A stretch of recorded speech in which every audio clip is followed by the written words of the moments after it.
SpongeBob Battle for Bikini Bottom GBA is a bit of a mixed bag. On one hand, it's got stunning visuals, great enemy variety, and all-around perfect SpongeBobbiness. But it also is just a complete mess in terms of level design. Let's dive into a full playthrough of this Game Boy Advance classic and see if it holds up today. Alright, let's get into it.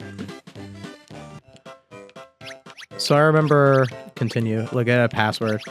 I think I used to know the password that like made you like beat the game, but I don't anymore. Stop it. I'm not gonna put a password. I'm gonna go from the beginning. One night in Bikini Bottom, Plankton. When I finished building the Duplicatron 3000. That's a very hard name of a thing to say. Duplicatron 3000. My robots will allow me to rule Bikini Bottom. Ha ha ha ha ha. Yeah, I really like the sprite work from back in this time. They just don't make games like this anymore. I really like these games, probably because they were like the first games I ever played, maybe. But I really like the sprite work. Let's making the robots. The switch! I forgot to switch. Flip the switch. Obey Plankton off. That's a pretty SpongeBob-like situation. I feel like that's something that would happen in the show. I love SpongeBob games. I also love being a part of the SpongeBob community. I see you feel like, yeah, I thought I'd try to go through all the games too, you know, because I've done a lot of video game stuff. So I feel like playing the games would be a good part of that. Console version was my first SpongeBob game I played as a younger person in 2015. Yeah, I never played the console version. I probably should at some point. I bet that could be a future thing. Next morning. Yeah, there's a bunch of robots. Start getting into. I'm not gonna like read the whole like story or whatever. I think it's pretty clear what's going on. It's infested with robots. These robots are scaring away all my customers. Yeah, we get it. We get it. Alright, 1-1, when robots attack. Oh, am I getting, like, drift or something? That was weird. Let's go into the back. Hello. Hello, welcome, everyone. Alright, so this is a pretty standard, like, platformer. I think something unique about this game is the way that, like, the robots function is they aren't, like, typical enemies where you, like, jump on them and defeat them and whatnot. They bounce on you. These ones, like, don't move. There's different robots that do different functions. So this one just kind of, like, stands there. It doesn't hurt you. You can jump into it, and you can hit him with the bubble, and he turns into that, and then you can push him. Oh, doesn't really show that I can push him, but you can break them, and then they come back. So they're like static. So it leads to some pretty interesting platforming, rather than your typical like platformer enemy that you just jump on and like attack. They're kind of used for almost like puzzle solving. We also got every level has 20 Krabby Patties, and the Krabby Patties are optional to get. But if you get them, you unlock like a bonus stage or I think it's like a racing thing on like the SpongeBob unicycle and all that. And then you have to get, yeah, it's kind of like if you saw me play Revenge of the Flying Dutchman, you have to get 3 golden spatulas. Like in that game, you need to get 3 keys, and I was not a fan of that. Let's see if they do it better in this game. In the console version, the robots are enemies. So in the console version, they're more like standard enemies. Maybe that's an example of the GBA version being more unique.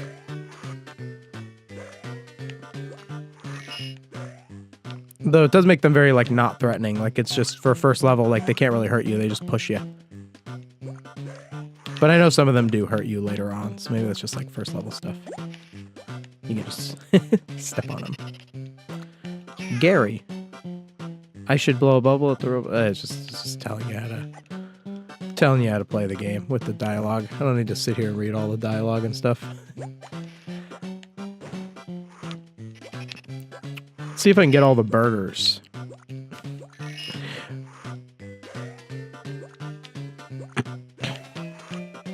Oh, see, this is like the first time I have to like push, and then I can jump over him, or if you can bring him back. Oh, that could hurt you. First obstacle of the game. I think I cleared it pretty well, right? Would you agree? Okay. I did not clear that very well. Very much at all.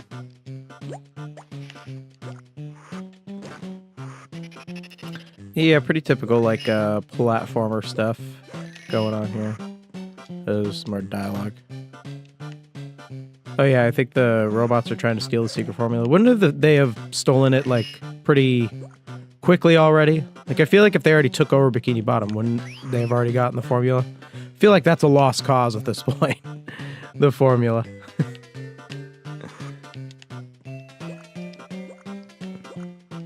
Something else that's interesting about this game is that it's not based on any, like, particular episode. Like, it's just kind of its own concept with, like, all the robots.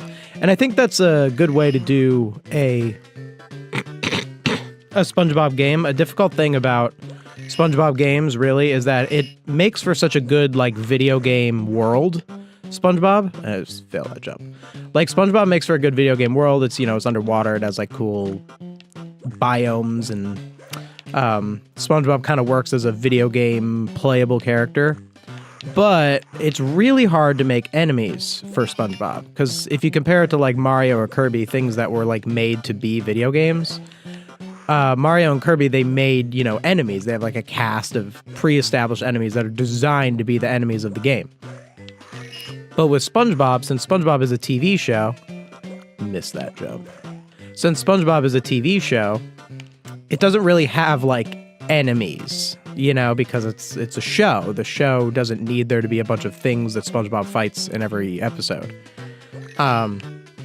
So that makes it kind of hard to translate into a video game, because it's like, who do you fight against? Do you fight, like, the background fish? Some SpongeBob games, you, like, attack, like, jellyfish and clams and stuff, and I never really liked that, because in the show, that you don't really... The jellyfish and the clams are, like, a part of nature, so if you're, like, fighting them and attacking them, it kind of defeats the purpose of that.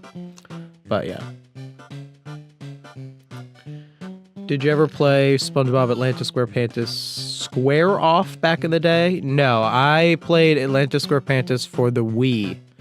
I got it when I got my Wii. I got it with Mario Galaxy on Christmas in... whatever year I was in 4th grade. Something like that. Did you ever talk about A Day with SpongeBob? Is that like the fake movie that was like a hoax or whatever? Is that what you're talking about? I have not talked about that. I don't know if I have something interesting to say, but I think that's more of like a channel that discusses like information. I'm more of a like comment on media kind of channel. It's more what I do. Man, I really miss Heavy Line. Don't get me wrong, the Purple Lamp games are nice and all, but the Heavy Line open world games were a novel and ahead of her time. Are these like the companies that made the games? I don't really know what the companies are called that made the games. The console version has a scrapped robot Squidward boss, but this version has the robot Squidward boss battles. I heard about that it was scrapped in the original, and they added it into, well, maybe not intentionally, maybe it was just supposed to be in both, and it just got scrapped on console, but made it into the GBA one. What are the bosses in it? Sandy, Patrick, Squidward, and then the last boss is a SpongeBob? Is that what it is? Is that the 4?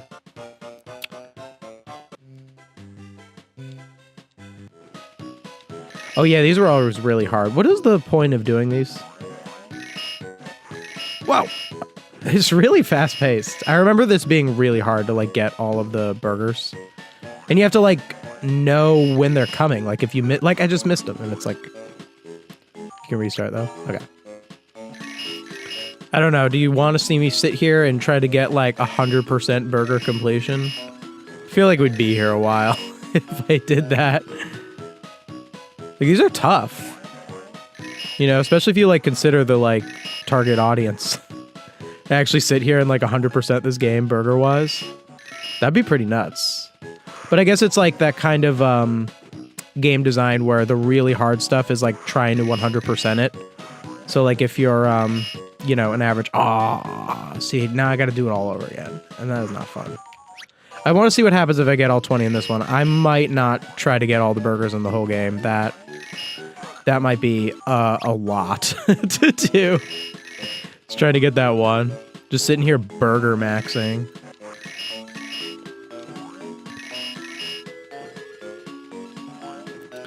Come on. Oh, man. Burger maxing.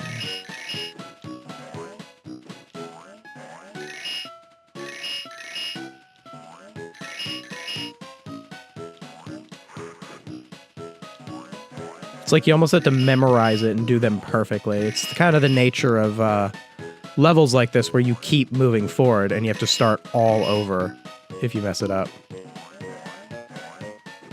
Pixel art really holds up well. Background is very pretty in this level. Get it? Get it? I got 2 more. Where are they? Got him. Burger maxed. Photo unlocked. That's it. Photo unlocked. That's my prize for all that. Is that the prize for all of them? Is just photo unlocked? Retry. No, I got all of them. What's photo unlocked? Where's the photo? Do I even get to see my prize? Where's my prize? Oh, B photo album. This is what I get for my hard work. This is what I get from. I guess it makes sense because you get all the burgers back to Mr. Krabs, and all he gives you is a photo, a blurry screenshot of the show. Is that just the whole? Oh, photo album. Wait, there's only 8 photos? So is that not the prize for... Oh, we'll see what happens. We'll see what happens. I would call them patties, not burgers. Krabby Patty. My apologies. My apologies. The final 2 levels are... Ooh, someone does not like the final 2 levels of this game. The console version has multiple boss battles. King Jellyfish, Robot Sandy, Prawn, Robot Patrick, Flying Dutchman. Flying Dutchman gets in on this in the console version? That seems out of place with a robot-themed thing. I feel like they have enough to worry about. I'll have to play the console one. I've never played the console one. Should I play the GameCube or should I play the remake when I play the console one? Because I have the GameCube one. The remake I'd have to, like, buy. But I do it for you guys if you really want to see me do the remake. I've heard the original has more charm, and that's kind of like my era, like GameCube and all that. Heavy Iron made the OG Battle for Bikini Bottom movie game and Truth or Square. Purple Lamp made Cosmic Shake Battle for Bikini Bottom remake. Ah, I got it. So Purple Lamp is the company that makes like the modern like Switch games. I gotta play Titans of the Tide. I bought it, but I have not played it. It came out at a time where I was very busy. I wanted to like cover it like right when it came out, but it came out while I was in the process of moving into this studio. One chatter is not happy that I called them burgers and not patties. I will try to refer to them correctly from now on. I should as a SpongeBob scholar. Version blah blah blah. Hey, your vids are quite insightful. Thank you. Thank you. Is there any particular video of mine that is a favorite of yours, one that you enjoy? Or if anyone else has something they don't like in my videos. Ooh, have any criticisms for me that you'd like to confront me on live? If you have the original, just play that. Yeah, I think I'm going to go with the GameCube one. I mean, like, especially because this is kind of a whole, like, nostalgia thing where we're like, I should really talk and play. Especially since this is kind of like a nostalgia trip, you know, a little bit, where, you know, like, I'll play the new, you know, I'll play, like, what's the new? I'll play, like, Titans of the Tide, and I got the Patrick game. Like, I'll play those new ones, but I think if we're playing the Battle for Bikini Bottom console, I feel like we should play the GameCube one. Maybe, like, as I go farther and farther, maybe I'll play the remake, like, way down the road. I feel like you can eat them.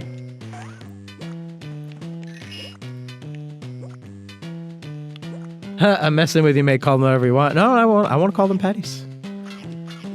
They are Krabby Patties. Don't forget about Blitz Games, who done the 7th gen SpongeBob games, Creature from the Krusty Krab, Atlantis Scorpantus, Underpants Slam, and Surface. So that was kind of in the middle. Blitz Games. Yeah, I don't know I should know the exact companies and all that. I'm more of like a, I think a lot of people get this confused because there's like different kinds of content creators. Like a lot of videos that talk about SpongeBob games will talk a lot about that stuff, like the, you know, like the development behind it and like the history of it and all. And like, that's great. Those are great content creators who do that, that do all that research. My thing is definitely more about talking about the content of the game, like how it's played, what elements of it work or don't work. Same as what I do when I talk about like SpongeBob the show. Like I'm not really going to do a video that's like the history of SpongeBob and like facts about how it was made, because a lot of other great channels have already done that, and I'm more of like a reviewer is what I would call myself. But still, it's good to know like who made the games, so I appreciate the Blitz Games also worked on Blitz Games also worked on the Fairly Odd Parents console games. Break Into Rules. I played Break Into Rules on... Oh, okay, just fall right in there. Fall right in there. Just do that. Am I going to get all the patties? I don't know. I'm not going to sit here and try and get every patty. I think we'll just be here forever. I'm also trying to like review this game too. Get a video out on the gaming channel. I have not posted much to the gaming channel because the... I want to call it the media channel, not the SpongeBob channel. I've been calling it the SpongeBob channel. It's not supposed to be a SpongeBob channel, but that's what's been doing well. Oh, I missed one patty. I missed one patty. Should I go look for it? It could be anywhere. Just go right... Get out of here. Nah. I don't need it. I don't need the other patty. Right? What am I gonna get? Some, like, long level or something? I don't need it. I don't need it. I don't need that last patty. Sorry, Mr. Krabs. Sure, he'll be okay. Robot from the Goo Lagoon. Yeah, I love the way that it's translating the different locations.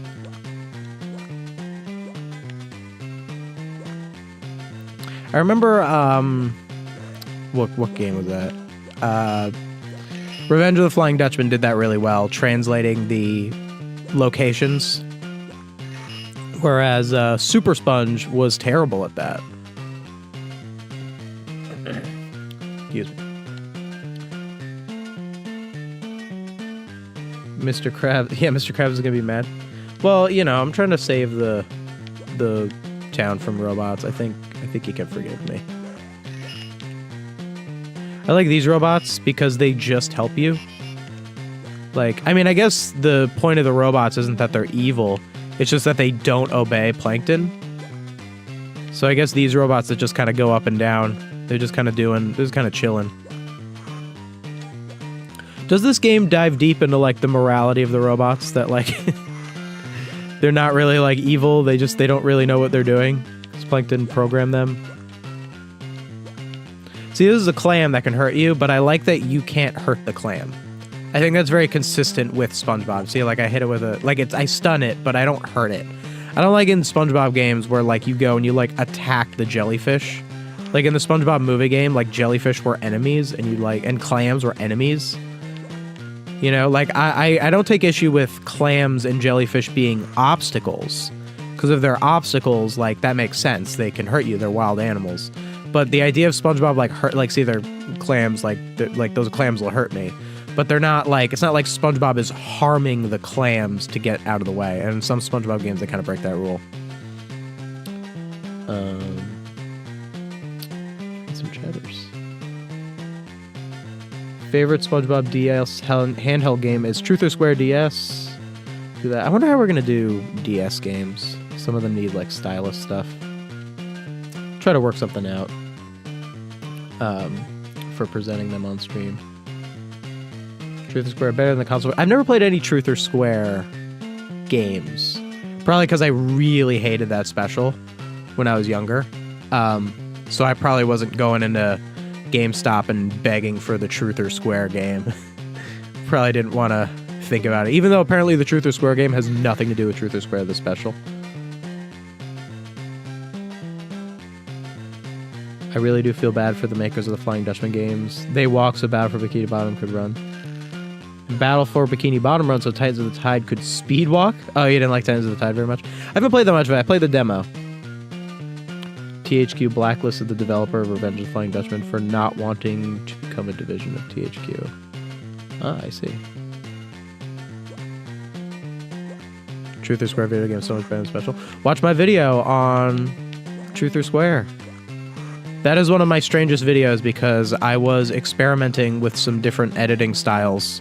So it looks very different from a lot of my videos. It has a lot more sound effects and transitions, and it took me forever to edit it, and I was like, I can't do this on every video. And it was just a little too hyperactive for me. Like, it's not really the kind of YouTuber I am, you know, like that kind of... It was almost kind of like, you know, how like game theory videos are like there's just a lot going on in them. And I'm a little more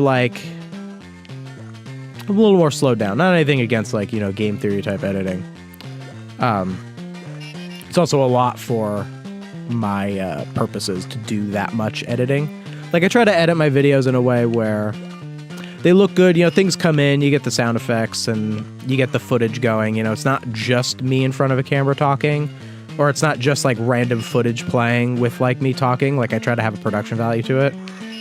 But there's also like some crazy stuff that, you know, you'd have to like really like hire an editor. And currently, well, I work with, there's 2 editors for the channel. It's me and my fiance do the editing together, but it's only 2 people that don't do a lot of crazy stuff. Something I'm noticing about this game is that it is a bit more linear feeling than Revenge of the Flying Dutchman, even though it has the golden spatula thing. I don't understand in a linear level like this why you would need to collect 3 golden spatulas. I feel like that's redundant because, okay, that's cool. Just don't jump, SpongeBob. Just don't jump. Just go right into the water. That's awesome. Is this... No, it's just, they just tell you how to play the game. I know how to play the game. I don't need to do the dialogue. I'm not one of those, like, video game streamers who, like, sits and reads all the dialogue. It's boring. Not really what I'm interested in doing. You could watch a long play if you're interested in all that. I like to just play through it and comment on it. It's a better way of doing it. I think it's just more entertaining that way. Why do you not I pressed the button both times. Lost 2 lives. This is my only death so far.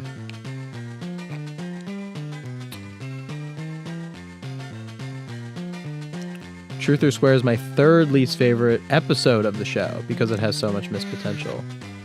Even the book tie-in. There was a book tie-in for Truth or Square. Didn't know that. Golden Spatula are the main collectible, the console version. Oh, they're like, oh, it's kind of like that. It's like the stars of Mario 64. I gotta play the console version. The only console SpongeBob game I've ever played was Creature from the Krusty Krab and Atlantis Scorpantus. Pretty sure those are the only ones I've ever played that were I've had mostly the GBA ones. Because by the time I got a GameCube when I was a kid, I was more into like Nintendo games. When I had a GBA, I was a bit younger. So I played more like SpongeBob games back then. It was just mostly what games I got when I was a kid. Oh look, this is a reference to pizza delivery. When they get, I think that's a reference to pizza delivery. The SpongeBob and Squidward in the sand. All right, this dreaded jump. We made it. There we go.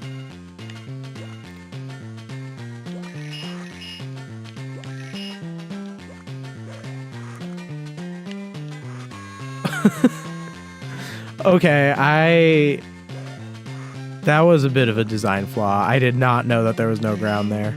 Was it a design flaw? Am I complaining too much? Maybe it wasn't. Maybe I just need to play better. Sometimes with these games, though, like they do design them in a way where you don't know where you're jumping. It's not like they're a little less polished than you know, your average like Mario or your Kirby games. I've always loved the Truth or Square special. It felt like a lore drop and a nice way to get introduced to the characters and how they interact with each other, but it didn't live up to the hype. There wasn't really much like lore in it though, like, and I think the lore in it was very disappointing. Like the whole, I think one of the worst offenders was the idea of like how there was a pineapple under the sea, you know, like how SpongeBob got his house, and it was just like a pineapple fell off a ship, and it's like, it's really it. Like, it doesn't say anything about the character, or like the story or whatnot. It just is like, okay. It's very, what do I call it, 1-to-1, and I fall off. Am I gonna get game over on this level? On level 3? Not doing good.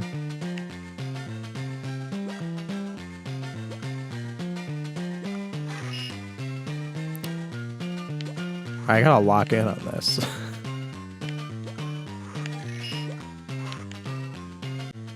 I lost 4 lives. I lost 4 lives on these jumps. Should not be that hard.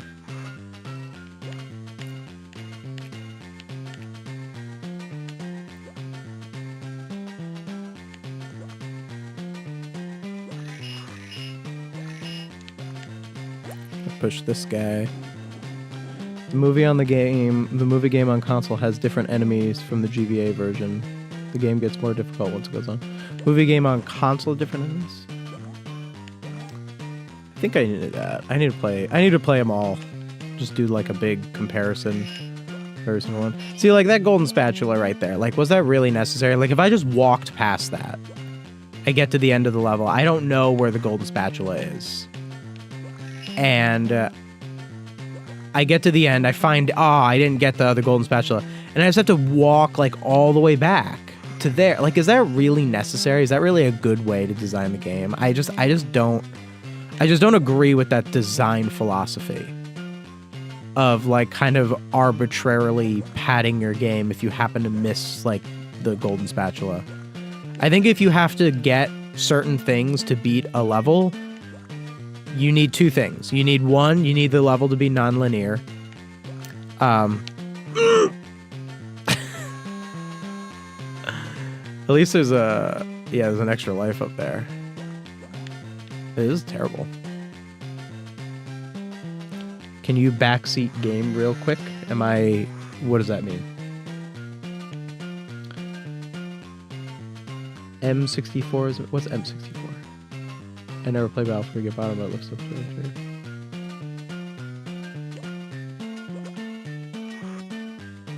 What do you mean backseat game? Am I doing something wrong? Am I playing it incorrectly?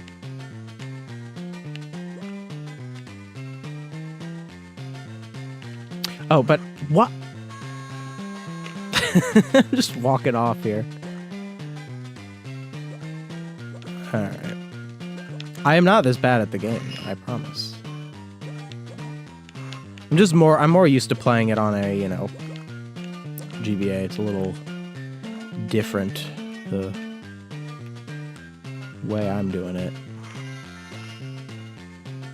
Oh, M64 is Mario 64. Oh, I did not get that. Yeah, I love Mario 64.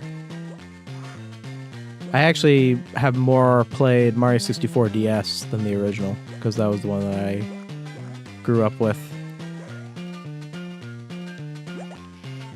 So, yeah, okay, I've pushed him over. Do I even want to get all the burgers? That's the point.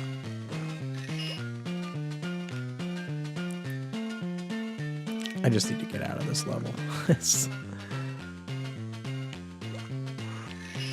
Oh, we got all the burgers. Uh-oh. Okay. Yeah, see, like, that was kind of bad design, Like, I didn't know where I was jumping. I didn't know the thing was going to come up. Like, usually in better game design, there is an indication of what is coming next.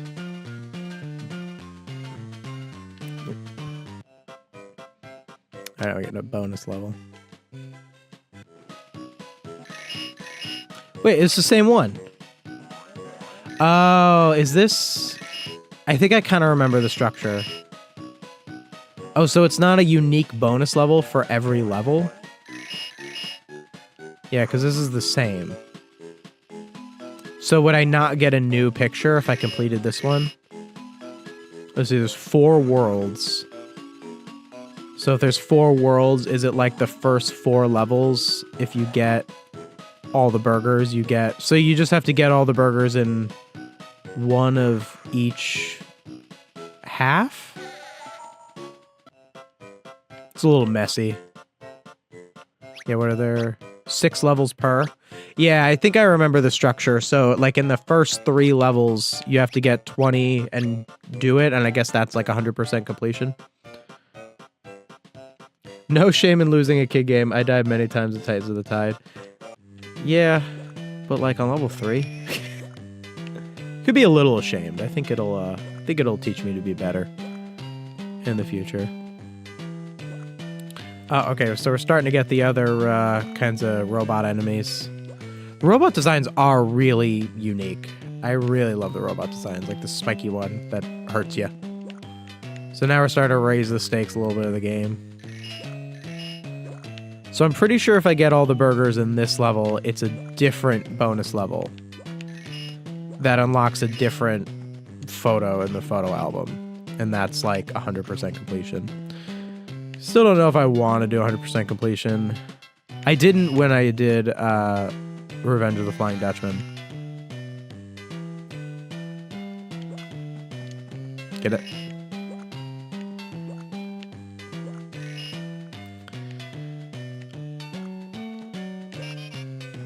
That was kind of a clever-ish golden spatula placement.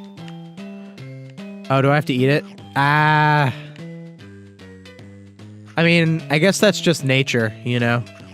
Seahorse eats the scallop. You know, that's the food chain, you know? It ain't like SpongeBob's fault.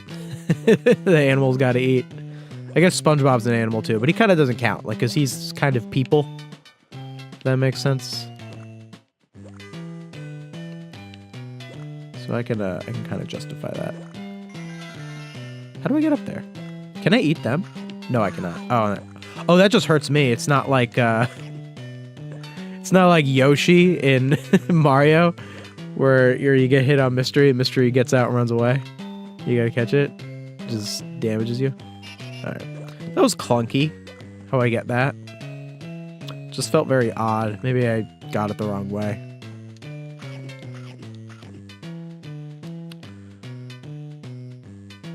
I think the movie game on console has the progression of Super Mario Sunshine and the linearity with branching pathways from Super Mario Galaxy. Yeah, I gotta try them. Try to stay tuned.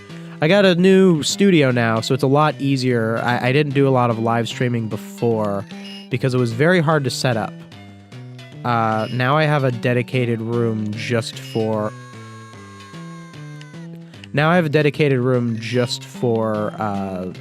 like filming and YouTube stuff. So it's just a lot easier to set this stuff up. And I just have better equipment now.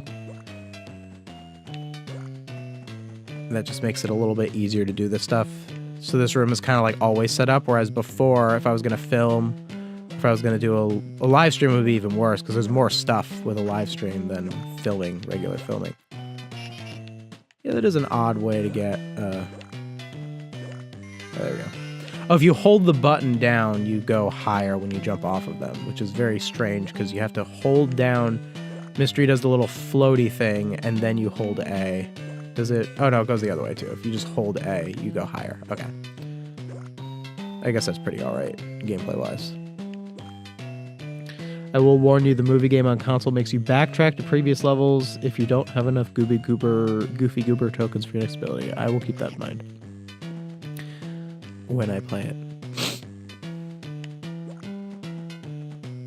Go. Okay, yeah, so... yeah, I couldn't really see the bottom. Like, a Mario game would be a little better at making sure you can, like, know where you're going, so that when you screw up, it's not because you, like, just couldn't see where you were falling. You know, not to say that I'm playing perfectly or anything, but that is a difference with some of these SpongeBob games. And it is kind of a shame, because I would like to see, like, a SpongeBob game that, like, looked like this. And, I mean, they don't really make games that look like this anymore. But I would have liked to see a SpongeBob game that looked like this, but had that kind of quality. You know, because a lot of, you know, licensed games, they're always a little less quality than your Marios and your Kirbys. And I think SpongeBob, you know, kind of deserves it. I don't know if that's the case with some of the more modern SpongeBob games. They might, because SpongeBob's such a big franchise, get a little more care to them. I'll let you know when I play Titans of the Tide. I've not had any trouble yet getting all the golden spatulas. I think when I was around this many levels in on Revenge of the Flying Dutchman, I was already getting annoyed at the key system. But like, I think the golden spatulas with this one, the question isn't, the problem isn't that they're annoying to get. The question is, what's the point? Why are there golden spatulas if they're just in your path and the levels are linear anyway? Why not just have the levels just end? Why have it be that you get golden spatulas? I mean, I know the answer, it's to... Do I have to get off mystery to do that? I know the answer, it's because they want to arbitrarily make you feel like you're getting more collectibles. That's not a good reason.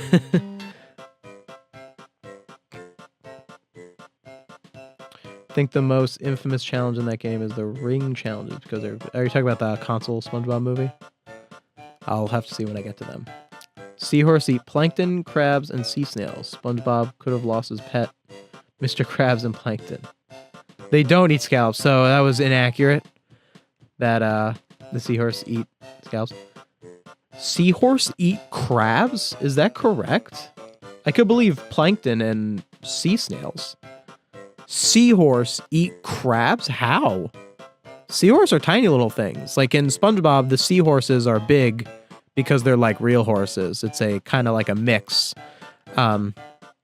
which is a clever way to tie in an underwater and on land concept together. Unlike what they did in Gorilla Suit Day, my most recent video, which you should all check out.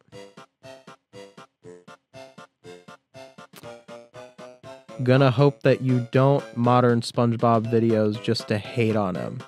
No, I don't make modern SpongeBob videos just to hate on them.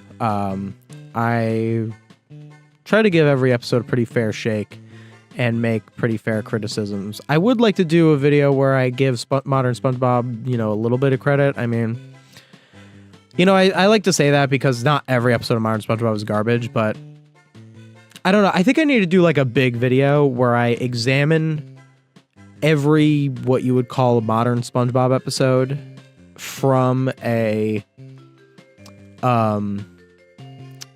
like just from a very quick perspective, not like deep dives or anything, and just like examine numbers wise how many I would say are like good or bad, or like how many don't have a story or this or that.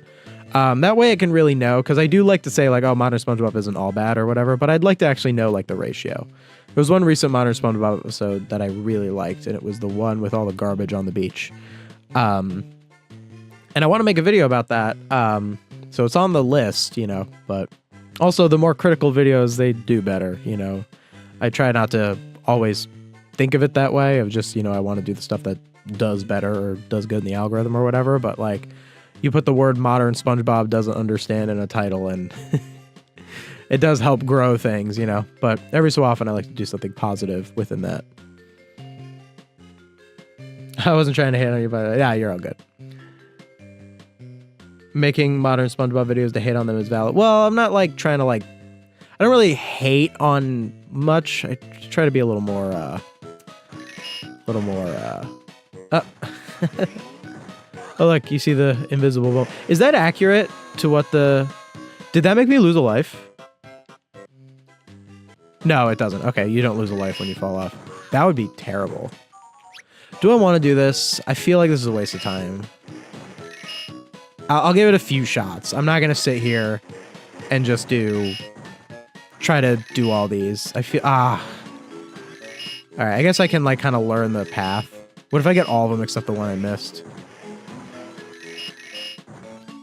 It is pretty fun gameplay-wise. It's just very repetitive to, like, try and get all of them. Am I going to get them all except the one I missed? That'd be crazy. Nope. Not even close. Not even close.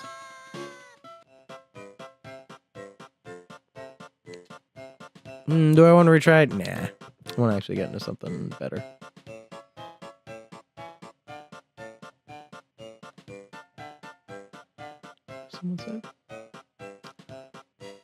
Hi, I found your channel last year and you've done some really good reviews. Thank you. Oh, this is the person who was talking about what seahorses eat. For anyone who's interested in some marine biology lessons, I know I am. They don't eat crabs. They eat crustaceans. Okay, yeah. I mean, yeah. You said they ate crabs, and I'm picturing a seahorse picking apart like a big crab. But crabs can be tiny. We were at the beach in San Diego, and there's a bunch of tiny little crabs that were running around. So that's probably what seahorses eat. Oh, seahorses are predators. That's interesting because horses themselves aren't predators. I guess seahorses and horses aren't actually related.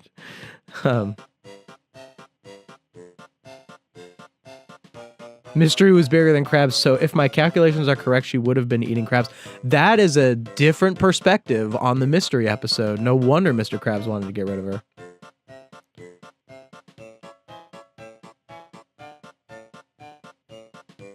You're not really required to do these bonus round things. I know, I was like, do the people want to see 100% completion? You know, I'm just trying to show the game, talk about it.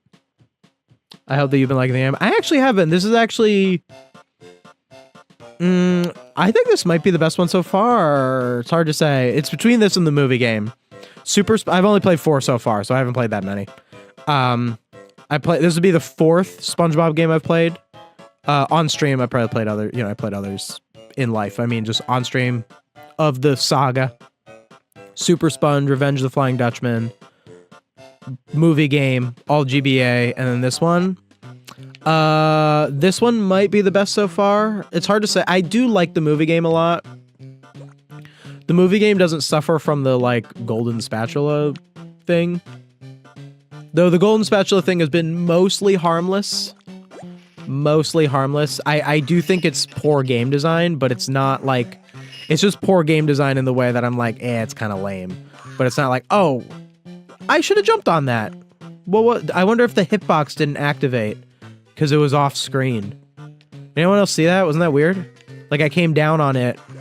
See, okay, there it just jumped. I think the hitbox didn't activate because it wasn't on screen, and then I went in it, and the hitbox activated after I would have jumped on it, so it activated and hurt me. Oh, all right, we got something that's shooting at me.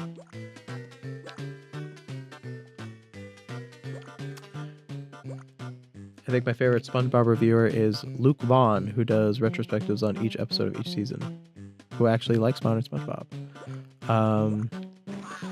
Good for Luke Vaughn. I've not really watched Luke Vaughn much. I have heard of them. The little cannon guy. I like that design. Look at that little thing. Oh, it aims at me.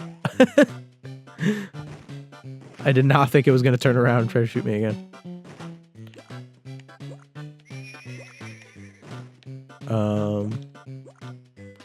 Well, this is tough. I don't want to... I only have 1 health left. How do I... Oh, I know. You get the robot. See, it's a little bit of puzzle. So I really like that there's an element of puzzle solving to this game. I hope they expand more on that. I probably, as a kid, didn't play it. I don't know if I played the whole game as a kid. I definitely got at least into, like, World 2 or 3. I do remember that I actually guessed the password that got me to the last boss, so I probably played a lot of the game out of order. Like, just going to random levels, because as a kid, I probably wasn't good enough at the game, or patient enough. Oh! That was weird hitbox.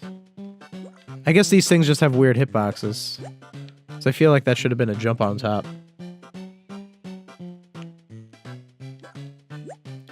Also, Jackson, thanks for respecting me for liking SpongeBob Season 416. I watched your new video. Yeah, I never want people to feel bad for liking modern SpongeBob. I think that is, like, not the goal of my content. That's why I always try to... Like, I always try to set... Because I think if you like modern SpongeBob, the things that you like about modern SpongeBob are, like, the things that it should still have, if that makes sense. Like, if you like, the most recent video I just did was on the Gorilla Suit Day episode. If you like that episode, I'm sure the reasons you like it are because you think that it's funny, you think it had cool visuals, you think that there were elements of the story that were good. I mean, that episode actually did have a decent story. And all of those things are, like, not the things that I criticize. So when I, like, try to criticize stuff, I always try to go from a perspective of, like, there's nothing wrong with enjoying these things. Like, they're professionally made, high-quality TV show episodes. Of course there's things to enjoy in them, they're The people who work on them work very hard on them. And the reason that I'll criticize stuff about the writing is because I think it's disappointing that there's such a great product out there that is lacking in these things. So I'm glad I was able to make you feel that way. That even though I'm criticizing these episodes, I don't want you to feel bad for liking them. I want you to... Oh! I didn't read the sign. Why didn't I read the sign? SpongeBob Drawn to Life. SpongeBob Drawn to Life, we're gonna do that one. We'll do that one, for sure. I wonder what I'm gonna do about the drawing. I'm not much of an artist. My fiance's an artist. Maybe I'll get her in here. She drew my guys. You could see them above me. The little, like, drawings of me, where my hair is much lighter than it is in real life. It's because it looks better in the drawing form, is the hair color. We tried it with a more brown hair color. It didn't look as good. Who's this kid? This is the kid who says, I had 4 biscuits, and then I ate one, and now I have 3. That's this kid. I understood that reference. Hey, mister, are you going to stop the bots? I think they're cool. See that bot over there? His shots can destroy stuff that gets in your way. Oh, I can eat those and throw them back? Is that what I do? Is that the deal? Let's see. Oh, that didn't work at all. Oh, you eat the whole thing. And it just goes right there? Oh, okay. I did not know that was how those work. See, the kid helped me. That's why sometimes the dialogue is important, because it could tell you how to move forward in the game. Oh, I just got hit because I was looking at chat. It's just certain episodes is what you're saying. Are you referring to what I'm talking about with Modern SpongeBob? I hesitate to say it's like just certain episodes. There are some Modern SpongeBob episodes that I would consider good, like one that I talked about, Tango Tangle, I think was good. And this other one where SpongeBob had to clean up trash on the beach. That will be an upcoming video, I hope, because I do want to give a little bit of credit to Modern SpongeBob. But I also would like to keep the lights on in this lovely studio. And let's just say the videos where I criticize Modern SpongeBob are keeping the lights on. Not to say that I only want to do content that, view maxes or whatever. There's a balance to it. You got to play the game and you have to do what is good for you. But I do want to give a little bit more credit to some Modern SpongeBob stuff.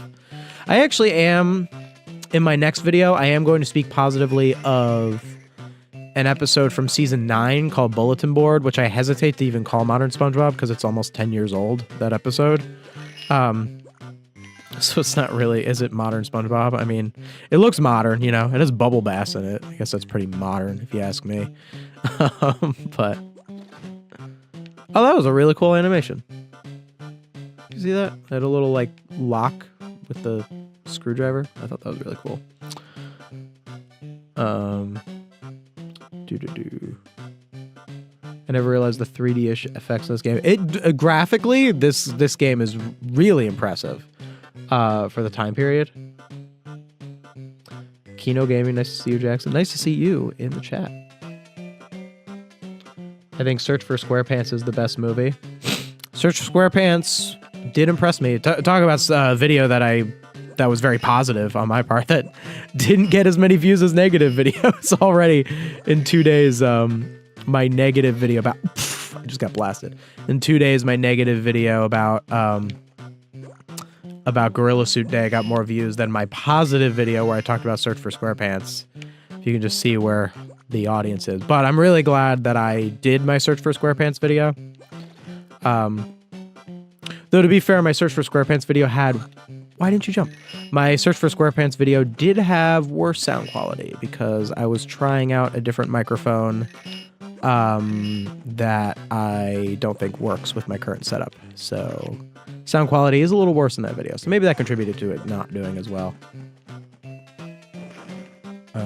What do I do? Oh, that just shoots right through that. That does not protect me. Okay, can I spit him back out? Okay, cool. So the big one, yeah, I can push with mystery. That's how that works. I feel Sponge Out of Water is my personal favorite movie. because it got you back into the franchise after quitting the series mid-2014. You know what's funny? I wanted to watch and do videos about all of the movies before Search for SquarePants came out, and I only did a video on the first movie. I was gonna try to do like all of them. I mean, I also did a video on the Plankton movie, but I did that right after it came out because I haven't seen any of the other ones. I haven't even seen the second SpongeBob movie or Sponge on the Run. And I felt a little bit like I wasn't doing my due diligence as a reviewer, that I didn't see the other movies. Because you'll notice if you watch my Search for SquarePants movie that I only talked about Search for SquarePants and the first one. I didn't talk about Sponge on the Run. And the reason for that is I haven't seen them. So I can't really speak positive or negatively on them because I haven't seen them. But I should do like I'll cover all the movies at some point. There just wasn't enough time to do all of them, within all the other stuff I was doing. I just kind of realized in like November or something, I'm like, if I'm going to do all these other movie videos, that it's going to take way too long. I'm not going to get it in time. If you don't mind sharing, is this your main and only job or do you have a second job? No, I can share that. This is, let's see. Well, I just moved, so I am trying to make this a bit of my main job. I'm also trying to be in the like artistic industry in general, try to be a writer. I mean, that's why I critique a lot of writing SpongeBob stuff, because I'm interested in being a writer myself. I'm actually interested in, if I get a big enough platform on YouTube, and trying to use that to like create a series. I'm also interested in acting. I've not done a whole lot of it just yet. I've been mostly focusing on being a YouTuber. Currently, like at this very moment, yeah, actually YouTube is currently my only job as of right now, but I don't think it will be. I'm actually a photographer. Of all things, I was a theater photographer. Here's my my main camera is is the one I'm using, but this is my main lens, but this is some of my like equipment. I was a youth theater photographer out in California for 4 years, and I just moved to the East Coast. So I might be doing some more theater stuff. I might be directing shows actually with, I was a youth theater teacher for a long time. Youth theater is a big part of actually, even why I do this channel, why I value like media literacy and like the importance of stories is actually because of my background as a youth theater teacher. And I saw how when you used shows with kids, like I think a great one was I did Wizard of Oz with kids. I directed the Wizard of Oz, and like just like what that show is, like what it's about, with all of its themes and the No Place Like Home and the all that sort of stuff, and the what Scarecrow and whatnot wants a brain and all that sort of stuff. A lot of kids really resonate with that, and I think a lot of people resonate with stories, and I get a lot from that. So YouTube is doing very well. It is definitely at least what I would consider a part-time job, thanks to the support of all of you in these past couple of months in getting the channel to where it is. But it is not currently my only job. Might be soon, but we'll see. Some bulletin board is nice, but it is modern. Yeah, I think I could consider it modern. I heard someone said that it's like season like 9B on. I think it's season 9B, and that like counts as modern. I want to try to figure out a concrete way to say what is modern, what is not.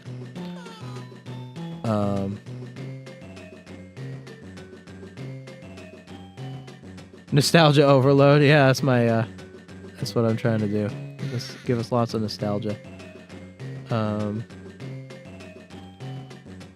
Also, Jackson, do you think all 2010 kids would like modern SpongeBob? All 2010... Well, that's a very absolute statement. I don't think all 2010s kids would like all of anything. No, I know what you mean. Sorry, I'm being pedantic. What is 2010s kids? What age is that? That's people who are like 15, 16. Do I even know anyone in that age group? I don't think I have any family members in that age. I guess that's I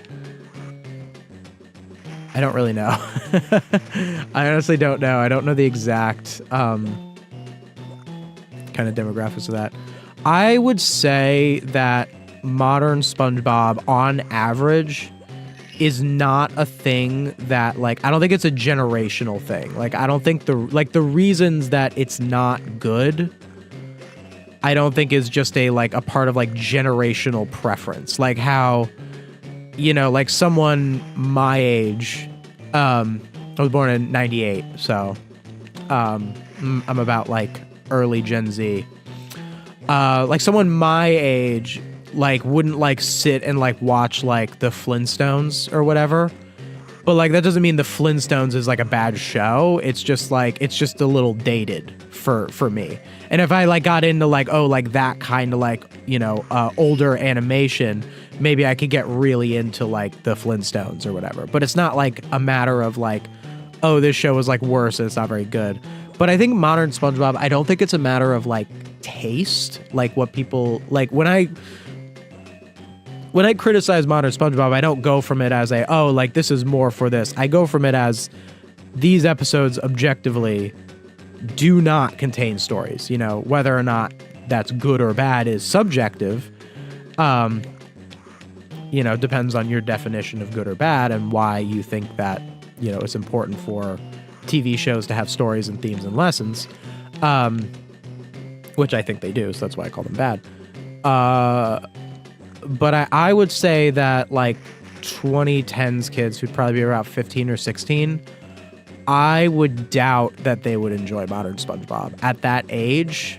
I don't think it would really grab them. Certainly not in the way that I enjoyed classic SpongeBob when I was like 15 and 16 and was still watching the show even at that age. And it would be like watching the show and quoting the show. I just don't see that like. I just don't see it having that same cultural impact, you know, like the way that SpongeBob influenced like meme culture. Like that's all because of how the classic episodes were. And sure, a couple modern episodes made it in, you know, to the memes. They got to piggyback off of the meme culture, but that doesn't mean that, you know, it didn't really come from that. So no, I would not say that 2010s kids look at modern SpongeBob or even I guess the episodes that were airing when they were kids the same way that like people my age would look at classic SpongeBob. To answer your question. Oh, an extra life. Is there there's no reason why SpongeBob doesn't have a helmet? They just wanted to reference Tea at the Treat 'em. How many? Because this one did it and Super Sponge did it. Is there another one? Did Revenge of the Flying Dutchman have a Tree Dome level that was like this too? They love Tea at the Tree Dome, these games. They love doing that. I'm literally 15. I really like. Well, I mean, like, it's possible. I'm not saying no one. You know, that's why everyone is an absolute statement. I prefer modern SpongeBob to middle season SpongeBob. I could see that. What do you mean by middle seasons? Like 7 and 8? I could see those being worse. Yeah, if you look at like some of the, there were some that were real bad back then.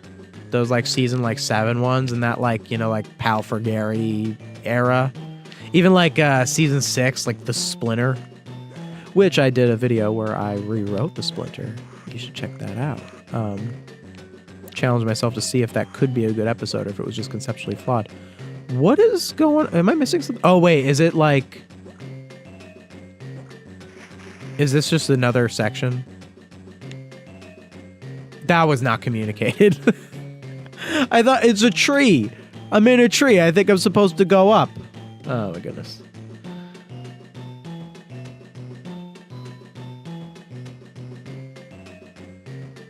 Oh, my goodness.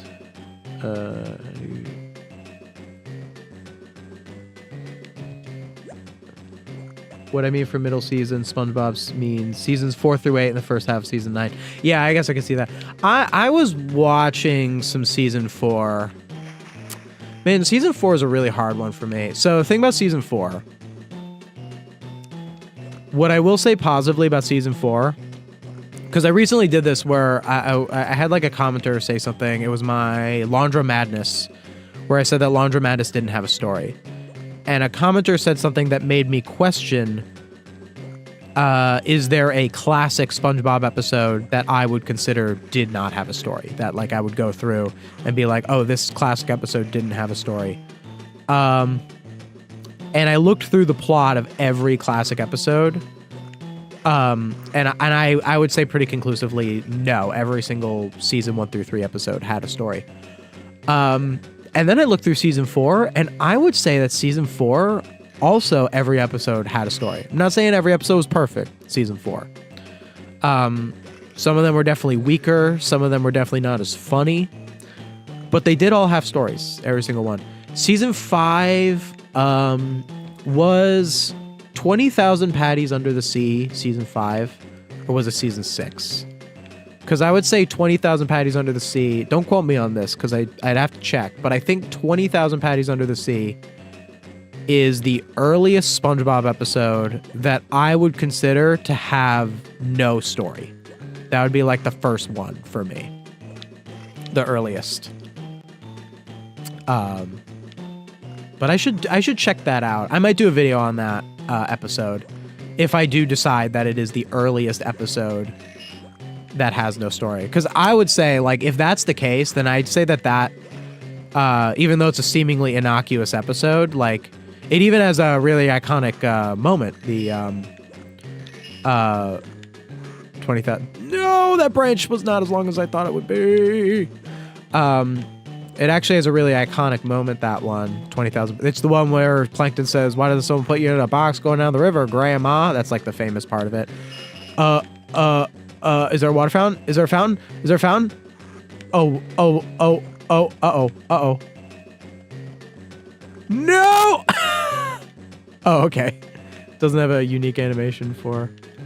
Oh, you know what? I think at least I went through the door, so it saved my golden spatula progress.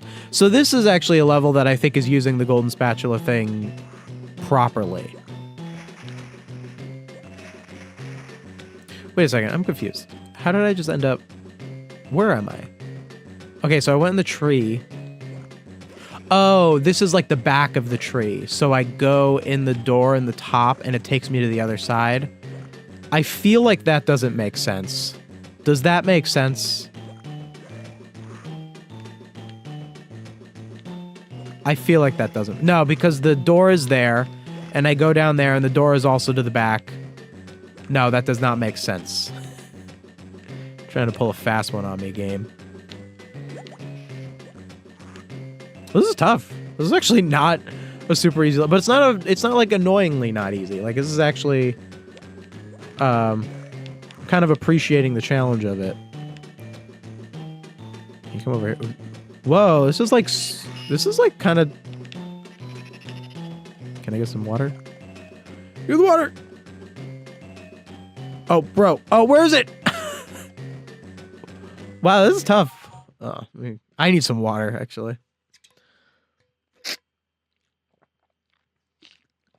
They probably didn't have a better way to communicate the back of the tree transition. I guess I could give them a pass for that.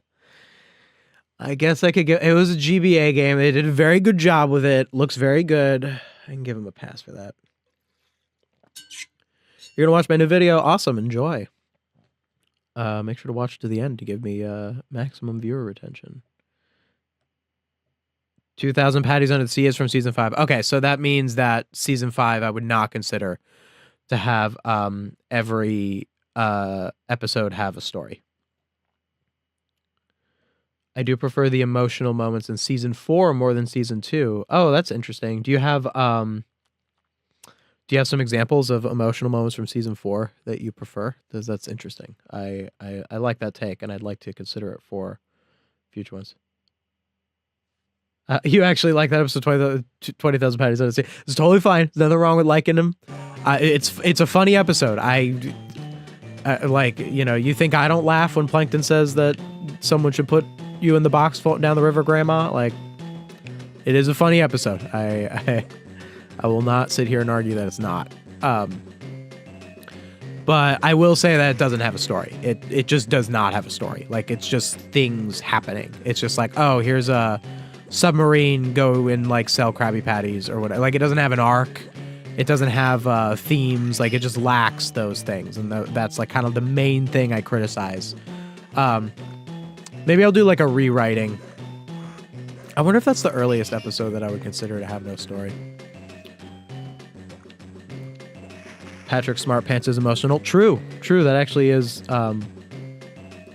That actually is. Oh yeah, have you seen the snail? That is true. There are a lot of emotional episodes in season 4. Those are two very good examples. Yeah, season 4's got some good episodes. Yeah, I should do a broader like season 4 discussion because I do think it's. I think also I just look at shows like a little differently. Like I think that season 4, while it definitely is lacking a little bit of that factor. That there's the last spatula. Wait, where's the exit? No, bro. Gotta go all the way around it. Wait, where's the exit? Okay, I found all the golden spatulas. See, this level was all right. And it did use the golden spatula concept well, because it's not too big, you know, so it doesn't really suffer from not having a map. So, like, that's okay. And you do have to kind of go around and find all the golden spatulas. And it wasn't too frustrating. Like, it was a little annoying that I just fell, but, like, I feel like that was fair. The timer does, it actually uses the timer pretty well. Like, I remember the Super Sponge level that that had the water timer. Like, it didn't really feel like it added much. They were just everywhere. And it just felt like it was crowbarred in to make it a Sandy Tree Dome level. But this, like, is using it to its advantage. So I do like that.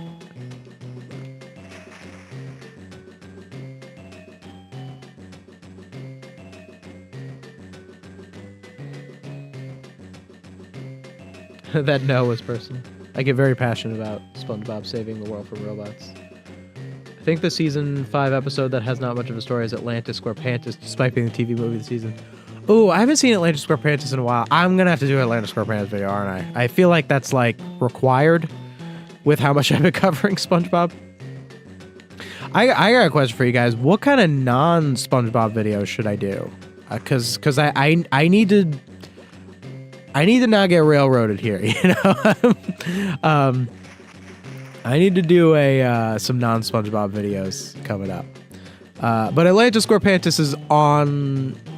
I wouldn't say it's super soon, but I should cover it. I think it's an important one. I don't think it's as important to my general philosophy on SpongeBob as Truth or Square or Best Day Ever. I did videos on both of those. Where I actually spoke positively of Best Day Ever, and I spoke negatively of Truth or Square. I actually have a good opinion of Best Day Ever. I actually think it's a pretty good episode. Is it a perfect episode? No. Definitely not. Not at all. But I do think that most of the hate on Best Day Ever is just because of how it premiered. Which, fair. They should have advertised it better. There it is. Okay. That was a good level.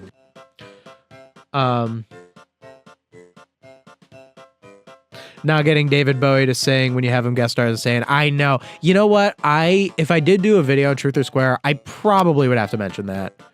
Because, like, how can you do a video on Truth or Square and not mention that? But, like, that's not a criticism of the episode. You know what I mean? Like, it kind of is, you know, because it's like, oh, well, like, that really does damage the experience. Maybe I'll talk a little bit about that, where it's like, is it a criticism that David Bowie didn't sing? Because it doesn't have anything to do with the story, you know? It's just they had this guest star who was a musical, a musical talent.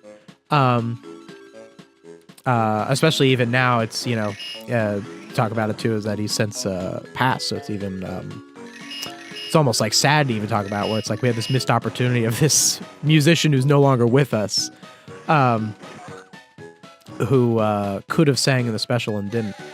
I think that wasn't it like the reason that David Bowie didn't sing in Truth or Square was because they like got him really late into production. Like everything was already in motion. Like I don't think it was like as cynical as like, oh, you have to pay someone more to have them sing. So like they didn't want to pay him to sing. They just wanted to pay him to do the voice. I guess there could also be an element of false advertising. It's like, oh, new musical special with guest star David Bowie. Was that how the advertising was? I wouldn't accuse it of that because I don't actually know. But like, did it like imply that he was going to sing and it didn't? That's a possibility. Oh, we got a boss battle.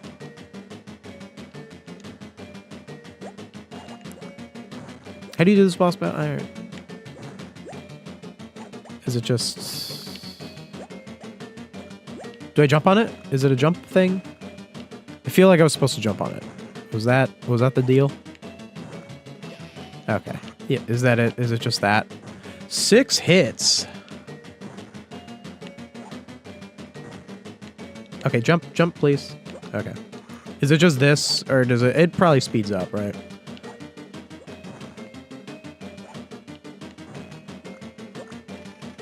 Oh, okay. Oh, just no warning on that. Could I have jumped on her again? Oh! What was I thinking? Okay, now it does like a karate chop thing. Oh, that's... the Sparky. Sparky will get you. Alright, I get it now. I have like no lives. Can I grind lives? Because I feel like that's going to be annoying. I'm going to lose a life. And I'm going to like... I should have just get game over. It's going to give me like 3 lives. Maybe I'll do that at the beginning of the next level. We'll just die and it'll give me 3 lives. Sometimes extra life systems can be really annoying in old games like this. Oh, got her. Okay.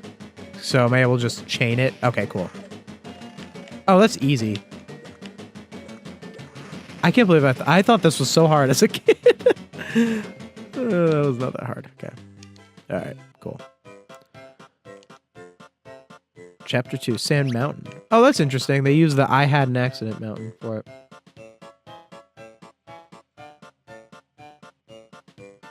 David Bowie was in Atlanta Square Pantas, not Truth or Square. No, I was talking about Atlanta Square Pantas. Did I say Truth or Square at some point? I was just talking about them both because I covered Truth or Square. I did a big video on Truth or Square that has very weird editing because it was at an experimental time in my channel's history. So if you watch it, just ignore all the different sound effects and all that because it was a different time. But I have not yet covered Atlanta Square Pantas. And it's not like super on the horizon. Man is just dropping so many perspectives here. It's what I do. I got like crazy... that's just how my mind works. And I want to share it with all of you.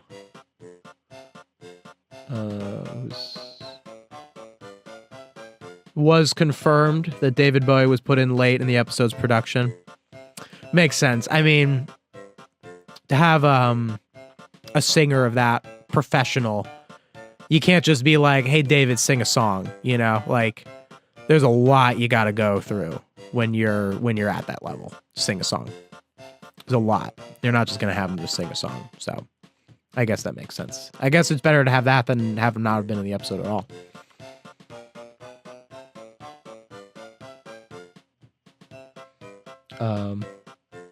But yeah. But something I am doing, speaking of upcoming videos, I do need to try... Don't bother me on my day off, SpongeBob. Oh, the vibes, man. Look at that sunset.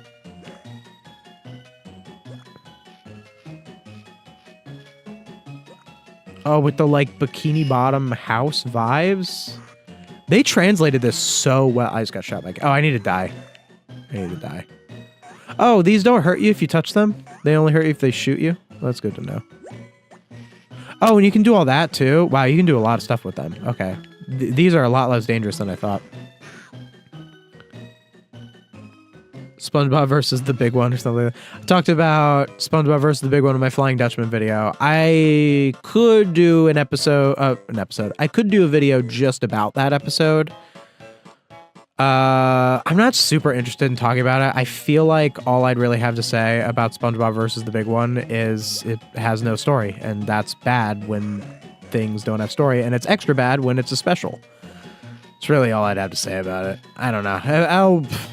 I'll think about it. I feel like there are more. There's just bigger things to talk about than how the Johnny Depp surfer dude episode didn't have a lot of substance 15 years ago. You know, the Salty Spittoon reference. And if you want to hear more about Salty Spittoon, I did a video on the Salty Spittoon episodes of SpongeBob. Another video where I spoke positively of modern SpongeBob, by the way, because I thought that the Salty Sponge was a good episode.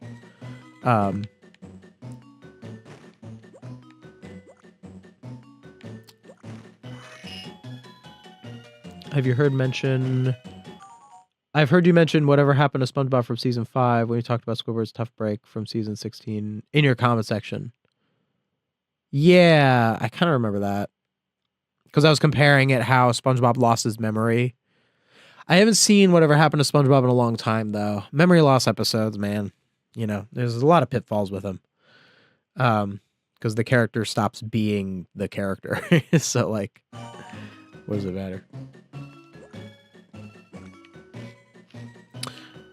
But yeah, I am trying to do some videos that are not strictly SpongeBob. I think one that's definitely coming up is, and I already did cover it, was the Mario Galaxy movie. I think that'll be a thing. I'm thinking of doing a Family Guy related video. Because I feel like people don't understand in Family Guy what not people don't understand, but like I think I want to kind of set an idea of what a cutaway should be in Family Guy, because I think a lot of people misunderstand them. And I think they misunderstand them because of how they're handled in the more modern Family Guy. Because if you watch like you know, like seasons like 3 or so, I think I'm gonna have to re-watch to see if this is like true, but I would say that usually like a cutaway in Family Guy is used to like enhance the story, and nowadays they just kind of are there.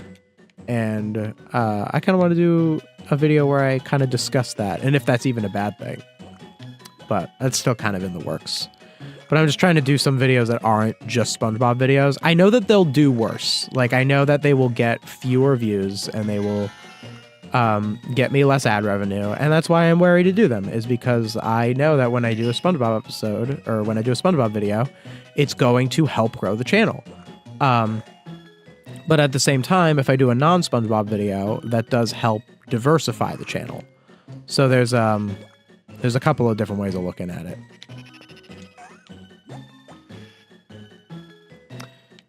Interesting guy, will you do more stream? I think so. I'm trying to see. Streaming's tough, you know, because it's like, what do you really do as a streamer? You know, because I don't want to just be like a guy who like just like plays a video game and kind of like sits there. You know, like even like now, I think the reason that this game works is, one, because this is not a game that's very commonly played. Like, there aren't a lot of spots where, you know, you take like, you know, any like Mario game or any like big game. It's like everyone's playing those, you know. But like some of these games are very unique. So I think having a complete set of me like playing all these SpongeBob games, especially because I'm a guy who's really known for talking about SpongeBob, I think that that's pretty good. And also, it does give me a chance to more directly engage with, like, the community and all that. Where they, like, ask me about, like, possible videos that I do and stuff. And so that's another reason that I think streaming is kind of important. And just using the video games as a guise for that. So I don't currently really know. I'm thinking it over. There's a couple things I'm mulling over too. I also used to do Super Mario Maker streams where I would actually play viewer levels, and I would critique viewer levels, much like how I critique movies and TV shows. I actually have a pretty good knowledge of like game design, and like what like makes like a good like level. So people would like submit, they would say in the chat like their Mario Maker level ID, and I would go and I would play their level and I would like critique it. I would tell them what, you know, what they could have done better, what sort of you know, how someone playing the level would experience it. So I think that's pretty fun. I've also thought about doing like challenges. Like challenges are tough because they're challenging. You got to be really good, you know, like at games to do like challenges. Like I thought of doing like there was one that I tried with M, my fiance, where we were on a stream and we did a thing where we played Mario Party against 2 CPUs, and we gave the CPUs like 9 stars each, and the goal was to get them to 0 stars and like win the game. That was like the goal. And I think we got them down to like 1 star. Like we still beat them, but we got them down to 1 or something like that. Like played on a stage where you could like easily like steal stars and make them lose stars and stuff. And that was a fun like challenge. So I'm thinking of like challenge stuff. Trying to see where it goes. Or even if I should just do streams that are more like directly talking and engaging with the audience rather than like where it's under the pretext of playing a video game. There's a lot of stuff that we could do. So I'll just see how it goes, how certain things are received. So I'm just still experimenting with a lot of it, especially in terms of like video game stuff. Still trying to find my identity as more of a like someone who covers video games. I feel very confident in how I cover movies and TV shows. I think I have a very specific perspective and feelings about TV shows and how they work. I didn't get all the Krabby Patties, but who cares? And the level was called "Bring It Around Downtown." Bubble stand reference. Challenges are challenging, wise words indeed. Hey, sometimes the simplest advice is the best.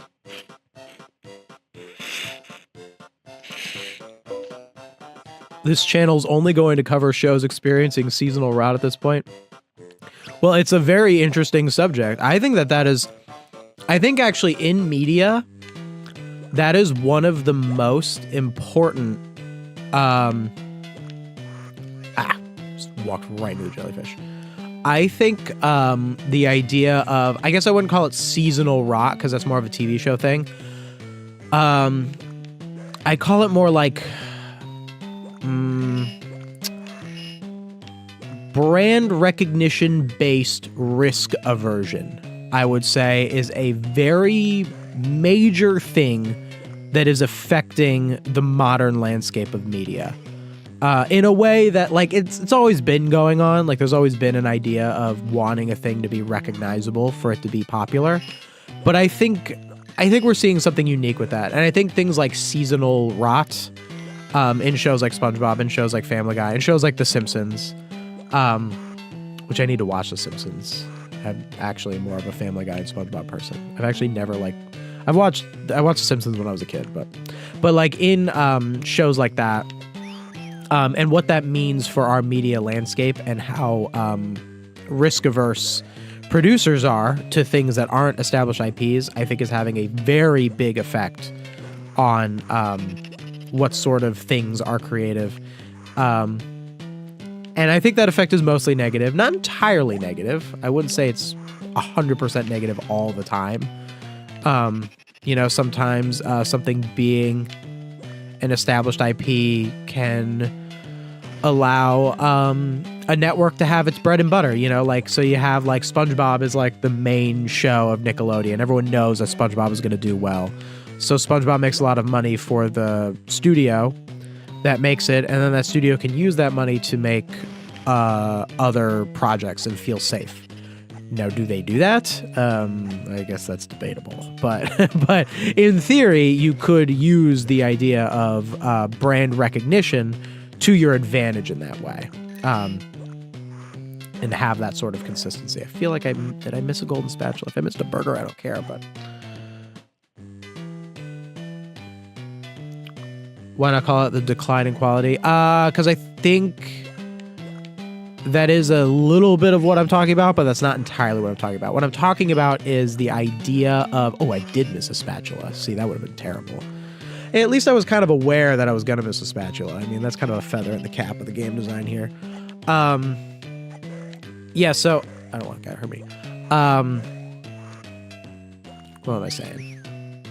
So what I'm talking about a lot is the idea of basically the whole that like most movies are like a sequel or a franchise, or, you know, most TV shows go on forever, and you know, they don't even make like new sitcoms anymore. You know, they don't make like the 20 episode, 10 season sitcom.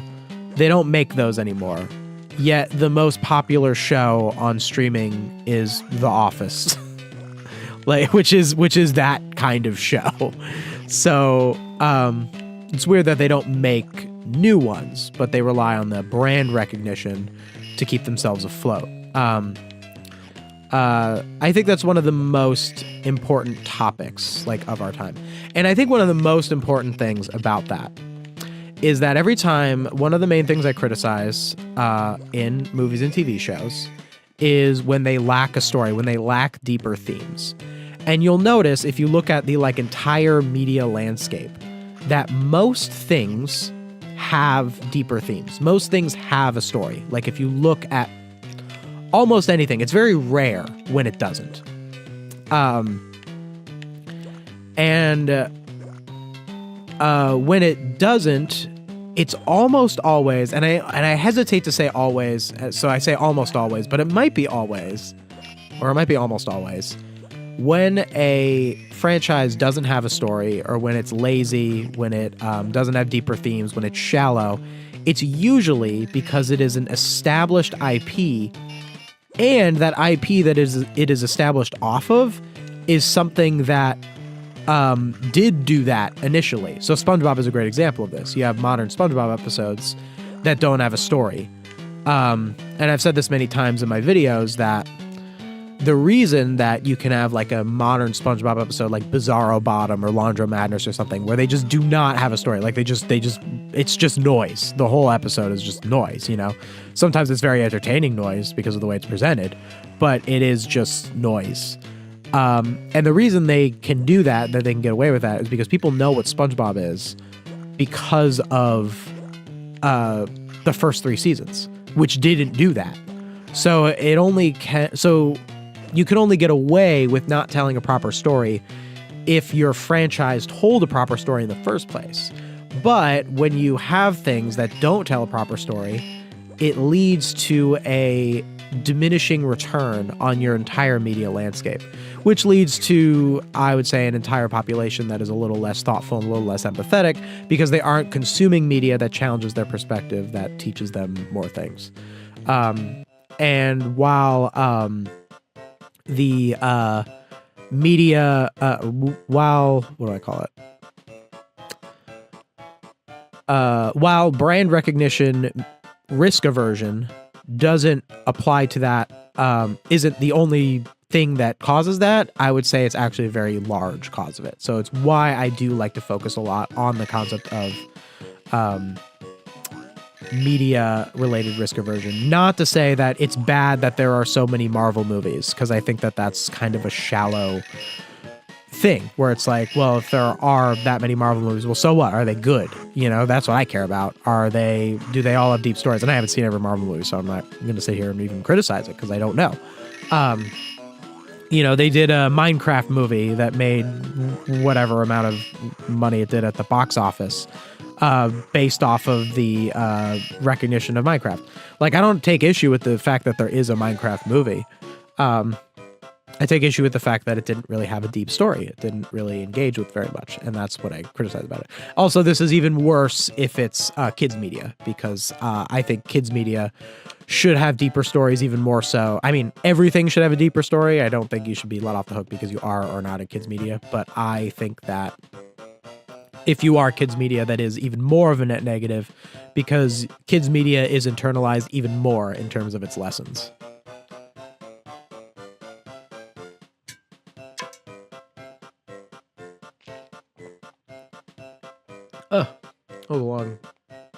Long chat. Do you like puppies, sir? Yes, I do. That's my fiance saying, yeah, we have 2 family dogs. Yep. I like cats too. Remember, kiddos, production companies aren't there to make stories but money, and it's safer to run a show you've seen a million times over making a risk that might make more. That is true. Though I do believe that there are lots of people who work for those production companies who are writers and animators who do care. And even the people who work on Modern SpongeBob, I don't like to target anyone in specific when I talk about like Modern SpongeBob. I usually say the team behind it. Sometimes I say the writers specifically. It might not entirely always be their fault, but it's there are still people who are passionate about, you know, the arts who work on these shows, which is probably why the production companies want to replace them with AI. So that way there won't be anyone who cares anymore. Because the problem is you get someone who's a good artist, who's good at what they do. They're usually going to be passionate about it. And sometimes that can annoy the people who just want to get the product out. So that could be the game with that. Starting to see...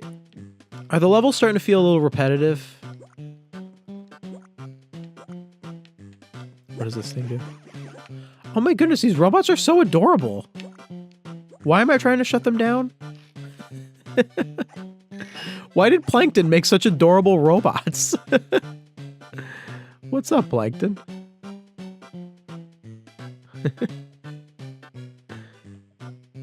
Plankton. Trying to make the cutest little robots. I guess the backgrounds are really pretty, but I think the biomes are getting a little repetitive, right? I feel like I've played this biome already. You know, I think there's a few more places in the SpongeBob universe. What's this guy? Hey, buddy, watch out for those bots up ahead. You'll be in for the shock of your life if you bump into them. Oh, I suppose that these are electric-powered bots. Oh, this is starting to look like... You know what? I'm getting flashbacks to Revenge of the Flying Dutchman. As anyone who watched me play that game getting some vibes. Like, this is like Revenge of the Flying Dutchman. This is the non-linearity. Am I going to be looking all over for golden spatulars?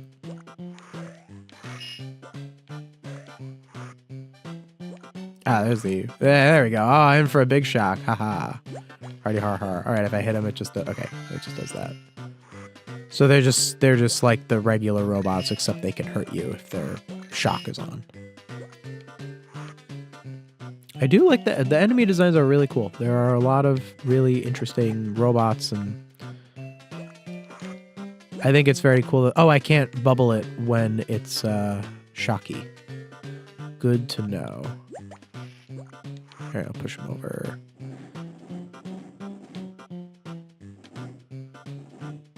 What's my favorite robot? We haven't seen them all yet.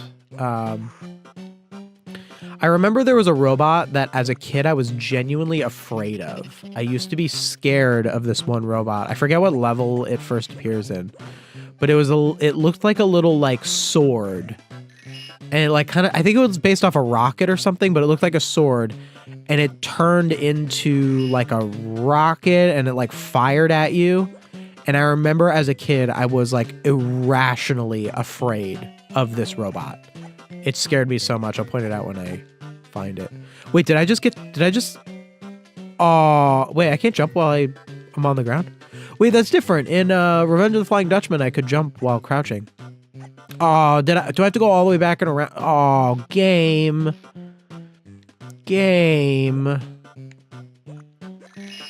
Oh, no fair.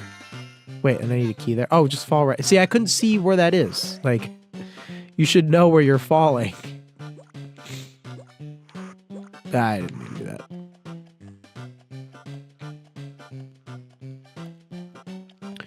You think the robot designs are a tad more diverse here than the GameCube version?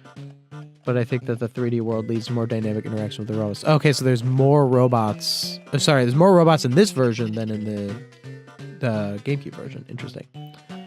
I like how extra lives are just kitchen sponges. Oh, okay. How do I get them over? Okay, that didn't work. I think I have enough time to push it. Yeah? Okay, that should do it. Huh, they take a long time to blow up. Come on. Oh, okay, I can speed up the process. That's how you're saying? Oh, did I misunderstand you? The 3D world leads to more dynamic interaction with the robots. Yeah, I get what you mean. In this game, there are more robots, but in the GameCube version, the interactions between them is more entertaining.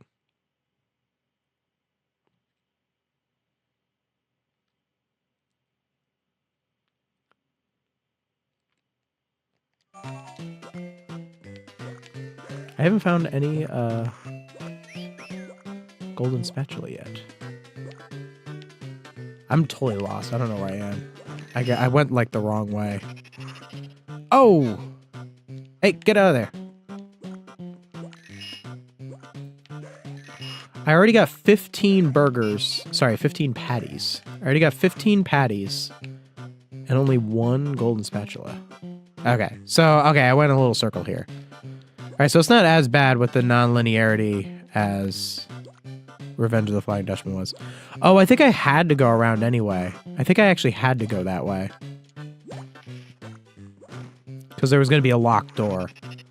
So I guess it didn't matter. I was all annoyed that I went the wrong way. But I guess it actually didn't matter in the end.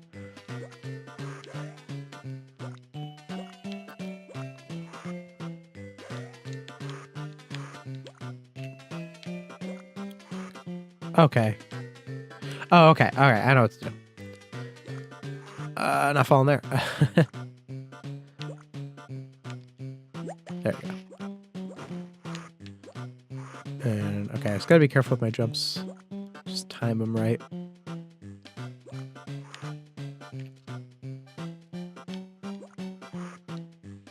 You don't know which version has more enemy variants, but this one feels more diverse so far, while the 3D world feels more diverse because you have more options to engage. Gotcha. Makes sense. I'll play the, Oh. Oh, okay, I get it. Oh, so I totally did waste my time. Because I should have just gotten that and then gone down there. So now I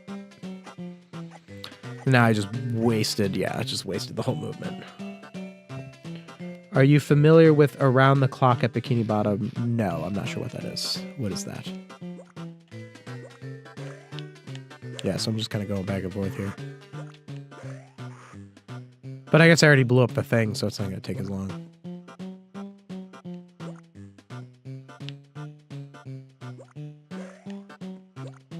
Do I need to... Yeah, I need to jump on the guy. Ah! Oh, I messed that up. Walked right into him. There we go.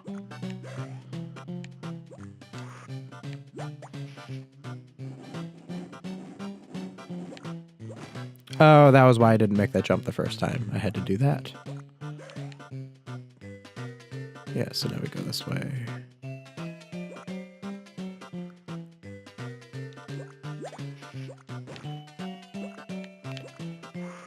Give me that burger.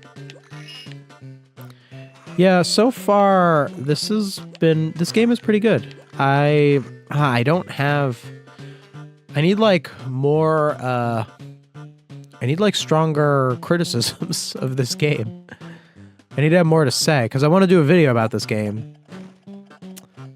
And I try to have like a central thesis whenever I talk about a game itself. Do I have enough time to do that? Oh. I gotta break that first. See, what was the point of that? So there's a golden spatula, but it's in my path. I couldn't not get that golden spatula. Why even have a golden spatula if you put it right in front of me? Is it just supposed to be a way of denoting my progress? Ah, I messed that up. That's tricky. How do I...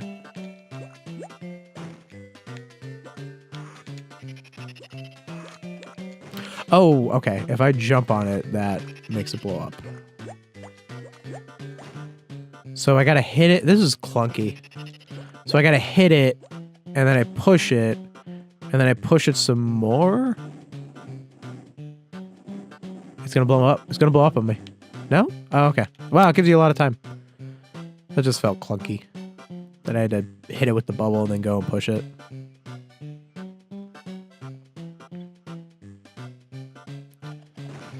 It's, oh, Around the Clock at Bikini Bottom is... It's an indie horror game? Oh, okay. Gotcha. Interesting. But it's not, like... It's not made by the official SpongeBob creators. Do you think it's something I should check out?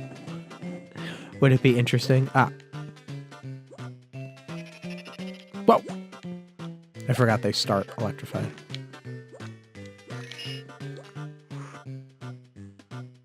Okay, I'm gonna have to push more.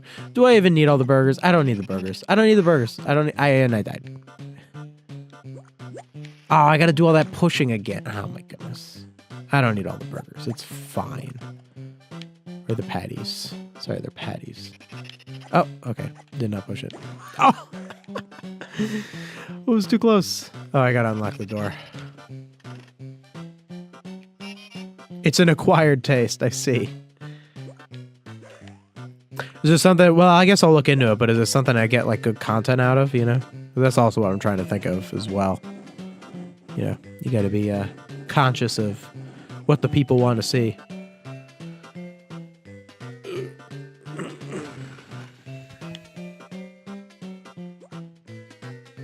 I don't need to, I'm not getting the patties. It's fine. Let's just get to the end here.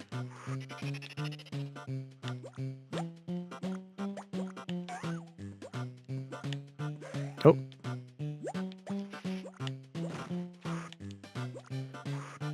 And I missed him. Oh, wait. Can I just knock him down like that? Yeah, there we go. IDK if it's content worthy, honestly, then yeah. Then that's all I'm interested in, you know, at this point in my life.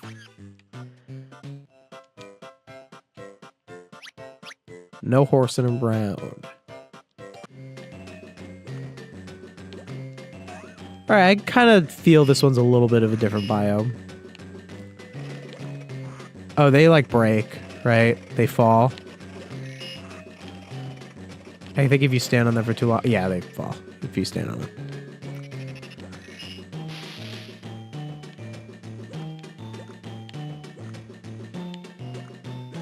This is a pretty good aesthetic level based off of Sand Mountain from I Had an Accident, which was an episode that I just talked about in my Gorilla Suit Day video. Though I didn't really talk that much about that scene. Talked more about the gorilla part, which is the more memorable part of that episode.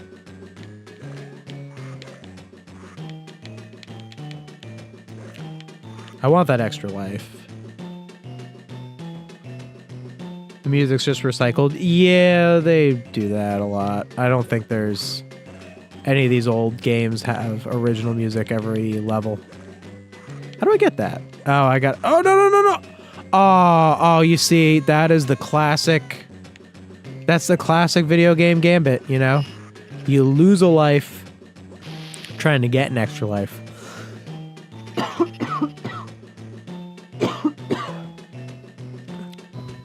That is, it happens to the best of us.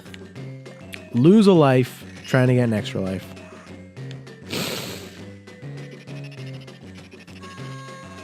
It's very, the falling deaths are very unforgivable.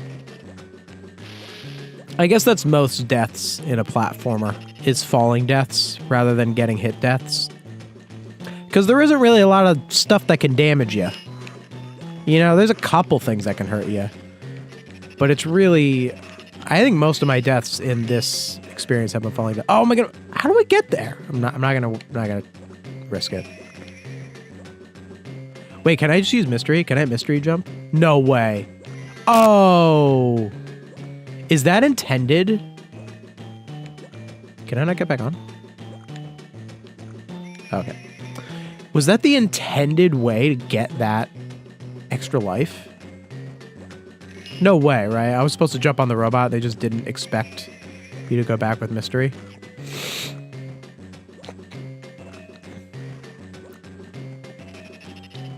Am I supposed to... Oh, I'm probably supposed to eat it, and they take it with me? Okay. Makes sense. I gotta get enough distance. Okay, cool. Didn't hurt me. You're good at this? Thank you. Wait, are you being sarcastic because I just died?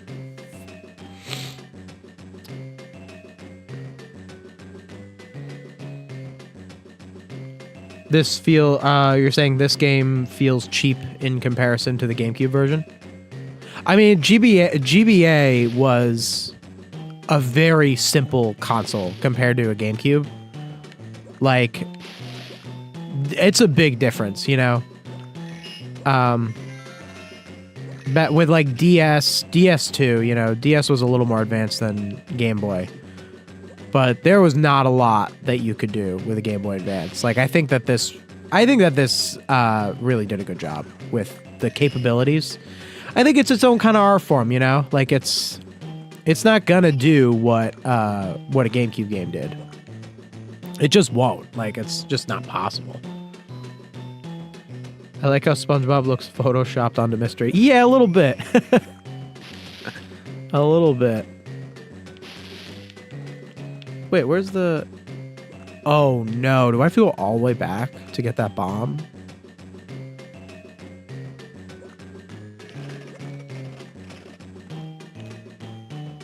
They come back, right? Where's the bomb? Am I missing something? When it's the same title? Yeah, I guess that is odd. It's the same title for the game, but it's like that different. You know, when I was a kid, when I first got a Game Boy player, which was a thing that allowed you to play Game Boy Advance games on your GameCube, I thought that because the SpongeBob games, they advertised, you know, GBA version, GameCube version. I thought that if you put your GBA version of the SpongeBob game into the Game Boy player, it would just play the GameCube version. I felt ripped off. I got the Game Boy player because that was like the reason I got it, was because I thought that it would just turn my GBA SpongeBob games into the GameCube version, so I wouldn't have to actually buy the GameCube version. It did not do that. That is not the function of the Game Boy player, actually. And I was like, you know, I mean, I thought that it was gonna like.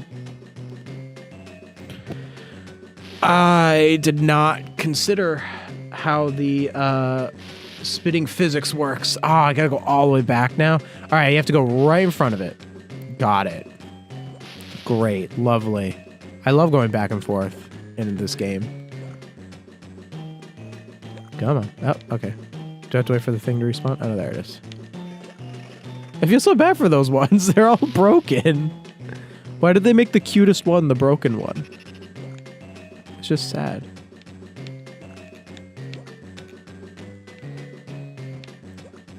All right, there it is. Where is it? There we go. Get over here. All right, I gotta go right next to it.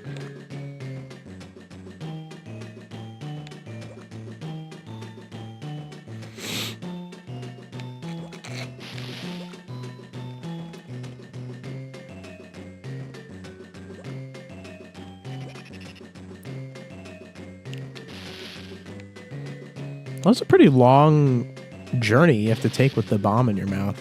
I'm surprised they did that. It was kind of bold. Is this thing active? Oh, is it not active? That one doesn't spit out? That's odd. I gotta do the double jump.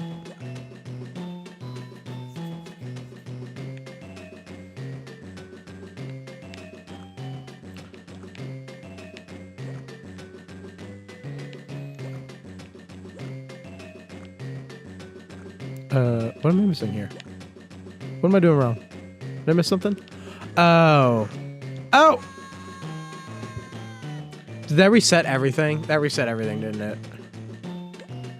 Okay, so I gotta go back. I gotta bring this robot to the end, grab that one robot, and then I jump on top of it. That's how this works. Is that how we do this? Oh, okay. Oh, so it tricks you. Because you break that one and you think you're home free, and you have to go back and get it.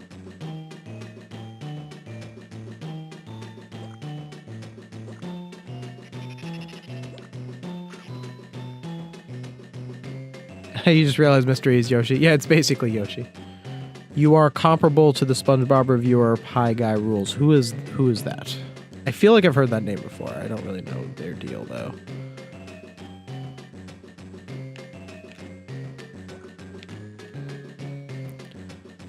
Overall, this has been an okay game experience. I think World 2 feels a little more repetitive, if that makes sense. Just doesn't feel like it's adding a lot. I thought there was more variety. I know there's more variety of robots in the game. Is it really? I'm surprised we haven't seen one of the giant robots yet. There's like a big blue version of the standard robot. I feel like that would have been in like World 1 or something, but we're already almost through World 2 and haven't seen one yet. So I must have played farther than this when I was a kid, because I remember the big blue robots. Alright, so I have to go back and get that other robot. Yeah, a lot of this is more like tedium, you know? I think one problem with some of the game design of these games is that, like when Nintendo makes like a level, when they have like a thing that you have to do in a level, they try to make sure that the thing that you do is more than just like a thing that you do, that it's like a thing that's fun to do. And I think some of these SpongeBob games don't really understand that game design philosophy. They more so just, oh man, oh no. See, like right here. So what this game is asking me to do is I have to go back and I have to eat the one robot. So this robot has to stay here, but I have to go all the way back and I have to get another robot and bring it over. And like, it's just going back and forth. Like it's a thing to do, but it's not like a particularly fun thing to do. Like a good Mario game would never really do that, or would very rarely do that. Like I can't think of a time where a Mario game really like has you do that. Except maybe in some of the RPGs it does some stuff like that like isn't very good. But like this is not entertaining. Going back, I gotta go back and grab this guy and bring him over. Like it's weak. It's weak stuff. Weak stuff. You genuinely like my narration? Well, thank you. I take good pride in how I narrate stuff. The vocal inflections and all that. Pie Guy Rules called the first SpongeBob movie a meh movie and called Sponge Out of Water a good movie. I haven't seen Sponge Out of Water, but I definitely had very positive things to say on the first movie. You can see my video on it where I think the first movie's amazing. How would it be meh? Meh? Meh. I think meh is a bit much.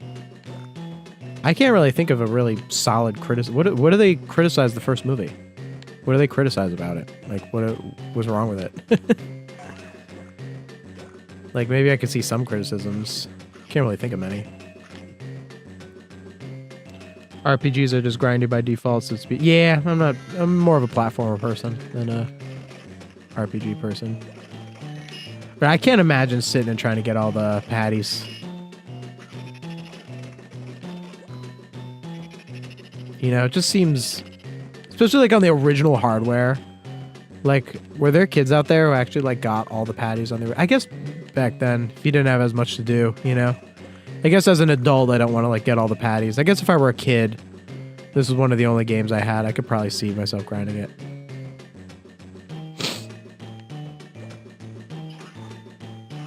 Oh, I get it. Yeah, you gotta leave mystery there, and then you can push it. I'm a little nervous that I only have one golden spatula. If I miss the golden spatula at like the beginning of the level, I'm gonna lose my mind. That would be crazy.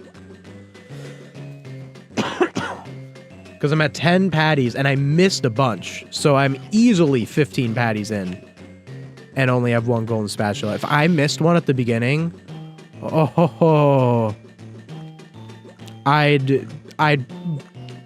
This would feel like Revenge of the Flying Dutchman again if it did that.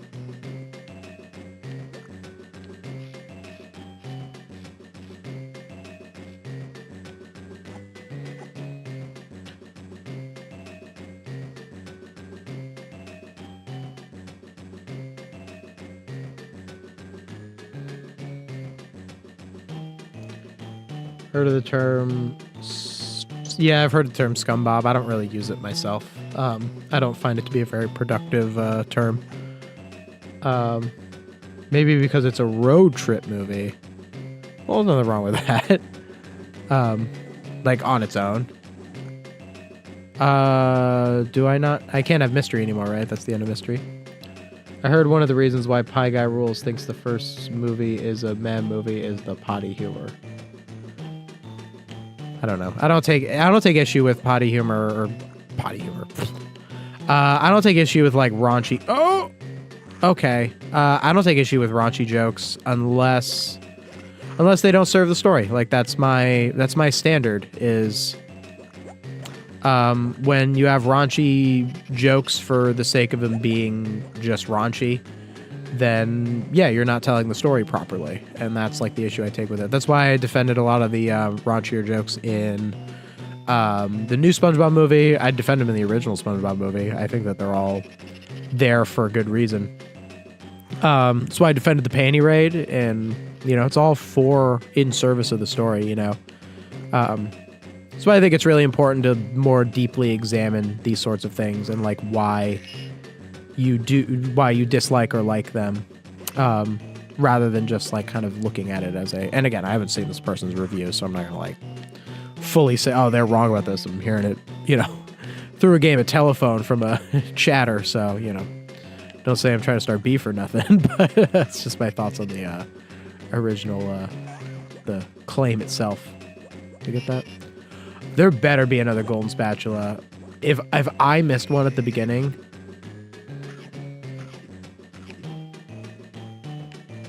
all right, this seems like another complete section.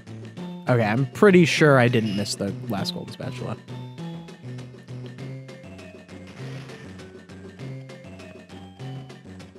Nothing bad on its own, but it's a trope story archetype that's been played out in recent years. A road trip movie? Well, SpongeBob movie came out in 2004. You mean recent years from 2004? Or recent years as in now? Because it could have been ahead of its time. I'm not really sure. Like, what is the road trip movie? Is that like a big thing? I don't even think of that as like a genre. I guess you could consider some like that. You know, isn't that like just like the Odyssey? Wasn't that the original road trip story? Actually, that probably wasn't even the original. That probably was copying a motif from thousands of years earlier. Along with Squidward and Sandy not having a major role in the first movie. I addressed that when I talked about it too. I think it was a little unfortunate, but I don't really know what else you could have done, you know? So, like, a movie can only focus on so many characters, you know? With a TV show, you got a bunch of different episodes. You can focus on different characters and different episodes, and you can have episodes where a character only has like a handful of lines and it's fine, but in a movie, it's a lot tougher. If you have a character who's featured in a movie, you got to give them, you got to give them a lot to do. It's all around kind of tricky. Sandy's so hard to write in a movie like that because she's too competent. You know, I said the same thing in Search for SquarePants. Is like, if she's there, it's like she's going to kind of dominate the plot too much. So you have to kind of like not. You either have to really have her or not have her at all. It's not like in Search for SquarePants they had like Squidward and Gary went with Mr. Krabs on the trip, and it's like they're just more mild characters where they don't have to dominate the scenes when they're in them, whereas Sandy would kind of have to dominate a scene if she was there. You might have to watch the original review of the movie. I don't really watch. I mean, I do watch other YouTubers, but I don't really do videos where I respond specifically to like other YouTubers. Oh, nice, we got another gold. We didn't miss it. Good.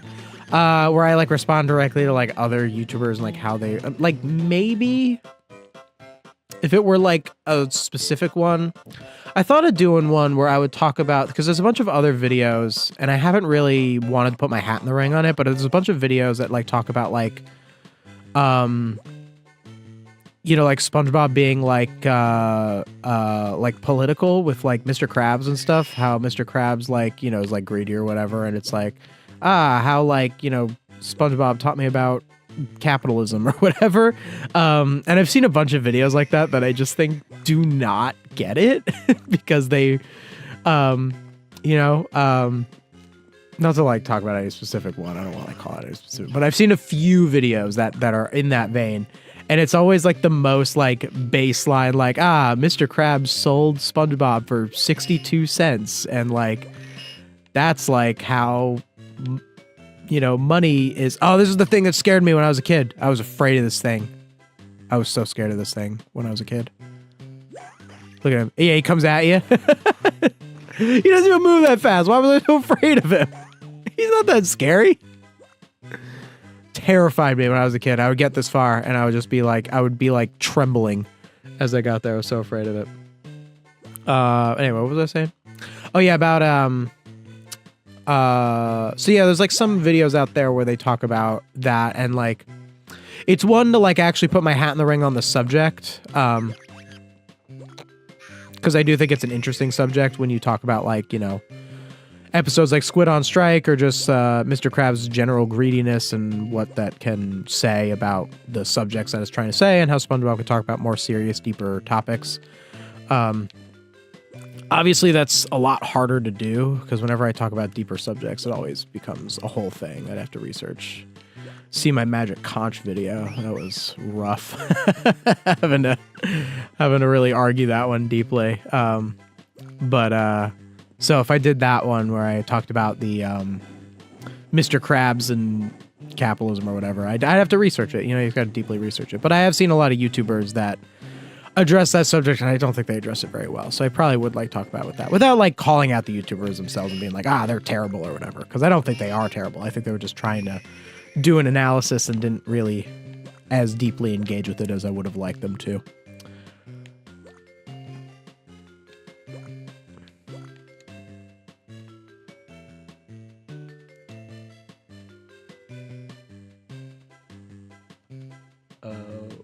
Hold on.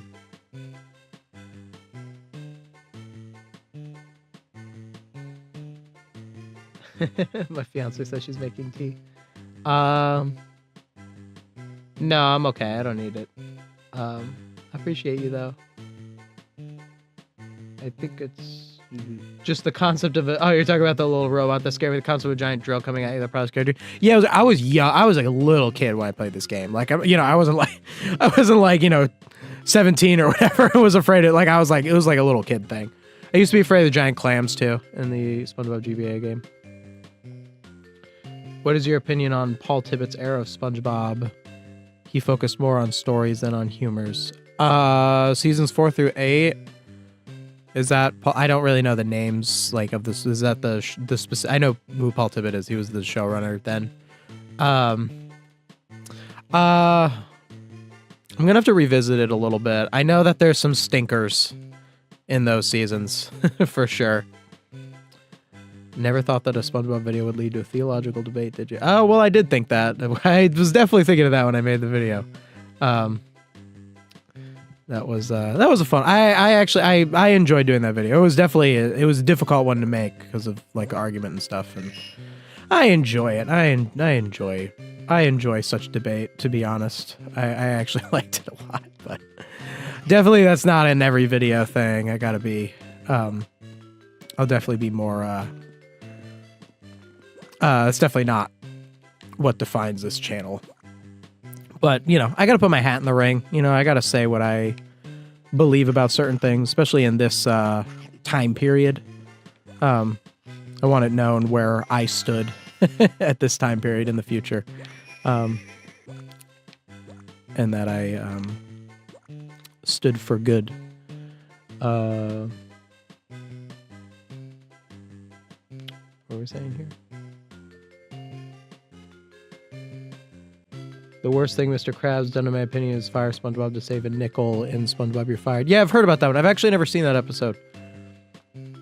Wasn't the Splinter in season 4 through 8? The Splinter was season 6. I know that because I covered it. I actually thought the Splinter was season 5. It's actually season 6. Number 1 least favorite episode of the show is Choir Boys. Which one's Choir Boys? Which one is that? I probably saw it back in the day. Is that the one where SpongeBob makes the weird face with all the jellyfish carrying him? It's that one? Sounds about right. Long time since I saw that one. Long time. And that special, it's worse for selling SpongeBob for 62 cents? Well, is it like... Okay, so he fired SpongeBob to save a nickel. And he sold SpongeBob's soul for 62 cents. So, like... selling someone's soul is more evil than firing them from a job, right? So is your logic that because he sold the soul for 62 cents, which was around 12 times as much money as firing him, that it's not as bad because it was that much more money compared to what he got from firing him?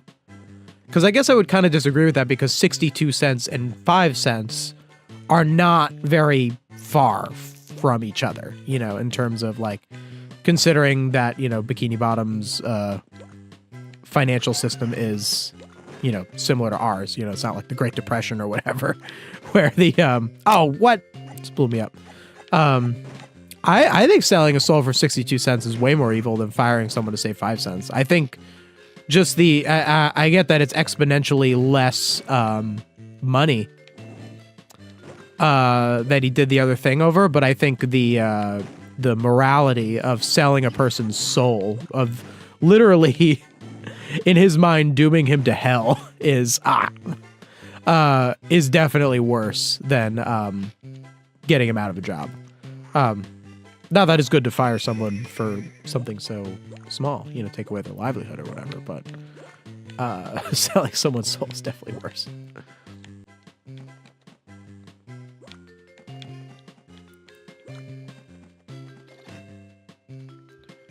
Choir Boys when SpongeBob follows Squidward to his choir practice. Yeah, I think I know the one. I think I know what you're talking about. What's my second least favorite episode? Well, I don't got the rankings on hand. Selling your employee's soul for a minuscule amount of money while keeping him around would make you loads more money. It's just a stupid business. There is definitely a very bad business decision. That is true. Very short-sighted, yeah, to do that. Maybe that thing won't shoot me this time. Second least... Well, I don't even know what my least favorite episode of SpongeBob would be, like, in general. It's hard to say. I haven't really, like, seen all of them. And I'm focusing so much now on, like, modern SpongeBob. Like, the most recent season. What would be, like, one that I really, like, loathe? It's hard to say. Oh, I think it's Truth or Square. I think that is, like, my most disliked SpongeBob episode. I think would be Truth or Square. Pretty bar none. Just because of what it represents to me as someone who enjoyed the show.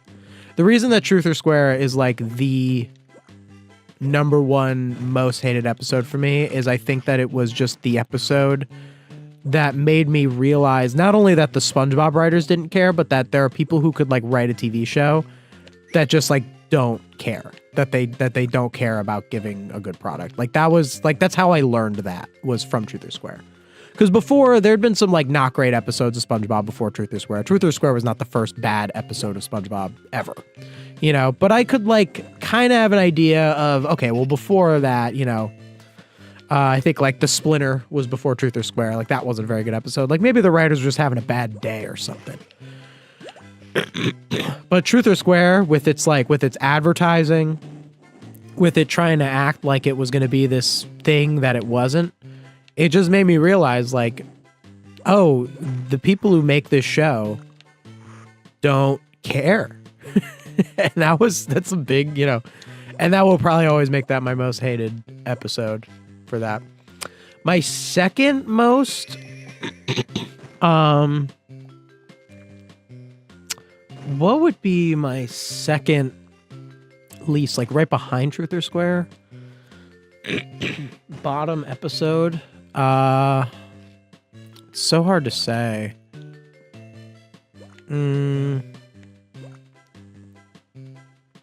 Was there one recently? Was there a modern episode? I really dislike Squid Ferratu. Squid Ferratu's no, but even Squid Ferratu had like moments that were like enjoyable within it and like art direction and whatnot. I do really dislike how it just made the Nosferatu joke like not funny. Like how it actually, I mean, not funny, Oh, no, not Squid Ferratu. Squidiot Box. I think Squidiot Box might be number 2 most disliked SpongeBob episode for me. Squidiot Box is so unforgivable with what it does to the show. To actually have the audacity to look at the Imagination Box episode and say, what if we just made it that the box was actually magic? I think is so short-sighted. Like, you have to really not understand anything about storytelling to think that that's even remotely okay to write in your show. I think that is just so, that one is just so atrocious to me. Like I even went out of my way when I did the video. I wanted that to be like the main video where I talked about, what was it? What was my like main, I had like a main thesis of that one. That was really important. What about Pal for Gary from season 7? Been so long since I've seen a Pal for Gary. In fact, I remember, I think the only time I watched Pal for Gary in like my like childhood home, like in middle school. Like I've really never looked at a Pal for Gary from an analytical lens. I remember hating it as a kid. Like I remember thinking it was a pretty awful, like overly mean-spirited episode. I feel like a Pal for Gary would be like, if I did a video on it, would be like my Splinter video. It would be a lot like that one, where it'd be like, can I take this story and rewrite it into something better? As like a challenge, where it's like, could this have been a good episode? That's probably what I would do for a Pal for Gary, but I actually haven't seen it in a very long time, so I don't have specific criticism for it. Second least favorite of anything is hard to choose. It is, because you have to find your most disliked, which is very easy to figure out. But then it's like, well, what's second? Yeah, what's second? It's tricky. I think that's a pretty even 1 and 2 bottom spot for me. I'm trying to think if there's more. Because like a lot of episodes I don't like have elements that I do like in them. Like what I just said with like Squid Ferratu. Like Squid Ferratu made me laugh. It's not like it's an episode that didn't make me laugh. I mean, Squid Ferratu's pretty bad. Like it's pretty bad because it does ruin Nosferatu. These robots are everywhere. Evil. Evil. I miss them. Mermaid Man and Barnacle Boy. Okay. All right. Here we go. We're in business here. Pretty good vibes, these levels. This level is very similar to the City Streets level at the beginning of this world. There's a bit of repetitiveness. I feel like there was more variety in Revenge of Flying Dutchman. Of all things. It's getting a little tedious, I'd say, this game. I think one problem with a lot of these games is I do play the whole thing in one sitting. Mostly because I like to have it be just a complete, just a complete day of it. Also because I kind of want to do a video on this game specifically next week. So if I don't finish it today, I'd have to do like another stream tomorrow. And I just don't really want to do that. It seems like a whole thing.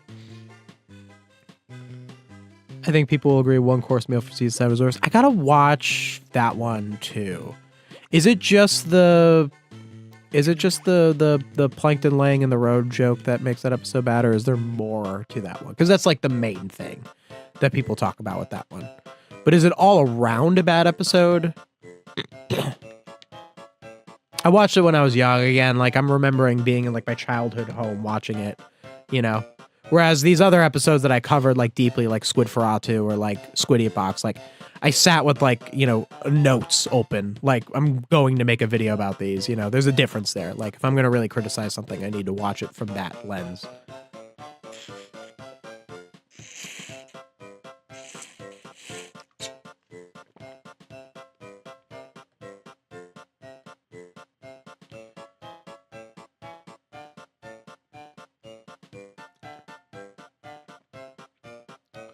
Truth or Square might not be my ultimate least favorite, but I'm not giving a 0 out of 10 like I did with Choir Boys. I could get that. I could get why Truth or Square is not most people's bottom. It's very personal. Like, the reason that it's bottom for me is because of what, like, you know, for someone else,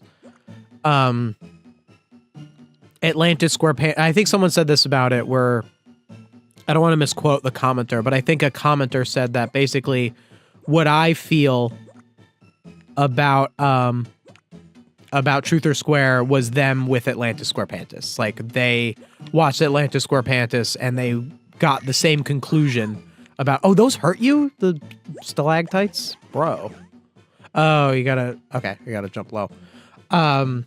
So like, it's totally like personal. Like, and also if you weren't, you know, like I was watching I was in like 5th grade when Truth or Square came out. So like I was watching Nickelodeon advertise Truth or Square. And that was a big part of why I feel the way I did about it. I even talked about that with Best Day Ever too, where I said that I didn't want the bias of Best Day Ever to like, because Best Day Ever, in case you don't know, the reason that people don't like the Best Day Ever episode is that it came at the end of a like top 100 SpongeBob episodes. And even that was, you know, a whole thing that people were mad about because in the top 10, most of the episodes were season 4 episodes that weren't considered. Okay, just I guess I'll die. Most of the top 10 was like, you know, season 4 episodes, and number 1 was Karate Island, which, you know, while Karate Island's not a horrible episode, I did rewatch it recently. And, you know, it's not awful. Like, it has some pretty good moments and it does have a story. Wasn't the number 1 episode from the time, like, you know, think of all the episodes that had already existed by the time you got to Karate Island, you know, Band Geeks, Dying for Pie, Pizza Delivery, Wet Painters, all that sort of stuff. Like, all these really great episodes. It's like Karate Island, come on. Like, seriously. But people got mad, and then, so they did this top 100 thing, and then after the top 100, they aired Best Day Ever, and it was like the best marathon ever. They had all this like hype for Best Day Ever, and it was a regular 11-minute episode, and it has a couple of flaws. I feel like people give Best Day Ever a lot of a bad rap because of that.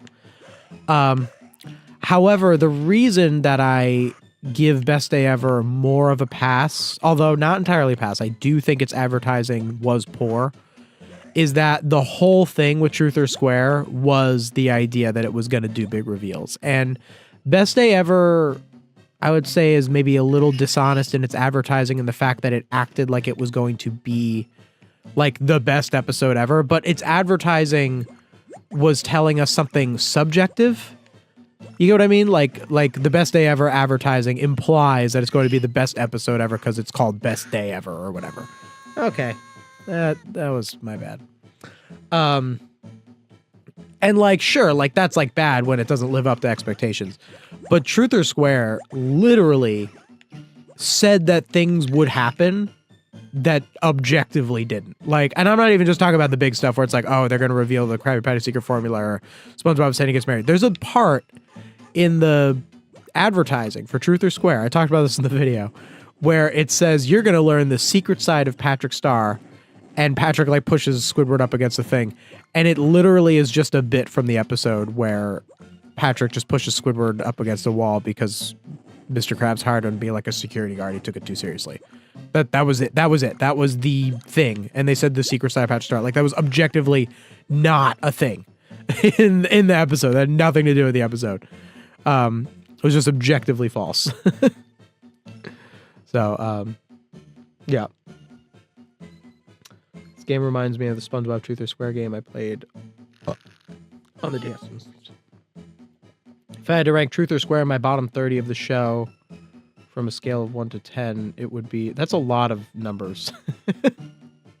Wait, if I had to rank Truth or Square in my bottom 30 of the show from a scale of 1 to 10, it would be 1 out of 10. I don't know where the bottom 30 comes into that. How do I get this one? Is this solid ground? Oh, okay, it's solid ground. Cool. This is a cool looking level. It's supposed to be the Murmur layer. It's a little bit of a unique biome. Okay, this thing. Yeah, a lot of puzzle elements to this game. Is that what I should do the full video on it?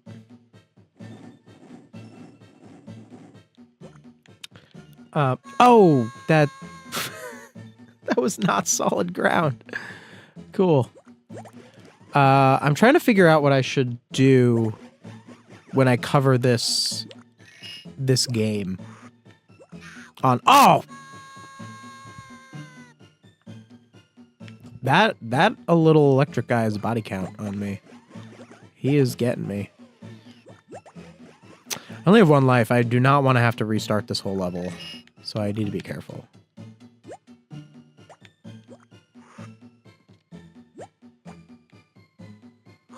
What?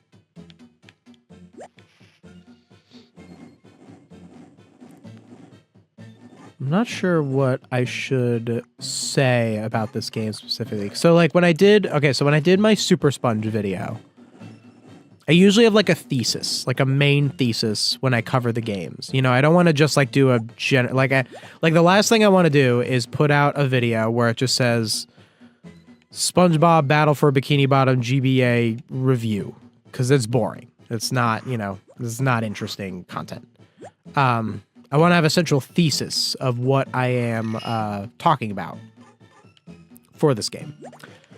So when I did Super Sponge, I talked about how it didn't like represent the show very well, like because Super Sponge is a very strange game. You know, it has a lot of like elements that don't feel very SpongeBob-y in it. So that was kind of the main thesis of the video. When I did Revenge of the Flying Dutchman, I mostly complained about the key system and how it made the levels pretty bad. Now,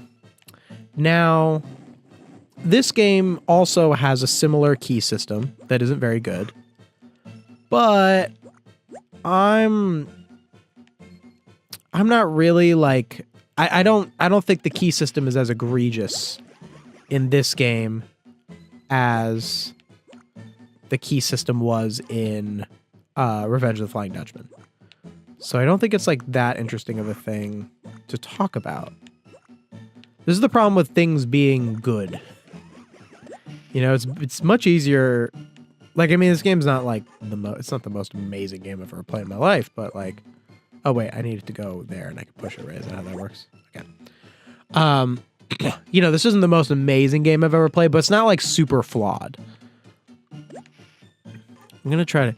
You know what would have been good is if I had played the GameCube one, then I could do like a comparison. That could maybe be a future video, but I need to find like a central thesis. On what kind of video? I don't know. We got any ideas? The Best Day Ever was an iconic song, but nothing beats Sweet Victory, the theme song, and one of the songs from Christmas Who. Let's be honest. Yeah, Sweet Victory. That I am like, I need to do Band Geeks video. It needs to happen. It's been on my mind for a while. I don't want to do the Band Geeks video yet, mostly because I just want to be a slightly bigger YouTuber when I do the Band Geeks video. That makes sense. You know, like I want to like have a little bit of a higher sub count when I do that. Because usually positive videos, at least where I'm at as a YouTuber, positive videos don't do as well as videos that are very critical and very negative. Ooh, I am nervous. I haven't even gotten one golden spatula yet. I'm gonna have to restart this level at some point. I'm gonna get game over, aren't I? But I am planning a Band Geeks video. It is. When I do it, I want it to be a big one. Like, I want it to be one that gets a lot of attention, just because Band Geeks is a very important episode to me. Although my Dying for Pi video did very good. And Dying for Pi, I think, is one of the strongest stories in the entire SpongeBob series. So maybe a Band Geeks one would be similar. But I want to talk a little bit about how Band Geeks structured its story. Ooh, that was good to get an extra life there.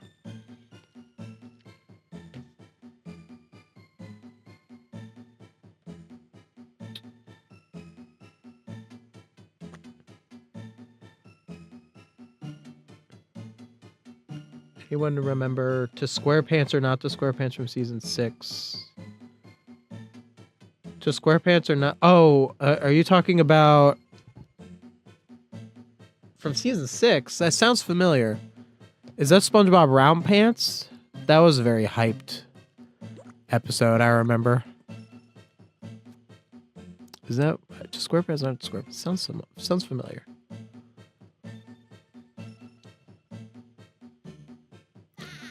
Your favorite episode is not Band Geeks. Your pick is SpongeBob's Big Birthday Blowout for season 12. I'm not gonna hate you for that. I would never hate you for saying what you enjoy in media. I'm glad that you enjoy. I've never seen that one, Big Birthday Blowout. I know a lot of people do like it though. And that's okay if you like it more than Band Geeks. You don't have to like Band Geeks. I don't know why I did that. At least I'm very safe when I die here because I get an extra life at the beginning. Honestly, I think my favorite SpongeBob episode might be Dying for Pi. I think that Band Geeks is a funnier episode than Dying for Pi. It's so hard. It's so hard to compare. It's like they're just so perfect, the way that they are. But like it's when you have episodes like that, I would say like Band Geeks, Dying for Pi. Let me know if I missed any, because I probably did. Band Geeks, Dying for Pi, Wet Painters, Chocolate with Nuts, and maybe Krusty Krab Training Video are just like episodes where they do not waste a second of their runtime.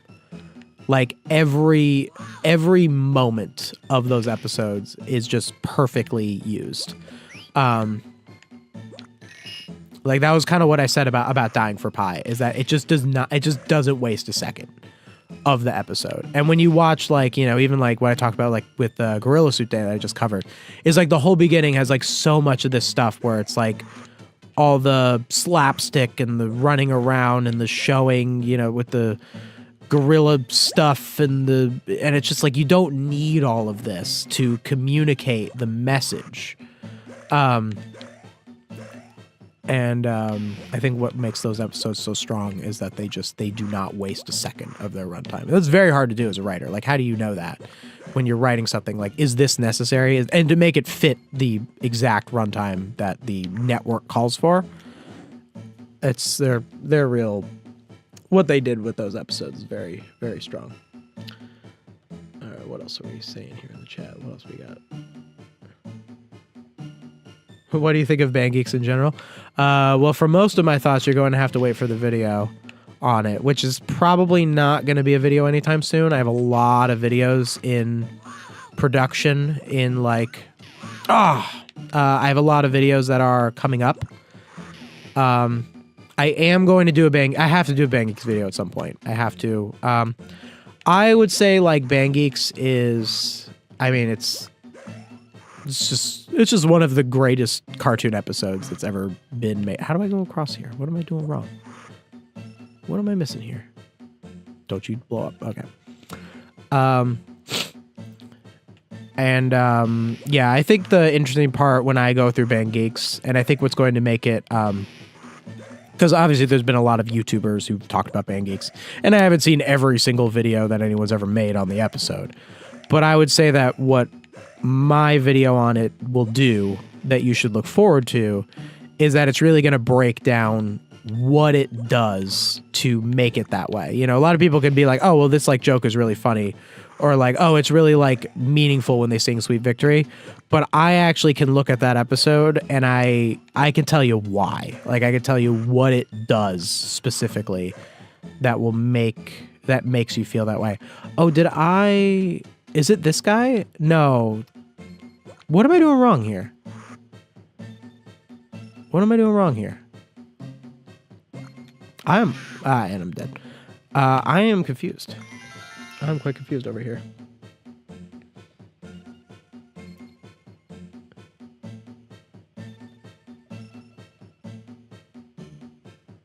Square pants or not the square pants was the one where SpongeBob got round pants. Oh, that is SpongeBob round pants?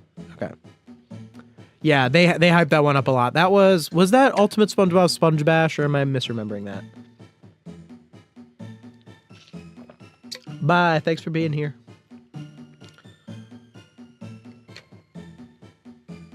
The SpongeBob Sponge Bash, I remember that. I was in 5th grade when that aired. I did not see when it got hacked, because I watched it live. Apparently it got hacked. There was like a whole weird thing that happened with that, but I didn't see that live as a kid. But I did see the Ultimate SpongeBob Sponge Bash. I do remember the Ultimate SpongeBob Sponge Bash. What did they premiere, like 5 new episodes or something? It was something like that. Wasn't it also Single Celled Anniversary was another one that was in that event? Okay, what am I missing here? Okay, so this is a robot. Can I just make that jump? Is it easier than I'm making it? Ah. I don't know what's going on here. Ah. This level's kind of irritating. Oh, this is only World 2? Am I gonna have to split this up into 2 streams? I might need to do that. I can maybe revisit it tomorrow. Finish it.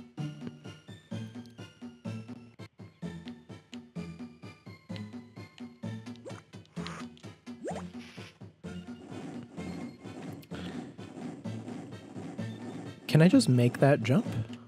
Is that the idea? No, I can't make that jump. But I need to make the guy go on that. And I also need him to make the jump? Am I missing something? What am I doing wrong here?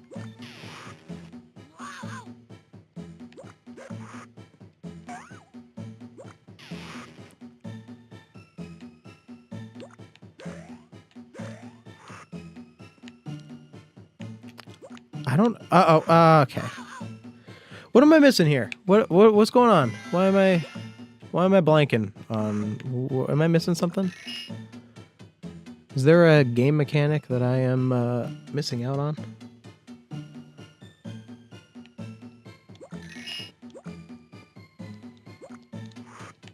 Come on.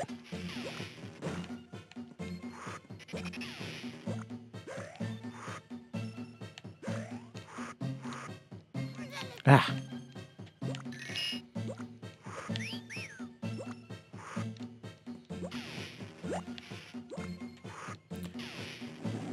I don't know what I'm missing here.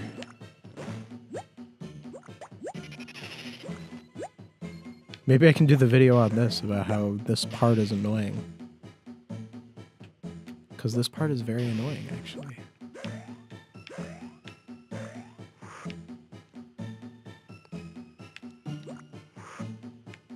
Okay, we got this guy here.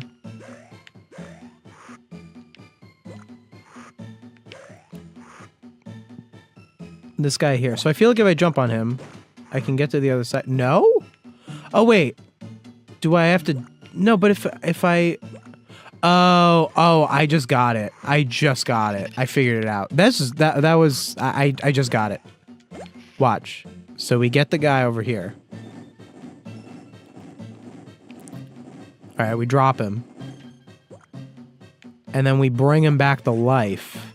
And he walks over, and I jump on him to get over here. And I have to wait for him to push the button. That's how this works. That is a complicated puzzle. Come on.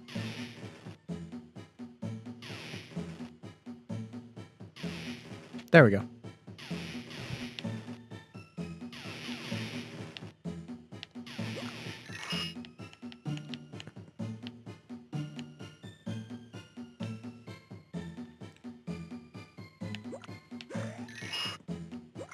There we go. Oh, and I gotta get the... I could have easily missed that if I just walked by the golden spatula and I had to go all the way back. It's such a bad mechanic. It's such a poorly thought out mechanic. Like, it's almost like they knew that, you know, it would be really annoying to go back and get the golden spatula, so they made them all really obvious to find. But then at that point, it's like, what's the point of even having the golden spatulas? Whoa.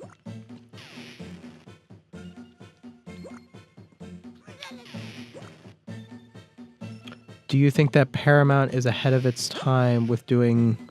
Oh, hold on. Get this jump. What's your question? No! Ah! Level's driving me nuts. Ah, it resets everything. Great. This is really annoying. This is getting annoying. Like, I'm getting Revenge of the Flying Dutchman flashbacks. It's just so clunky. Like, it's not that... Like, I don't feel like I'm losing because, like... Oh, I'm, like, playing bad. I feel like I'm losing because I'm, like... Your stuff is all over the place. Your jumps aren't tight, and your gameplay doesn't feel that good. This was, I guess, a cool puzzle. Do you think that Paramount is ahead of it marketing with doing 1 month time of hype without people getting bored because Marvel movies stretch it out by a few months and some lose hype due to it? Are you talking about the advertising for Search for SquarePants? I'm not sure what you're referring to. Are you talking about Search for SquarePants advertising? I don't know. I think they're very different kinds of movies that have very different audiences, so it's really tough to say. Like, I feel like if you have this big, like, Marvel event movie, you're probably going to want to advertise it years in advance. Whereas, yeah, with, like, the SpongeBob movie, you're not really going to want to build a hype cycle, like, that far in advance. So I think it's just different, depending on the thing. How did it do, Search for SquarePants? Didn't it not do well? Like, did it do, like, well in, like, the theaters? I don't actually know. I know, like, my video on it, you know, and then it could have just been for other reasons. I don't know. Maybe my video wasn't that good on it, but, and my video was also positive, and people are driven towards negativity. And a lot of people were negative on that movie. Like, there's, you know, the most shallow take. Oh, there's too many butt jokes or whatever. Like, most shallow takes. People watch the... Oh, I missed the golden spatula. I gotta go back. I'm glad I caught that. Imagine I didn't realize that till the end. That would have been bad. I gotta wait for this guy to come over. But yeah, I wasn't sure how popular Search for SquarePants was.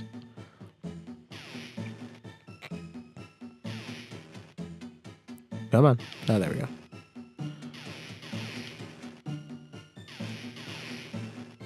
I think the first SpongeBob movie got a first trailer on April 4th, May 4th, June 4th, October 4th. It got multiple trailers. So is it like the advertising for how they... Yeah, I don't really know. It's a tough question. I mean, advertising, you know, it's something that, you know, they have people whose whole job it is to try and figure that out. Ah, just go right. Jump, guy.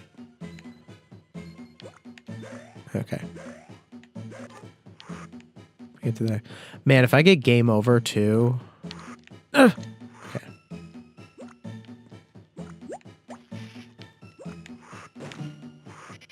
Nope, not enough. Okay. So I have to hit him and knock him down.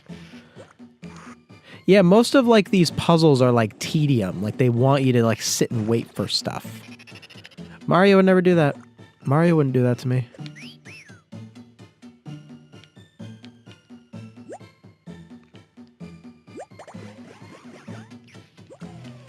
Oh, come on, guy.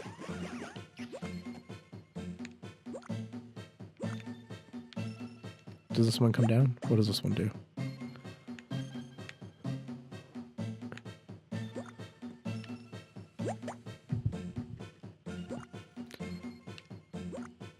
This section seems a little less tedious than the other one. Wait, I have 1 golden spatula and 17 patties. Oh, did I miss one? If I missed one, I'm going to be so mad if I missed one. There's another. Is it possible that they bottom loaded them? That they're at the end? Okay, this seems like another full section. I feel like I didn't miss the golden spatula. I really hope I didn't miss it.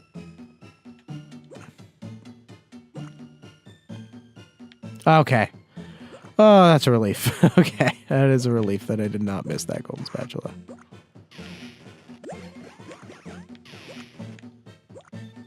Wait, they just put the other golden... Look at this. Look at this. What is the point of this? Okay, so walk me through this. Let me point out how dumb this is. So the idea of the game is you have to get... Don't laugh at me, SpongeBob. The idea of the game is that you have to get 3 golden spatulas, and then you can go into the exit. Okay?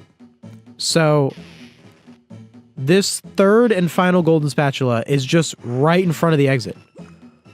Why even have it? What's the point? Because other levels have 3 that are more hidden, so now every level has to have 3, so you just put it at the end? Why not just have this level have 2? Why have golden spatulas in every level anyway? Why not just establish that some levels need keys and some don't? This is a different kind of level. I'm sure you could communicate that somehow. Instead of having it be where I had to like kind of repeat myself in the other section and go all the way back and around to get that 1 golden spatula. That was very annoying to do. I don't know, I just don't like, you know, not well thought out game design. Just not a fan. Alright, I need to push this over here. And it's just a bunch of pushing stuff. I'm just pushing stuff. It's very undynamic, you know? It's like they had all these robots, and I was thinking that they were going to do something a little more interesting with them. And they kind of didn't. It's kind of disappointing. I mean, I guess we still got 2 more worlds, so, like, we'll see.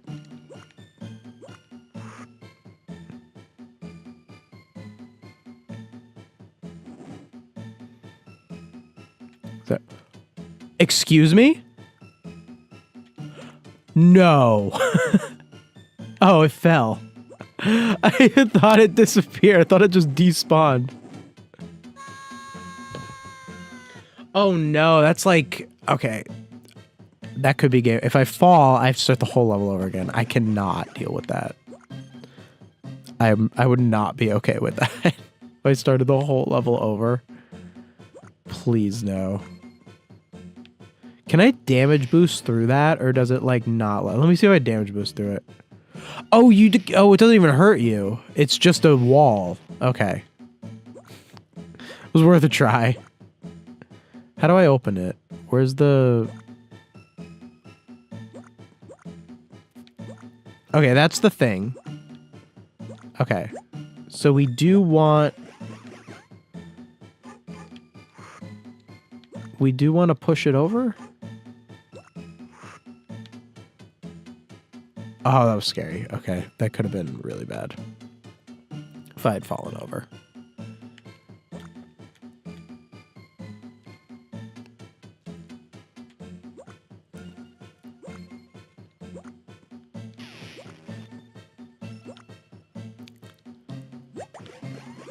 Okay. Oh, that goes farther up? Great, then I'll go farther up. See, it's just like back and forth. Like, it's not super interesting because it's all back and forth. It's just not very compelling game design. Okay, so what I need to do is I need to push... Where do I need to take it? It needs to not go that way. That way, so it should not have fallen. The way it fell... The way it fell was bad. So we don't want it to fall like that. But I need to travel with it, and that made it fall. Man, you should program your game right. Like look, the thing disappeared. It fell down there. Oh, okay, okay, so it's supposed to go down there. So it was supposed to do that? It was supposed to glitch and fall below the thing? This is a mess. This level's an absolute mess. Okay, wait, come back for me. Hey! I'm talking to you. Back here. And now it's gone. Where'd it go? Okay, that's exactly where it needed to go. That's so clunky. That is so clunky. That's like the clunkiest game design ever.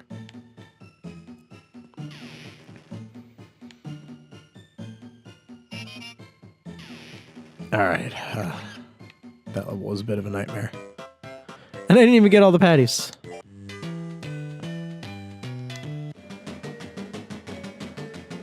I'm just gonna... Oh, yeah, it just kills you immediately. Okay. Yeah, I just wanted to die so I could get... Yeah, oh, you get 3 lives.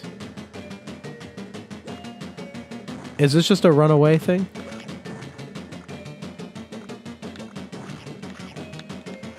Okay, got it. So I run away and I throw the bombs at him. Simple enough. The boss is a... Oh! He one-shots you.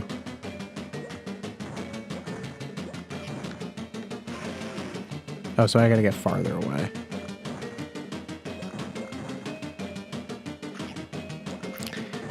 Good! So then you... Yeah, it's pretty alright boss battle.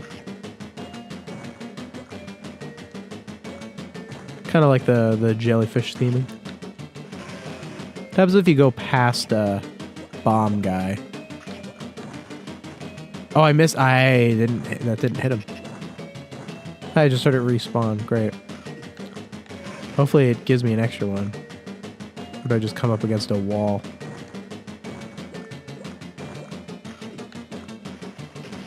Oh, that one didn't connect either. Okay, there's extras. Ah, seriously? The whole thing feels pretty clunky. Okay, I just hit the jellyfish. I guess taking damage doesn't matter that much if he just one-shots you.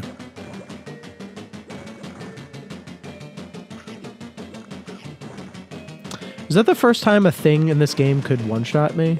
Than falling in a pit?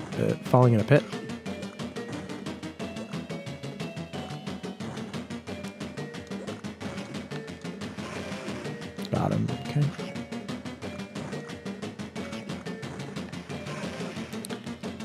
All right, Robo Patrick. Huh, and they have extra healing.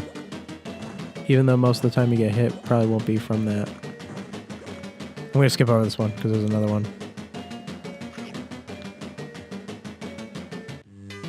Oh! That did it! Off screen. You stopped it, but you think that robot was pretty good looking. Get it? Because it looked like Patrick.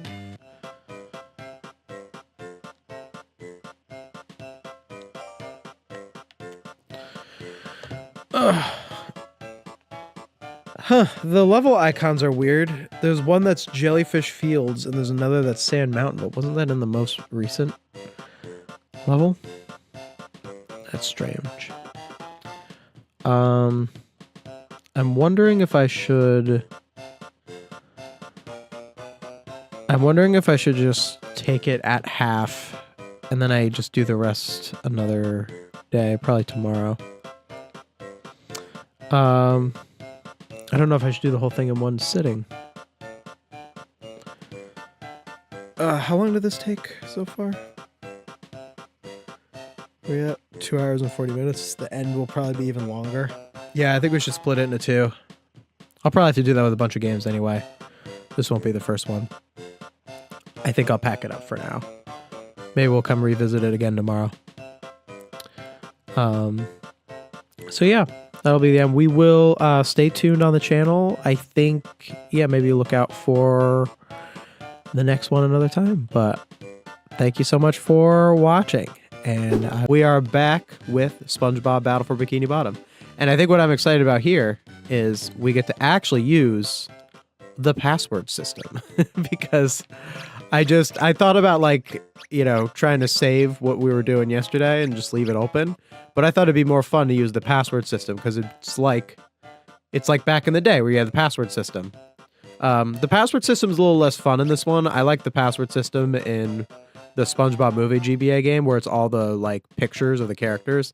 This one's just letters and numbers.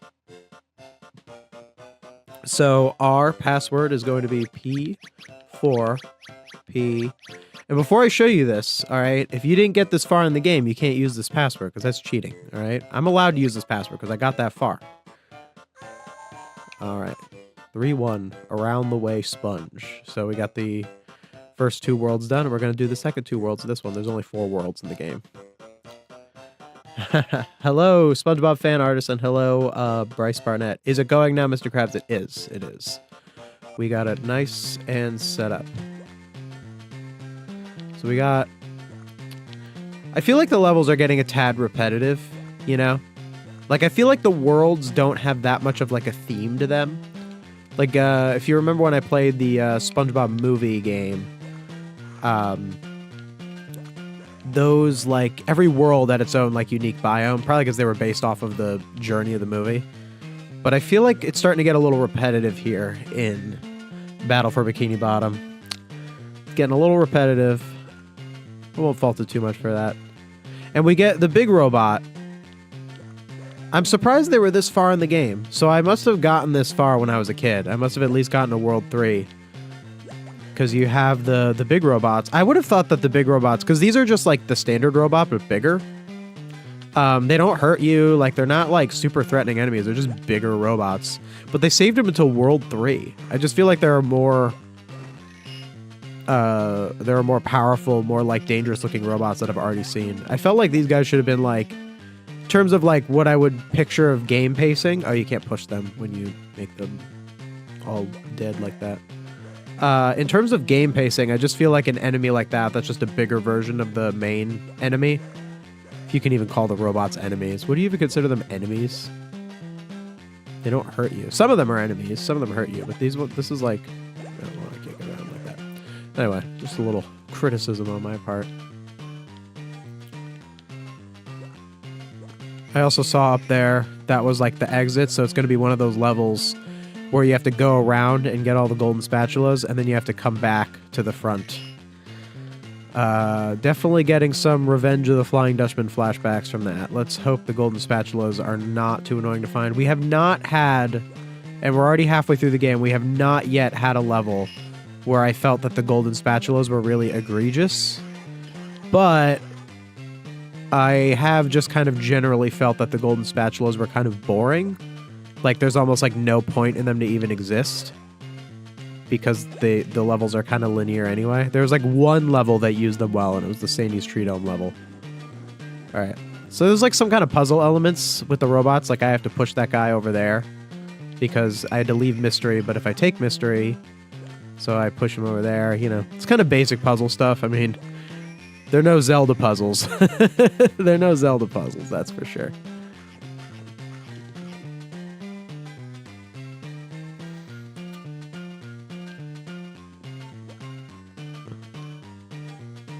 I don't pay you to stand around, SpongeBob. Those robots are still scaring away the customers.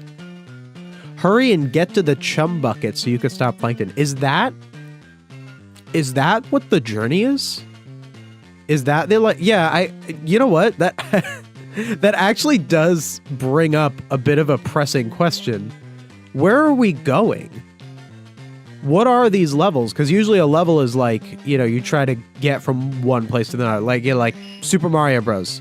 You go from, you know, you're walking to Bowser's castle, or you're freeing all of the different castles that Bowser took over. You know, you're freeing the different you free all the different toads. You know, your princess in another castle and such. So, like, there's a reason that you're doing all the walking that you're going to where you're going. Or like the SpongeBob movie game. Like, in the movie, they have to get from point A to point B. Or Revenge of the Flying Dutchman, you had to find all the Dutchman's artifacts that were in different places.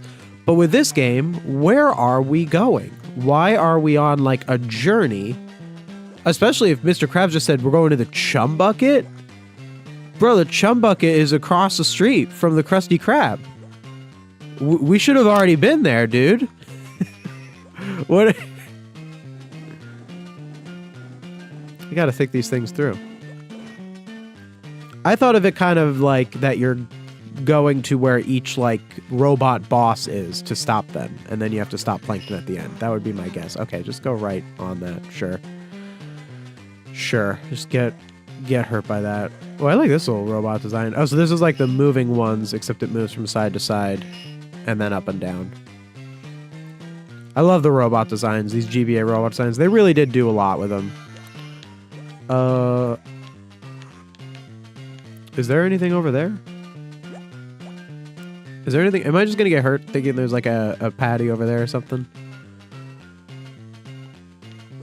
Whatever, I don't need it.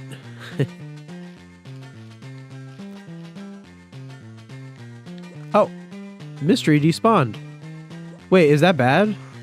Was Mystery supposed to despawn? Mystery's far back. That's more like clunky gameplay. I get rid of Mystery and then she despawns. Like, was the game planning on that?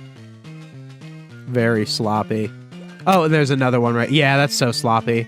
So, like, I guess the game designers knew that Mystery would despawn when I go up there, so they just give me another one and Mystery just kind of disappears. Do we see how that's, like, sloppy game design? Where, like, you leave it and then it despawns? Like, a Mario game wouldn't really do that. Is that death? Why can't I see... Oh. That was very poorly... I mean, I guess... Was that poor... It wasn't very well communicated. I don't know about poorly, but... A lot of flaws in this level. Plankton dug up the Chum Bucket and pushed it somewhere else. Oh, that's pretty funny. See, that would be good. That makes sense. He pushed it somewhere else, so then we gotta go. We gotta go far away to the Chum Bucket because Plankton... Okay, just blast me right in the face. Cool. Probably have to push this. So Plankton dug up the Chum Bucket and pushed it somewhere else. I mean, the game needs to establish that. If the game doesn't... Oh. Right. Of course. Now I gotta push this. Now I gotta push him all the way over so that I can jump over without breaking him. And then... Alright, do not break him. Gotta be very careful here. Alright, there we go. And then I push it, and then I can get on Mystery and do the whole thing. Alright. Yeah, most of the puzzles, you know, like... Clearly they're going for, like, this, like, puzzle vibe with the robots. And I just... No! After all that. After all that. SpongeBob Battle for Bikini Bottom GBA. How you do this to me?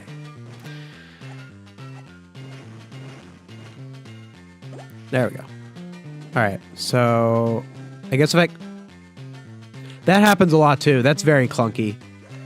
Just another element of, like, not very tight game design. Like that sometimes when you push them off, you jump on them and break them. Which is a shame, because I really do think SpongeBob can make such good games. Alright, let me do this right this time. So, we do that. How do I get across? Oh, maybe if I jump, like, double jump off of Mystery. There we go. A lot of mileage off of Mystery. A lot of levels of Mystery. Are you kidding me? Dude!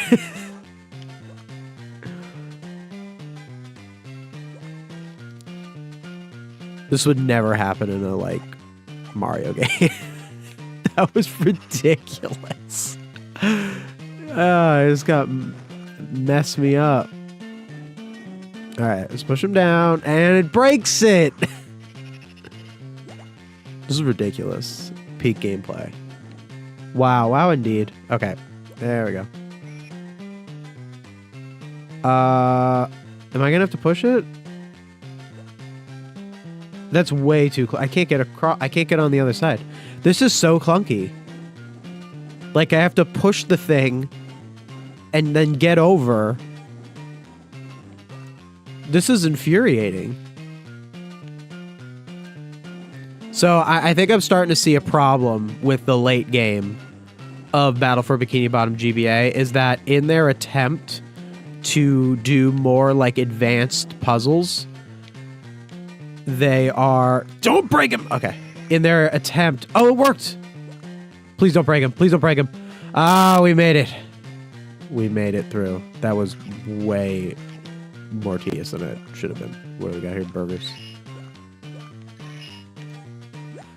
So a big problem now that I'm realizing with their game design is that in an attempt to make the game a little more advanced puzzle-wise, they just make the puzzles like really tedious. Ah, I blew them up. And it's just a lot of going back and forth. We saw this in the level before this level. That was in the part 1.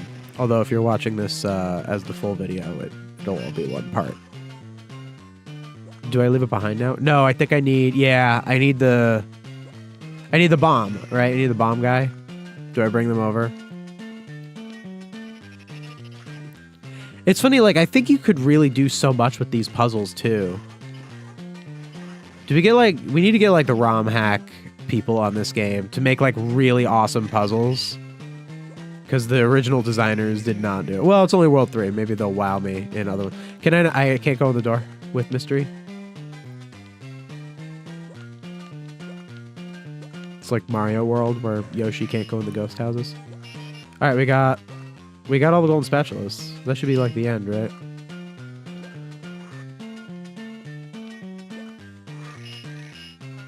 Yep, that's the end.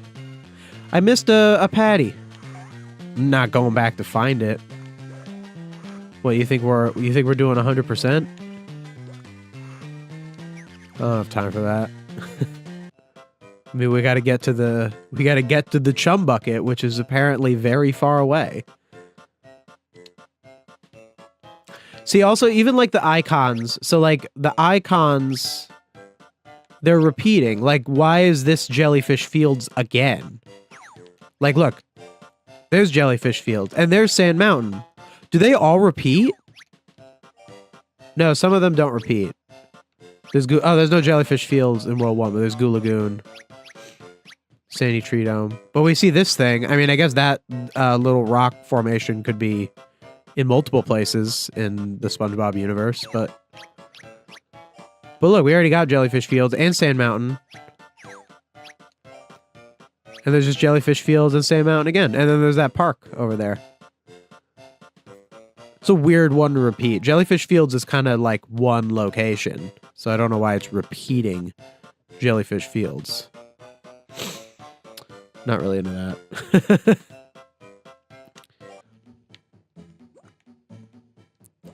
Vibes. Look at the background. They did a great job on that. Oh, okay. This is not like Revenge of the Flying Dutchman where the bubbles trap the jellyfish. Even though it's the same SpongeBob model, so I feel like it would do the same thing.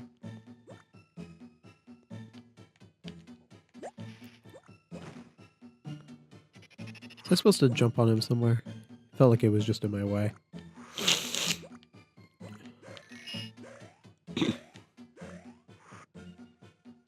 There we go. Hey, mister, you see those bubble blocks? Blah, blah, blah, blah, blah. You have to hit the thing. And it changes the... Yeah, so it's like a...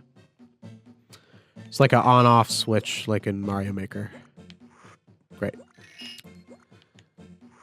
Okay. That was exactly what I wanted to do. That was my exact intention on how to move across that. Okay, okay! Wait, I need to jump on him. I like the noise when you bounce off the robot.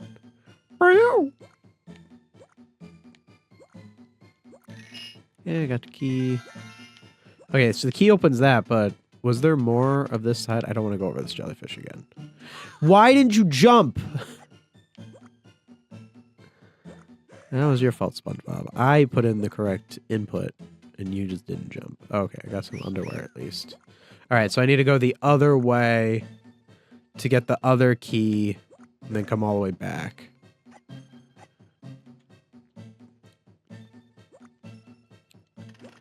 There we go. See, this jellyfish is closer to the ground, so I can't crawl under it. Oh, it's just right there. So I went over here to get that, to go all the way back over there. See how, like, they... I don't know why I didn't... Okay. You see how, like, it's like the gameplay is go back and forth. You know? Like, the gameplay is not gameplay, if that makes sense. Like, when you have, like, a Mario game, the things that you have to do in the Mario game have specific things that are, like, enjoyable. It's not, like, just, like, go back and forth. Because if the whole game is just go back and forth, the game is only as fun as how fun it is to move around the character. That's like a... Dude, what? I'm trying to press down and all that. There, crouch. Okay, we crouch. So if your game is mostly just going back and forth, your game is really only as fun as, like, moving around the character.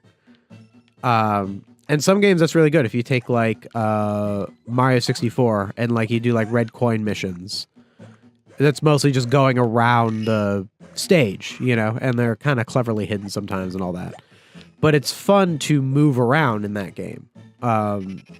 Or, like, Grand Theft Auto missions where, like, it's like you got to drive person to this. Like, the driving itself is enjoyable, so you don't mind as much of the movement. But in this game, like, the movement isn't really that. It's just a standard platformer, a 2D platformer. You have to do more to make your 2D platformer enjoyable. And he bounced into me.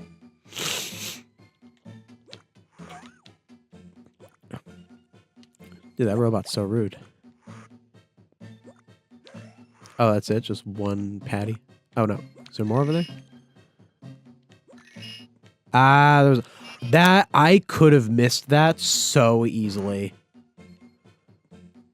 I think I'm just lucky I found that. That would have been another... I keep walking into jellyfish. That could have been, like, another, like, Revenge of the Flying Dutchman nightmare. I'm so glad I found that. Oh, what is it? Hit it from there? Yeah, there we go. Okay. I wasn't sure if that was a straight line to there. That would have been terrible if I just missed that. Oh, and I gotta get the robot over here. Yeah, push him. Yeah, a lot more puzzle stuff going on here.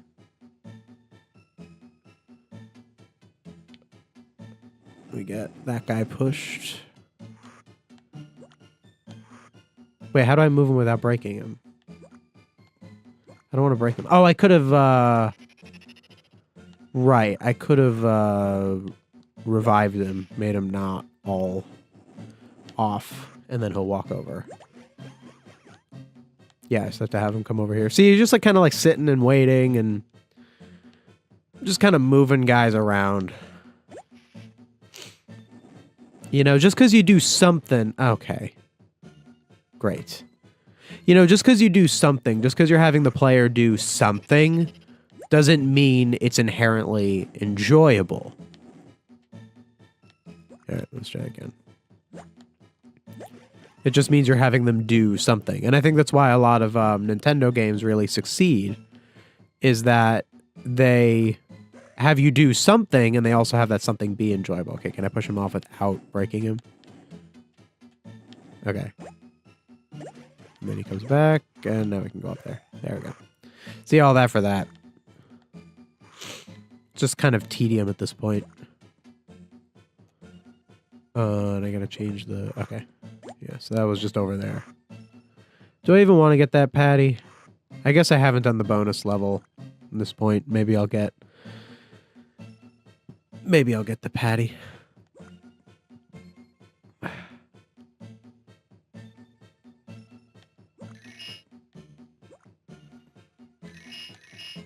Bunch of patties in there. We got that. Oh, so you... I guess it's a straight line from the other one, and I can undo the other... I can undo the other door from inside those doors. At least that's what I think is the point here. Does that work? No? Oh, maybe I have to do it from... Okay, I think I know what to do. I have to do it from the top of the robot. Yeah, because that's like... Nope, that missed. Ow. Yeah, this game gets worse the farther it goes. I'm seeing a lot more flaws in the later levels. And the early levels are, you know, they're early levels. Like, you give them a pass for not being, like, super amazing or anything, because they're early levels. But, yeah, it's very flawed. Just that the stuff it's having you do is just not that enjoyable. Do I need this guy? There's also not a lot of threats, too. Like, there's a lot of these robots, and most of the enemies in the game are the robots, but the robots don't hurt you. Or most of the robots don't hurt you, so there's not a lot of threats either. Hi there, welcome.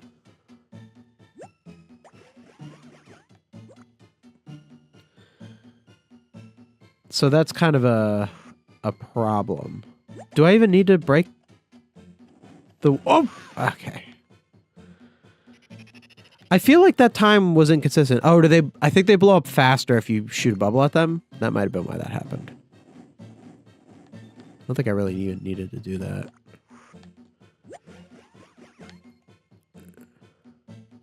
Come on.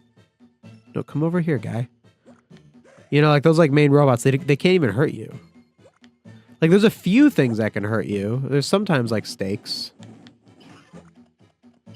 Ah.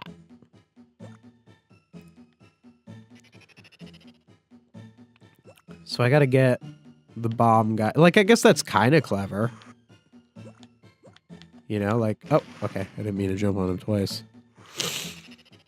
Like, you need the bomb guy to land on the thing, and then you go to the other side before the bomb guy does it, you know?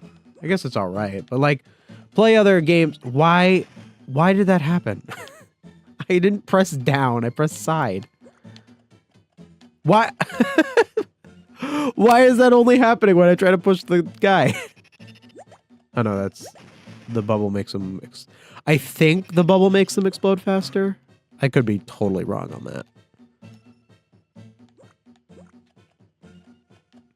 Dude, wait, why did it break so fast? Does the bubble make them explode less fast? Okay. Okay, maybe the bubble makes them explode. I feel like their explosion time is very inconsistent. Does that seem inconsistent? It's gonna shoot me.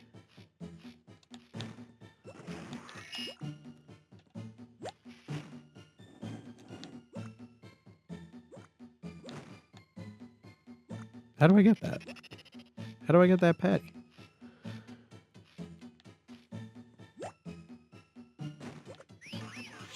Oh, well, I guess that's what I have to use the cannon for. Yeah, we push. And it's just more pushing. Push and... Ah, and then it does that. How do they not notice that during testing? Like, adjust the hitboxes. Developers from 2003, just adjust the hitboxes.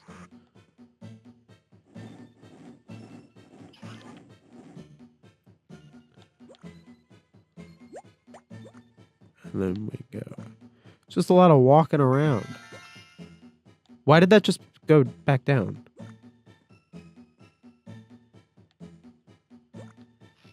Wait, why did that go down? What was on there? That was weird. The... Oh. What's happening? What triggers that door?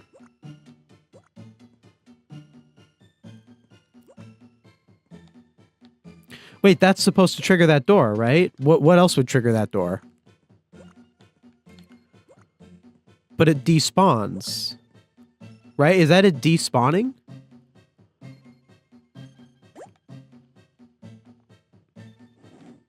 Is it not on it enough? That's weird, right? I feel like that cannon is supposed to do that door. And then it goes down. What the heck?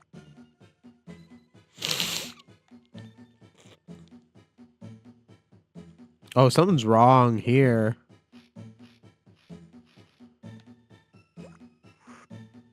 That's not good. Maybe it's because he's deactivated. Maybe if I activate him, he won't despawn over there. Nope. Okay. Something's wrong here. Right? Am I missing something? I feel like I'm not missing something. Let's break him and just like respawn him and see if anything changes. That's weird, right? Hello, how are you doing? I'm doing great. How are you doing? I am a little confused at this puzzle in this game. Okay.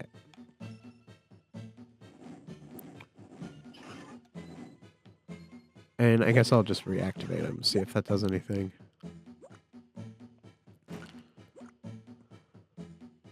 That's not good. I think something's wrong. What level is this? I might have to like password to whatever is the level after this.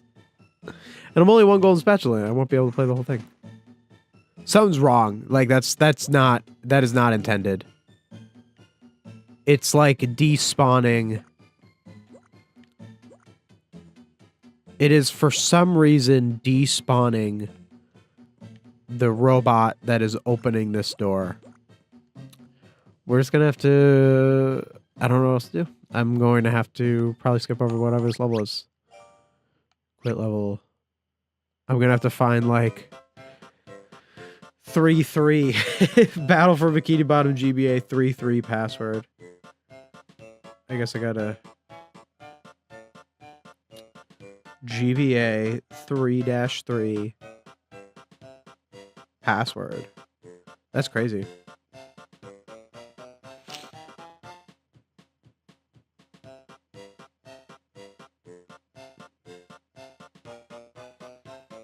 Okay.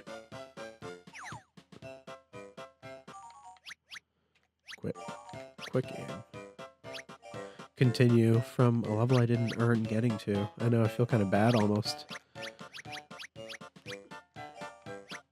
At least I could just do that. At least that had a fix. I wonder if that's just the way I'm playing the game. Yeah, I just had to skip the level.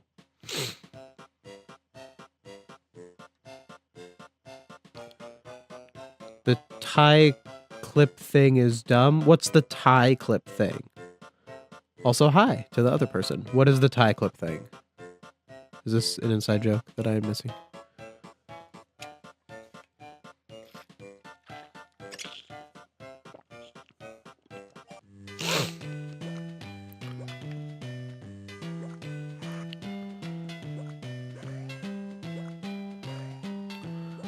Backgrounds look so good though.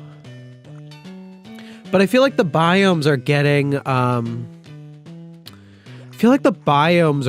really repetitive. Like we already did this biome. You know, we already did a park one. Hello, SpongeBob retcon? What retcon?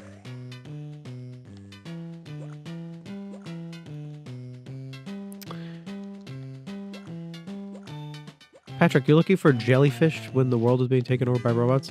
Is this thing. This might have been as far as I got as a kid. I remember this robot here as a kid, because I was afraid of this robot as a kid.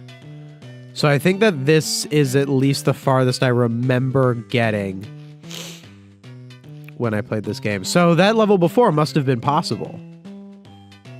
Probably just because of the way that I'm playing this game.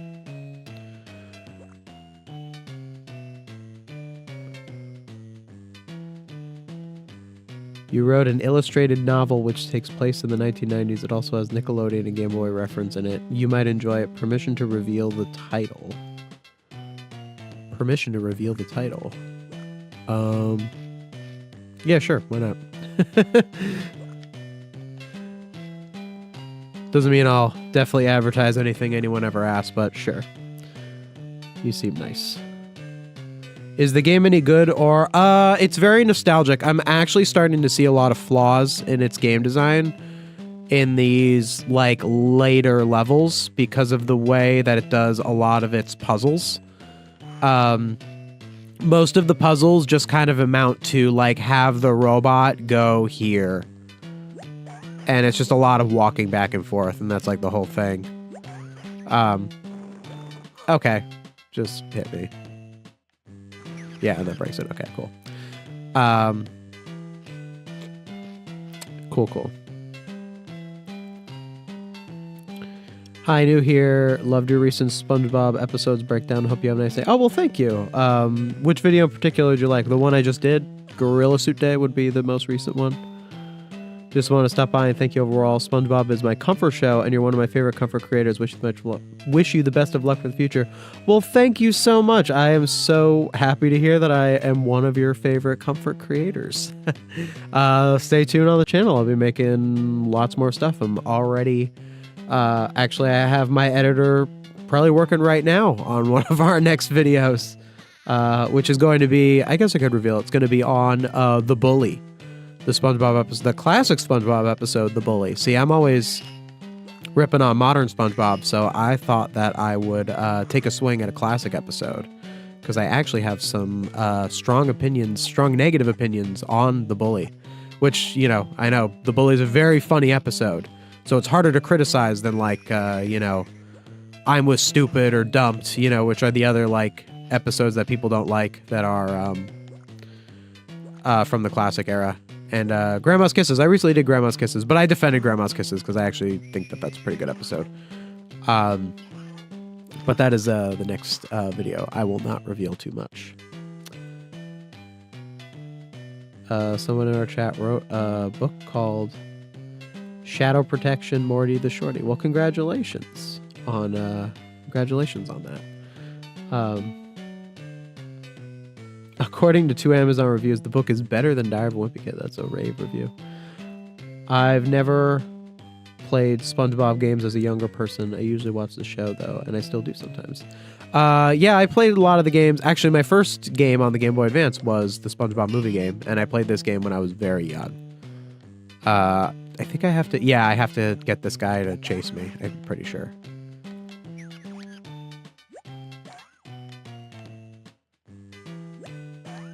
Yeah, I probably checked out as a kid playing this level because I was afraid of that robot, and this level very heavily uses that robot. So I probably like didn't play this. I probably quit the game at this level. Oh, my editor is in the chat. She's also my fiance.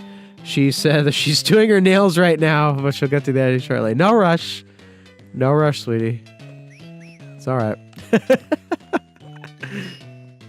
She does good work.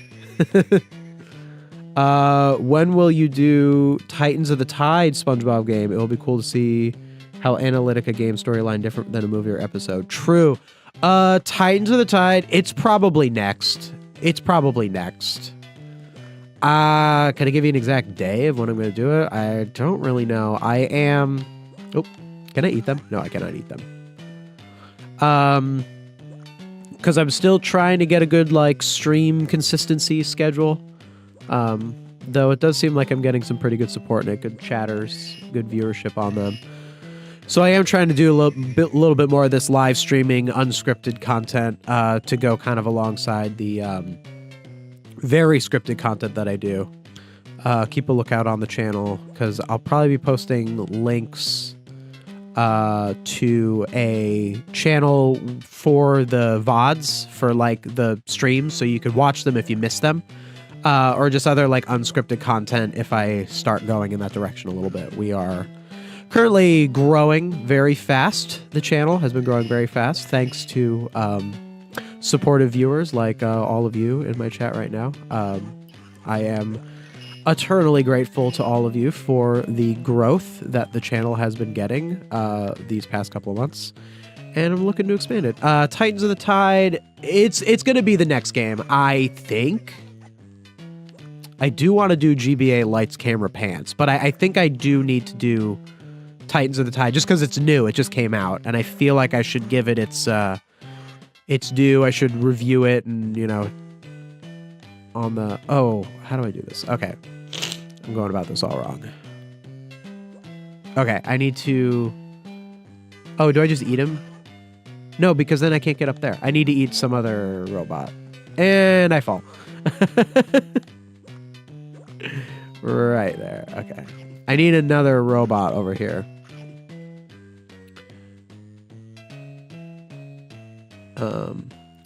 Isn't the bully that one episode with Flats? My question is, how did Patrick go to college? Because he says me and Flats were college buddies. Well, Patrick went to community college. I mean, nothing against community college. Actually, it's probably, in a lot of cases, smarter to go to community college for a few years and get some of your credits and you know, save money. So nothing against community college. But Patrick does say it was his community college friend. I mean, I could believe that Patrick went to college, you know, just because you're not particularly super smart, you can still try to get a degree, you know. But yeah. But yeah, that is that episode. I wish I could stay, but I gotta go sleep. I hope you have a great time. Oh, thank you. Thank you for being here. Yeah, check on the channel. There's gonna be, maybe I'll do like a community post, but there's gonna be, I have a channel already with like live stuff. It's actually called Game Cubicle Plays currently. I'm renaming it though. I think I'm renaming it. I'm giving away all my behind the scenes stuff. I'm transitioning into it, but, you'll be able to see the rest of this if you want to see more of this game and see it from the beginning too. You want to play Titans of the Tide? Titans of the Tides. It's Titans of the Tides, not Titans of the Ties. Tides, like ocean, like SpongeBob. I think you should do a video on the chocolate episode, Chocolate with Nuts. I probably should. The problem with a video like that is that it would be really positive. And I like to do positive videos, but the algorithm doesn't. Although I have had some positive videos do well. Like my Dying for Pie video is very positive, speaks very highly of the episode. And Dying for Pie, I'm actually really pleased at the Dying for Pie video that one did so well. Chocolate with Nuts is definitely, because it's one of the funniest episodes of SpongeBob, so... Chocolate with Nuts, it would be a very similar video to that, similar to my Dying for Pie video, similar to my Wet Painters video. Oh, I can't jump up there? Okay. Ah, there's the key. All right. So it's on the list. It's not one of the main ones I'm looking to do soon, just because there's so much to do, but I'll probably cover it at some point. It's an episode that's worth covering. Can I get up more? Do I go higher? No, I don't. I do not go higher. We gotta figure that out. Before I go, are you going to play the old PC games someday? Have any other social media work? I haven't really given much love to the TikTok recently. It was mostly my gaming content. Currently, this is like my main thing. Just stay tuned on the channel. There will be more stuff. We're rapidly expanding. Patrick can't breathe. How the heck did he pass school? I'm not sure. How do I get up there? Hey there, your latest video was great. Loved it. Thank you. Appreciate it. Appreciate it. And to answer your question, by old PC games, I don't know if you mean the Flash games or like actual like PC games. Yes to both. I want to try and play every official SpongeBob game. I feel like because I'm kind of a big SpongeBob guy that I should probably play all the SpongeBob games and just give my thoughts on them and how they work with the show. I think it's also an interesting archive. I think they're not super talked about often. I gotta do something here. Oh, I think I know what to do. I need to push the big guy with mystery. That's what I need to do. We figured it out. I was distracted by people being so nice, saying that they like my videos. Thank you. Thank you to all of you who like my videos. I work very hard on them. Yeah, there we go. This level's a little better than some of the recent ones. I think that there's the puzzles are a little more fun in this one, to give it credit.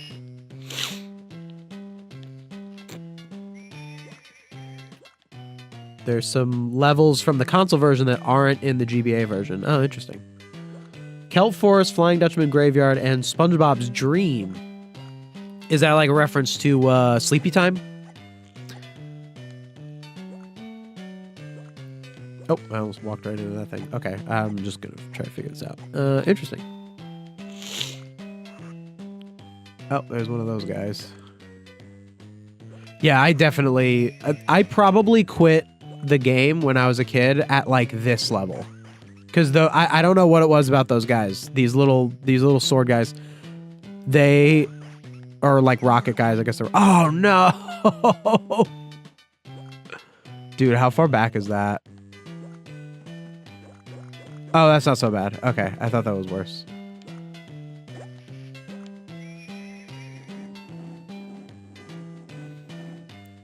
You're sniffing as if you're running nose. Are you sick? No, it's just dusty in here. A little allergic to dust. Just been working a lot on the studio, getting it together. That is... Yeah, I got dust allergy. I need some chicken soup. Thank you. It's my fiance in the chat saying I need chicken soup. Alright, let's get this dude. Oh yeah, so that guy needs to break the thing.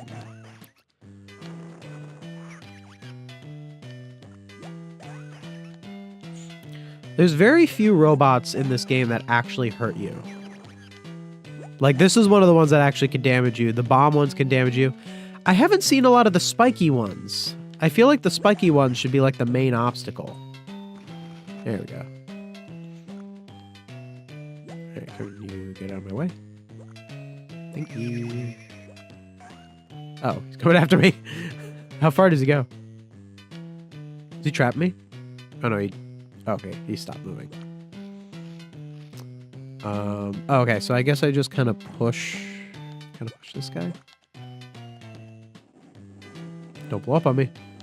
There we go. All right, cool.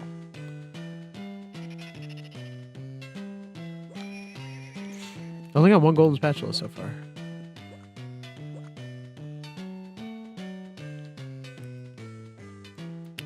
You'd love to see me play the old PC games someday.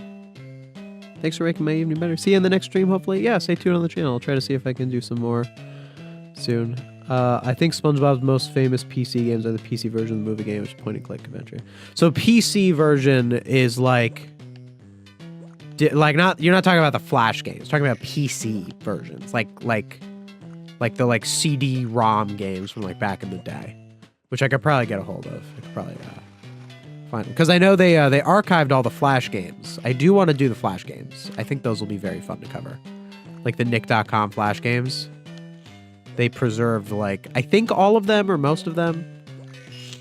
But I can look into the PC games, too.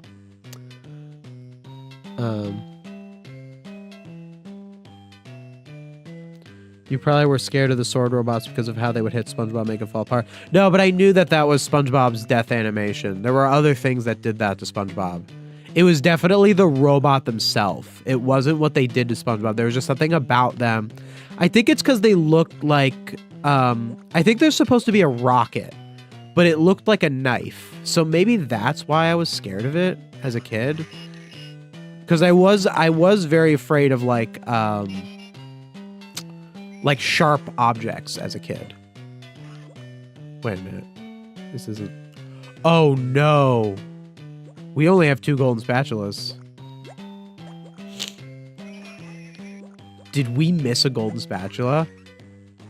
Don't tell me we missed a golden spatula. Is this Revenge of the Flying Dutchman again? Are we getting Revenge of the Flying Dutchman flashbacks? Please tell me it's just like over there. They just put it next to the end. And they lazily put it in the level. Okay, yep, I'm just gonna have to take that hit. Oh, it didn't hit me! That was... No way! No!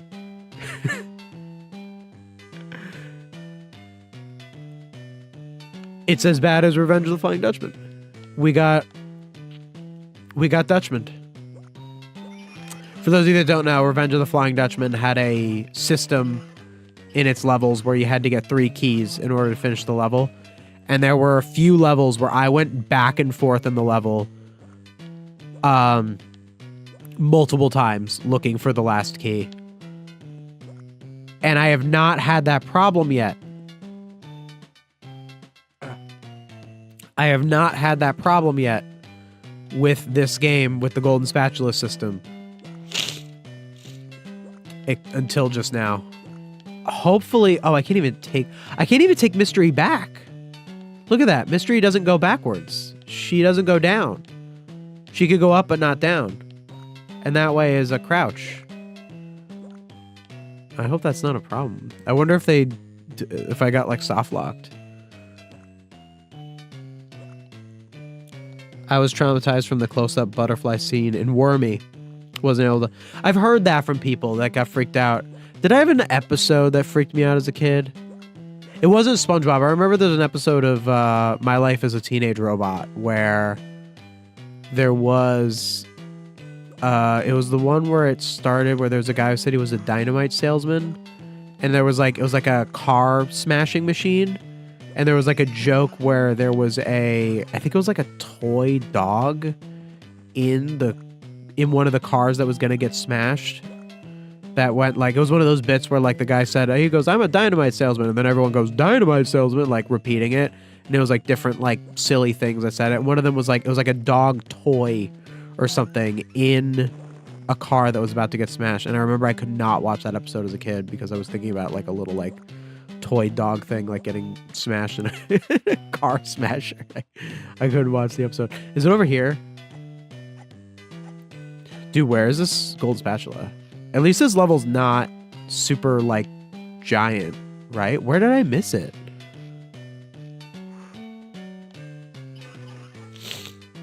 That's crazy. Your favorite of the PC games is based on Clash of Triton PC. Wasn't Clash of Triton later in the show? Clash of Triton had... They still made PC games? What is the timeline there? What season was Clash of Triton? I feel like it was after I really stopped watching the show. Or was it like season 6, but it was like... What am I missing here? I got through this pretty easily the first time I was here. Oh, this is trouble.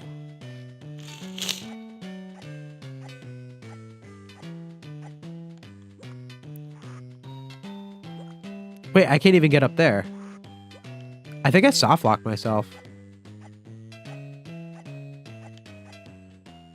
Do I have to restart this whole level? I feel like I just soft locked myself. Yeah, because SpongeBob can't jump that high. Mystery's up there. Yeah, I'm so soft locked. Because there was a robot here or something. This is a disaster. I gotta retry the whole level. Oh. Oh, you can... Okay, you can retry from... So you don't retry the whole level, you retry from that spot. Okay, interesting. Dude, this is Revenge of the Flying Dutchman again. I was thinking that this level was alright, and now this is like the worst level in the game now for me.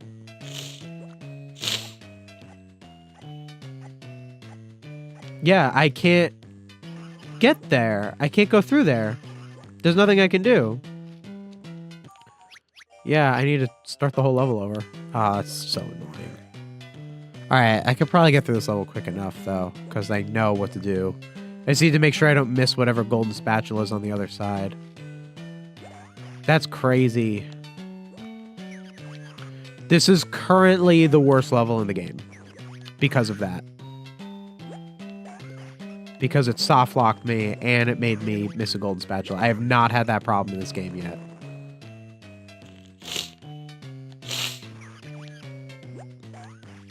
Terrible.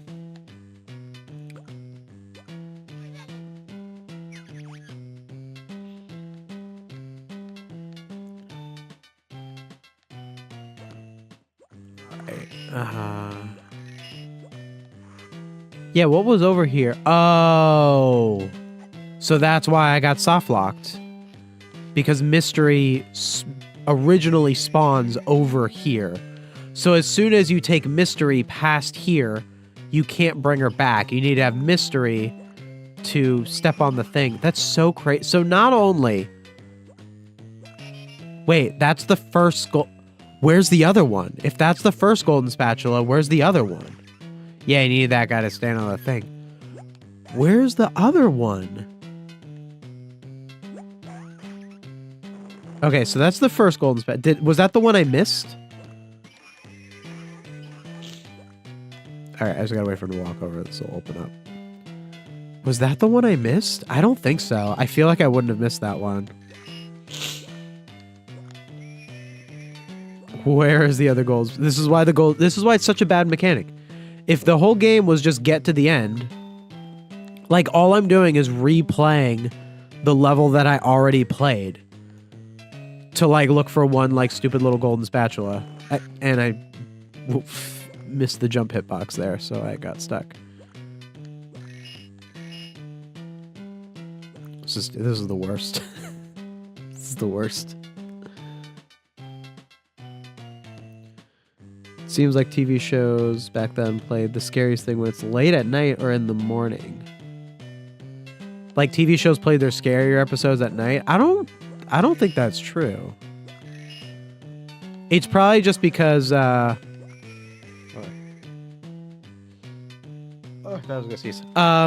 It's probably because when you were a kid, you remember when a scarier episode happened to play at night because it scared you like right before you went to bed. But I don't think that the network went out of their way to air scarier episodes at night. I don't think that that's something that the network would do. Be pretty unprofessional of them to do that. Oh, I was supposed to... And then I gotta go all the way back.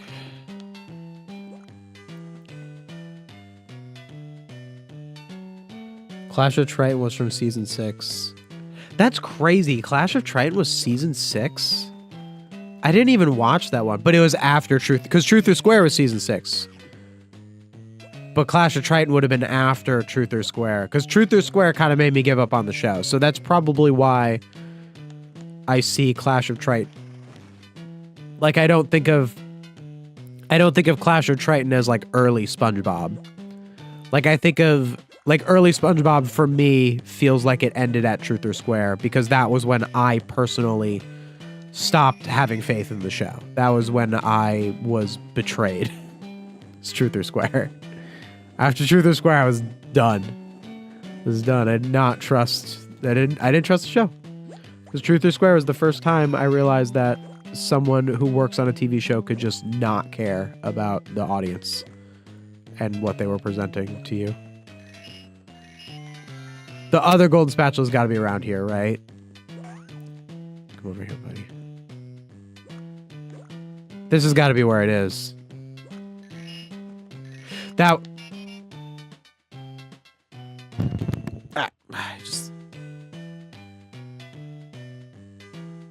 That right there.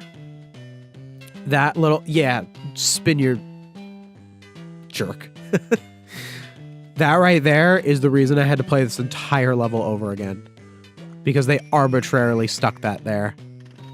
Unbelievable. Unbelievable. This is not good game design. This is not good game design.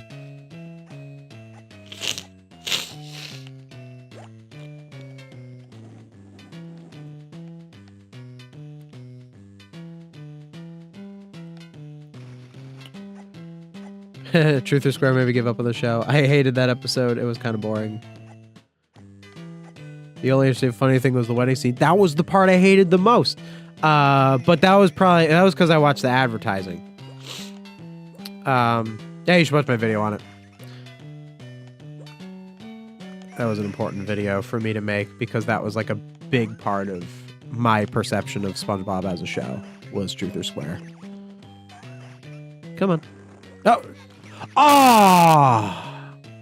I think I know what happened. I think in the first playthrough, I got that golden spatula, and then I died, and I went back, and I didn't get it again. I think that's why I didn't have it at the end.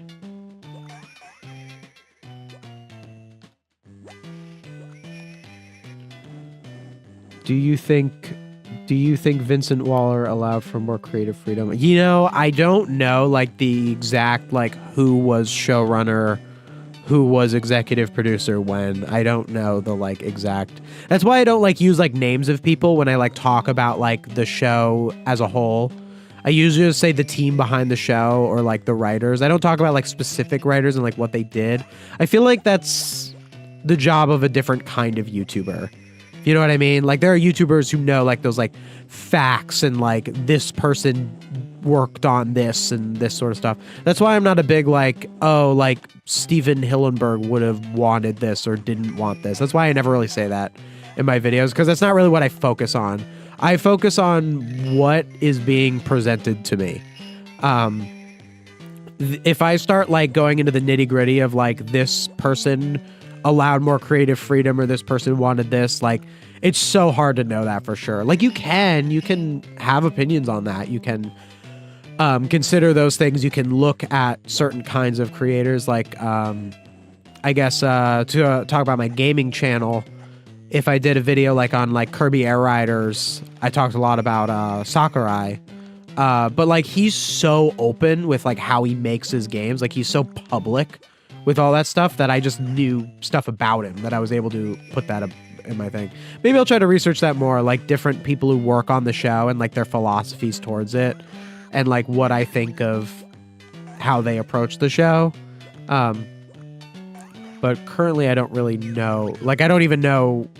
I don't know if this person did or did not allow more creative freedom or if I think that they did. But good question, I guess.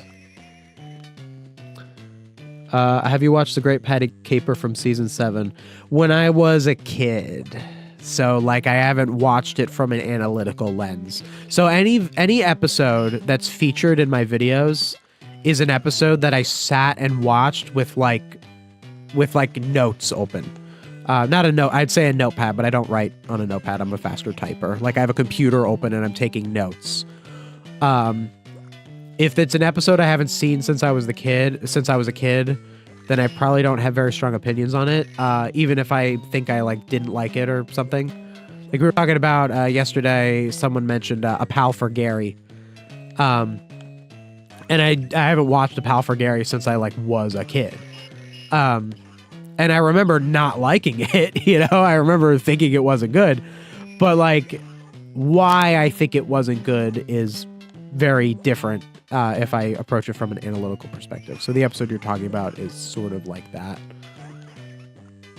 I need to be done with this level. I'm so done with this level. Okay.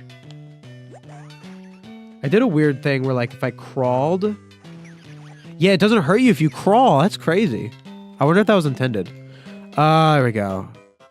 Dude, I missed a burger. I missed a patty. Imagine if I was trying 100%. Going to look for a patty. Hello to you. Welcome to the chat. Oh, that's your favorite episode of season 7. So you like it. You think highly of it. Great Patty Caper. I don't remember it too much. I don't remember disliking it. Haven't watched Truth or Squares in years. That's the only scene I remember. The wedding one. That makes sense. Yeah, watching Truth or Square like this year, because that was I watched it right before I made the video, which was well not this year. I guess this year just started, but it was last year. Watching it like as an adult is not the same. Or watching it not from when it originally aired. It's not the same, you know? Like you really see how bad it is. You really see how much they don't care about the writing of that episode. And all the patchy stuff. Oh my goodness. It's like half the episode is like the celebrity cameos. It's terrible. Yeah, we already had this biome. They're just redoing biomes. Like they just made it night. Like, we already kind of did this one. Like, it's a cool biome, you know? Sand Mountain. Okay, that's the locked door. I think season 7 and 9 were the worst seasons. They were boring, gross out. The Splinter, Pal Forget. The Splinter was season 6, but I could see, but season 7 was not that far off. They're probably very similar at that time. House Fancy would be better without the toenails. Yeah, that's a common perception of House Fancy. I don't know if I'd cover House Fancy. It's beyond that. That's the only thing that makes it a notable episode. It's the toenail scene. Other than that, it's just kind of an okay, you know, not long after post-movie episode.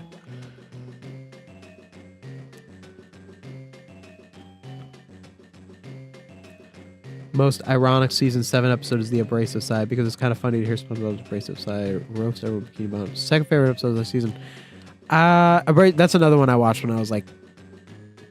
That's another one I watched when I was like young. Don't remember it entirely. Okay. I knew it was going to do that. I don't know why I got near it. Yeah, these later levels they're just a slog now. Like, just. They're long and tedious. This game is rough. And I thought it was the best one at first. When I was playing the early levels, I was really thinking it was good. I think SpongeBob Movie GBA is better. I think I could confidently say that now. SpongeBob Movie GBA, at least it has like stronger later levels. Like, they do have kind of good challenge. Like, it's not a perfect game, obviously. But at least the later levels are a little stronger. These are getting rough.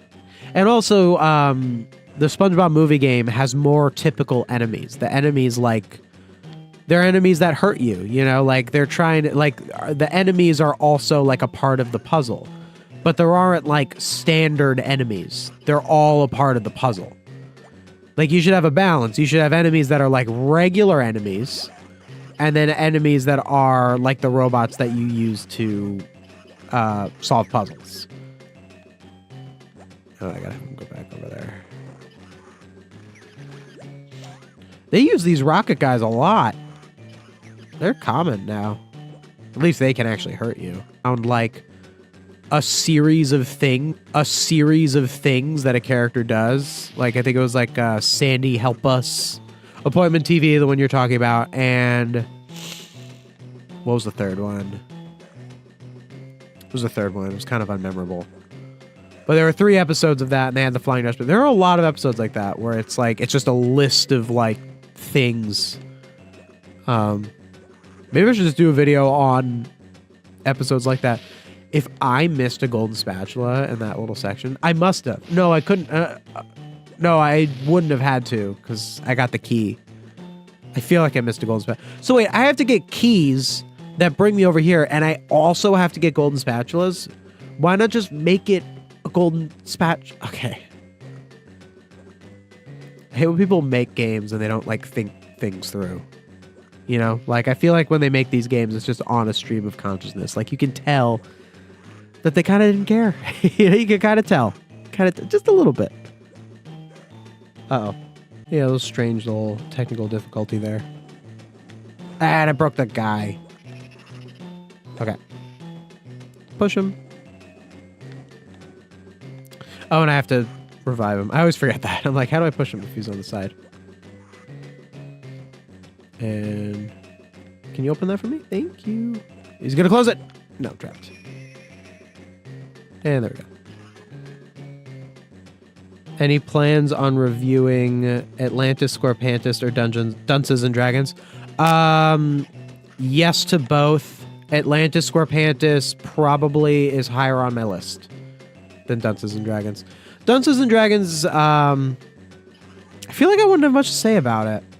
Like, positive or negative. Like, I don't hate Dunces and Dragons. I actually thought Dunces and Dragons was really funny when I was a kid. I mean, I still think it's funny now. I watched it not too long ago. But what I mean is, I don't think I'd have that much to say about it. Because it's a good episode, you know? They probably could have done more with it.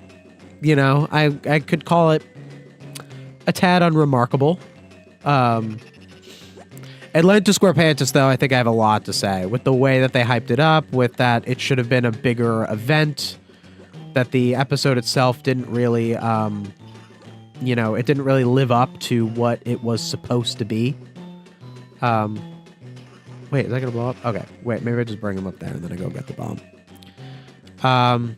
It's kind of what I would think of Atlantis Squarepantis. All right, let's get the bomb. And where's the bomb? Where's the bomb? How far back was it? These puzzles, man. They're really getting on my nerves. Oh, wait, I just heard a respawn. That means the bomb was further in the other direction. 0 golden spatulas is scary. I really hope I didn't miss one. Oh, there it is. I really hope I didn't miss one. Oh, I should probably turn him on. Because I have to jump on him, too. And I'll just wait. Just wait.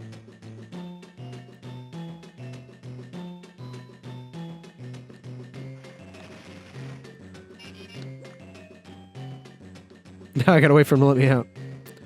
If he despawned, like in that other level.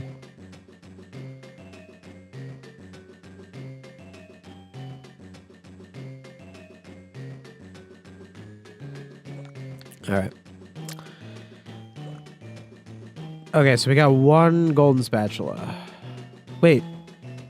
That was just to get a golden spatula? How do I move forward? Try that again. Did I miss something? That was just a dead end, right? Yep. Now I'm trapped here. Now I gotta wait. Honestly, how I would structure this game on GBA is to make this game a 2D side-scrolling, open-ended collectathon platformer like the console version being 3D collectathon. Yeah, I don't know how easy that would have been back in this time period. Like, especially with your target audience, I think you need, like, the levels. You need, like, level structure. The linearity of it all. I think, honestly, the biggest thing that a game like this suffers from, and it's the same thing with Revenge of the Flying Dutchman, is in the attempt to try and do something, like, different, they just did something worse. Like, it's like, oh, we don't want to do it exactly like Mario, which is just, like, a list of levels. And it's like, well, why not? Just do it like Mario. Like, it would have been fine. Like, it's just, like, make it like a Mario game, but you play as SpongeBob and some of the stuff is different. Like, that would have been better.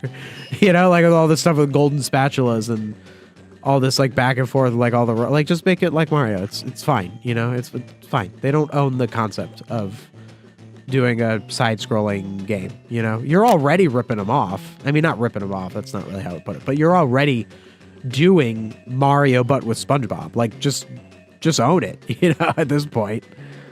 With all that. This level's a little better than some of the other ones. That last one, though. I'm nervous about this golden spatula number, though. I really am. Am I able to go up there? Should I... No, I need to get up there. Okay, I need to get up there with Mystery somehow. So I need to go up there with Mystery. You had a playable Patrick and Sandy in the GBA version. That would have been a tall order. I guess they did it with Lights, Camera, Pants. Lights, Camera, Pants has 4 playable characters. So I guess it's not impossible. Oh, wait, I think I know what to do. So I take... Nope. That don't work. What am I missing here? What am I supposed to do? Oh, is it here? Maybe I push it all the way. Maybe I just gotta push it all the way.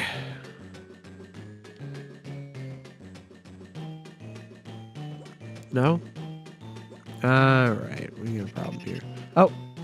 Yeah, so... Okay, so I need to take the bomb guy. And I need to have him go up here. That's what I have to do. But how? How do I do that? I have, what are my resources here? Do I have to go to another room and eat a robot and bring him over? Is that a thing? That can't be the answer. Is that the answer? Is that what I'm supposed to do? No way that's what I'm supposed to do.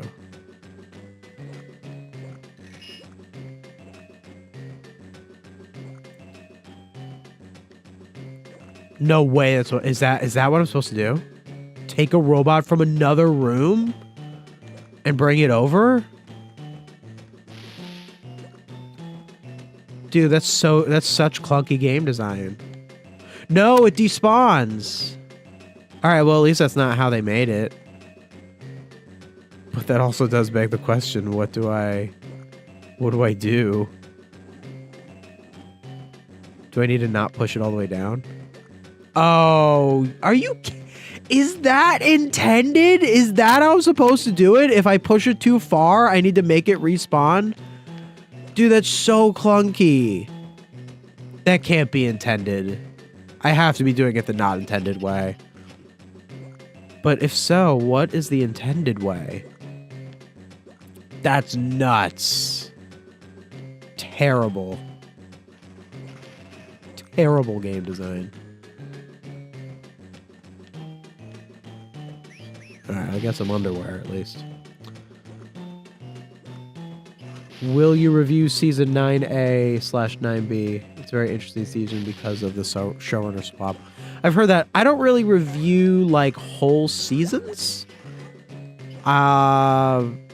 Because I don't think if I reviewed a whole season, I don't think that I would really give any of the episodes the attention that they deserve, if that makes sense. Like, it's why I'm very cautious about like reviewing like a lot of things at once. Because I like to be very focused in what I talk about. What I enjoy doing is bringing up episodes as like examples. Like if you look at my Gorilla Suit Day video, I talk about like Fools in April, about Bubble Buddy, about the camping episode, and I Had an Accident as like foils to the writing of Gorilla Suit Day, and I really like doing stuff like that. I don't know if I talk specifically about like season 9A, 9B, especially like talking about like showrunner swap or like behind the scenes stuff.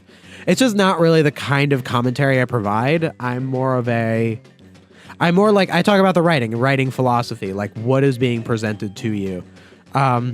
Maybe I'll address like, cause those specific season 9A, 9B, because they are apparently so different, perhaps it could be a subject I could look into more. So maybe. But generally, I don't really review like whole seasons. Like I'm not going to be like season 16 review, you know, but like there could be, if it's like necessary, like maybe I could do like season 4, you know, like a season 4 as a unit, or season 5 is like, there's things about it that define the show where kind of your season 9A, 9B ideas is kind of similar to that. So perhaps.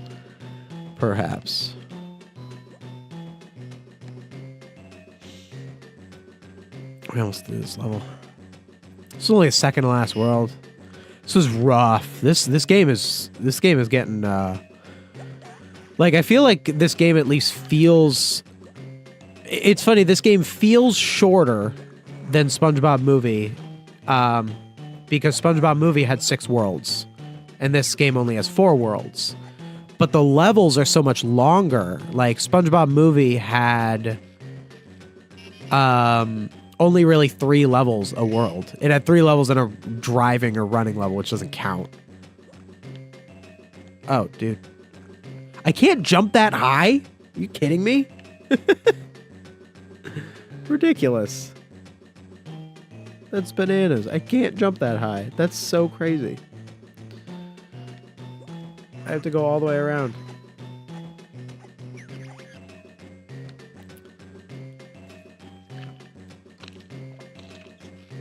So yeah, I feel like this this game is definitely longer because the levels are longer. And I think I don't like that. I think I would prefer a game with more levels, but the levels are brief, than a game with a bunch of levels that feel like a slog, especially with this whole, oh my god, it's a jump. Especially with this golden spatula stuff. Which, to be fair, Revenge of the Flying Dutchman was worse with its key system. But that one level is the only problem I really encountered so far with the golden spatula system. I keep getting only 19 patties. Why do I keep missing one patty in a level? That's weird, right? I wonder if it's over here. I would like to get all the patties.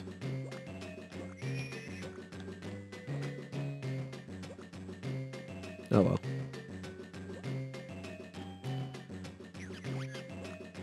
There we go. I didn't get any. I haven't gotten all of the patties in any World 3 levels yet.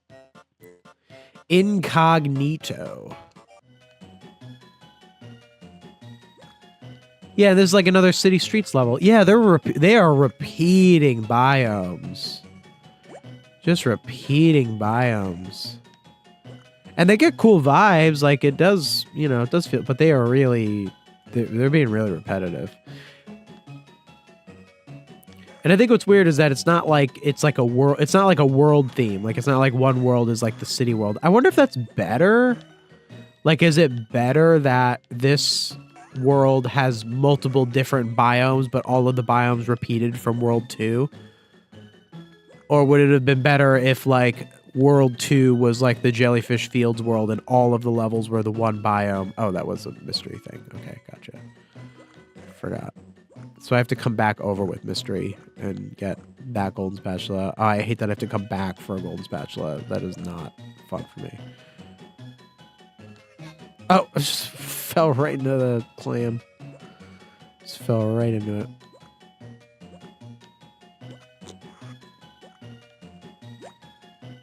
Oh. Okay. Just walk right into it, why don't you? I should probably get game over. Just, yeah, I'm at the beginning. I'm gonna get game over. I'm just gonna get game over.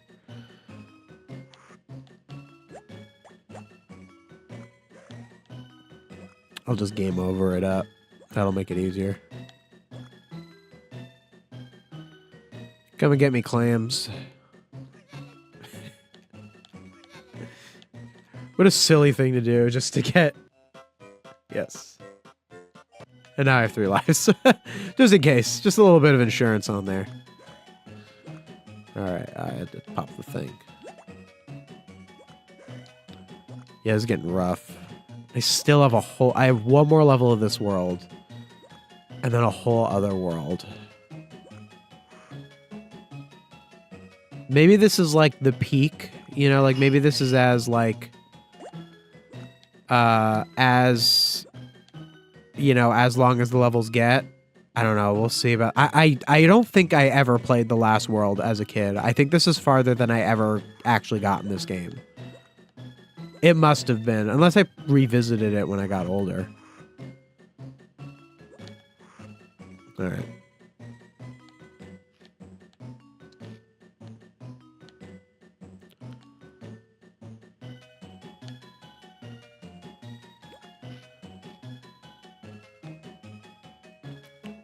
So I gotta go... What are those guys? What's the difference between this robot and the standard robot? You jump higher off of him? I guess. Robots are so boring. They don't... Like, they're not actually enemies. Like, so many of them don't even hurt you.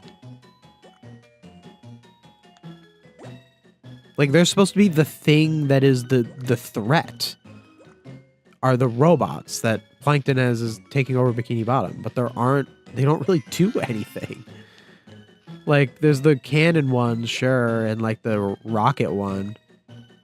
And the lightning ones, but, like, they don't really do anything. They're not, like, super scary or nothing. Oh, I don't think I should have done that. Like, is it really so bad to have these guys running around Bikini Bottom? Like, what are they gonna do? I feel like we could just live with it.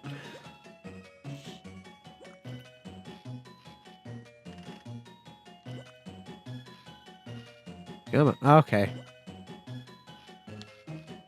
What even is this jump? There we go. Riveting platforming. And oh, great. The most clever game design of all. Go get a thing, come over here, get another thing, walk over here. It's perfect. Welcome back. Welcome back. I'm glad you had a good dinner. All right. Haven't gotten any golden spatulas yet. I know that there's one at the beginning there. Is the gimmick of this level that I have to get through the whole level, get mystery, and then go back with mystery? I feel like that's the gimmick. I feel like that's the design that they're going for here.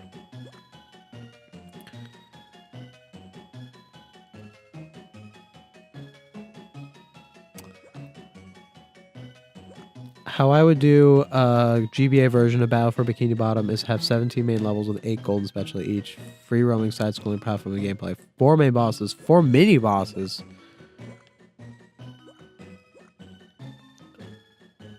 That sounds tough. Free roaming, like side-scrolling, I don't think it was possible. In this time period, in this era, well, I mean, I don't know.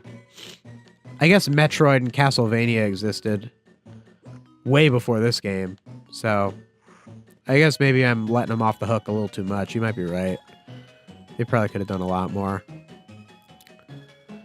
It's like, if you're trying to do that, you know, if you're trying to do this, like, exploration stuff, I mean, you know, they also, how much budget could they have had? SpongeBob wasn't that big. When this game came out, like, I mean, don't get me wrong, it was still SpongeBob, but it wasn't, like, it wasn't what it was now. Like, I would say that when I play Titans of the Tide, I'm gonna have higher expectations for Titans of the Tide, because Titans of the Tide is SpongeBob is the biggest cartoon ever, and they're making a video game based off of it. But I played the demo for Titans of the Tide, so I already have pretty good thoughts about it. I feel like it's gonna be a pretty good game.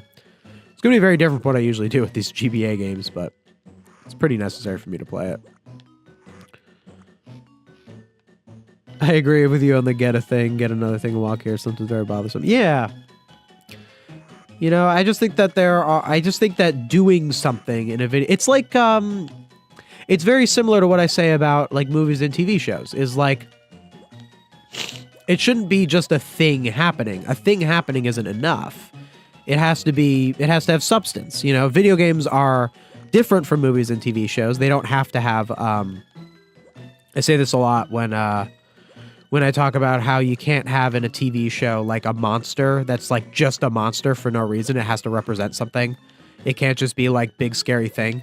In a video game, that rule I don't think needs to apply. I think in a video game, a monster can just be a monster. And the reason for that is because in a video game, you are fighting the monster. Like, you have to grow as a person. You have to have discipline and learn how to defeat the monster.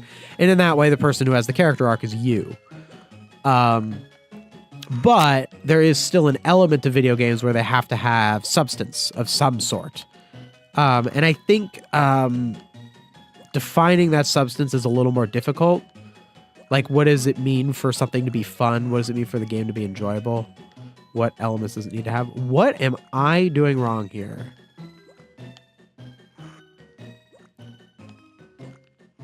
But yeah, this game definitely lacks a lot of the things that, like, your typical, you know, I keep saying Mario games. It's kind of the main comparison. But Mario games, Kirby games, Zelda games, you know, all the sorts of things have it, you know. What am I missing here? Why am I not making it?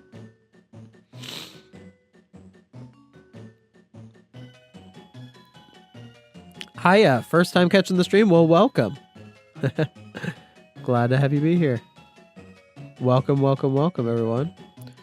Kirby and the Amazing Mirror is a free roaming GBA platformer. True. Great counterexample. Great counterexample. Although I struggled a lot with Kirby and the Amazing Mirror as a kid.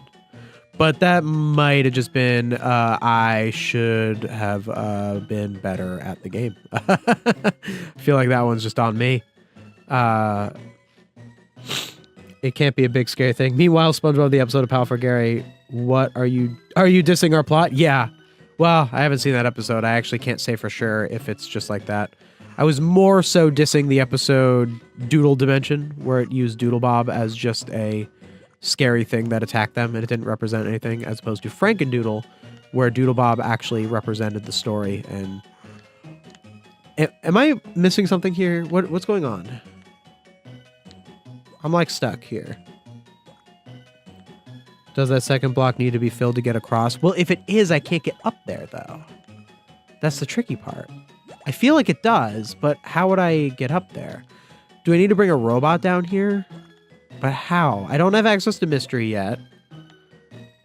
Do I need to get on the roof of this building? Oh, there's Mystery. Wait, is that Mystery for me? Ow. Oh, okay. All right. Okay, so that unlocked Mystery. That was not very clear. They use the... You're saying they use the antagonist of A Pal for Gary as a big scary thing for no reason. There's no reason why it's scary. Gotcha. I need to watch the episode to fully know that.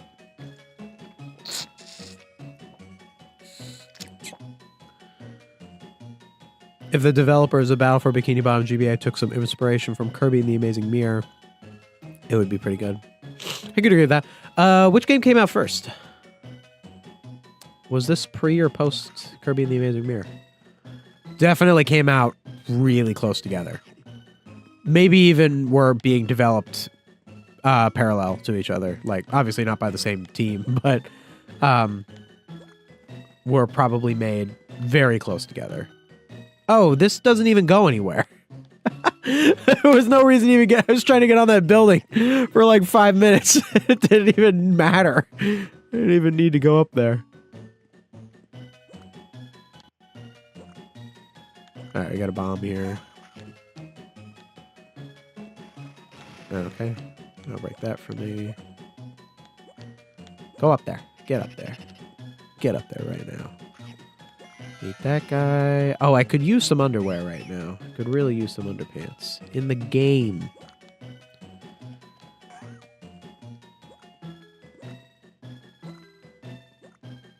Oh. Oh, we got a little lag going on there. Okay, this feels like the end. I can eat them, right? Oh yeah, I can eat the scallops. Okay.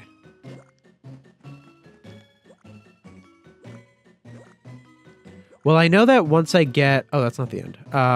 Once I get another golden spatula, I just have to go back to the beginning. Because the first golden spatula was at the beginning of the level. And I have to go back to the beginning with Mystery in order to get it.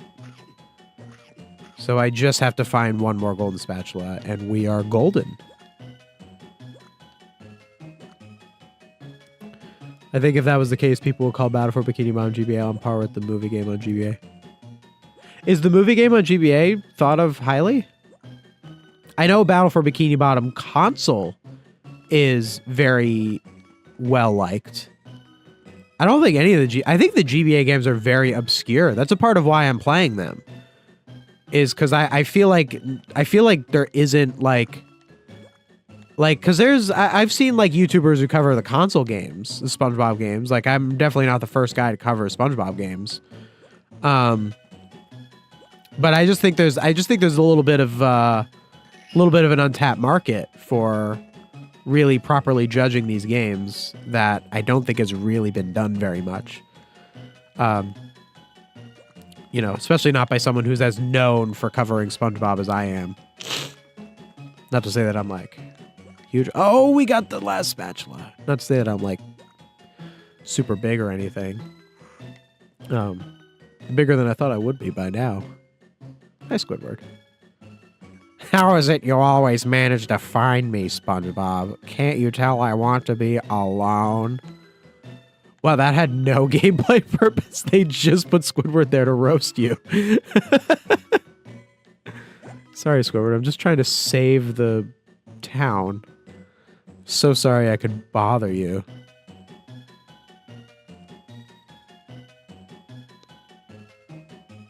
Mystery Sprite is so cute in this game. True. It is very cute.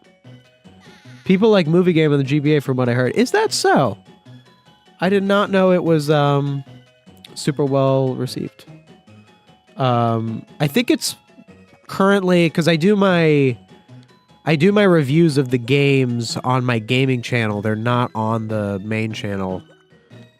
So they aren't as highly viewed because my gaming channel isn't as big as my other channel.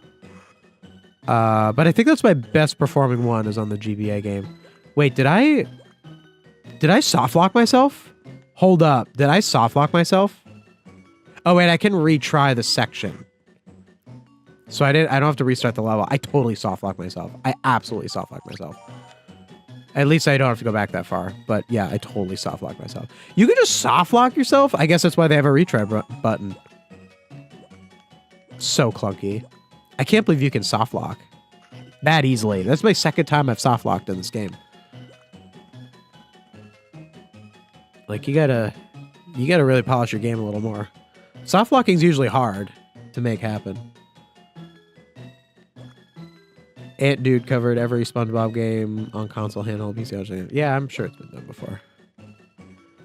I'd like to throw my hat in the ring for it too. See what I have to say about it.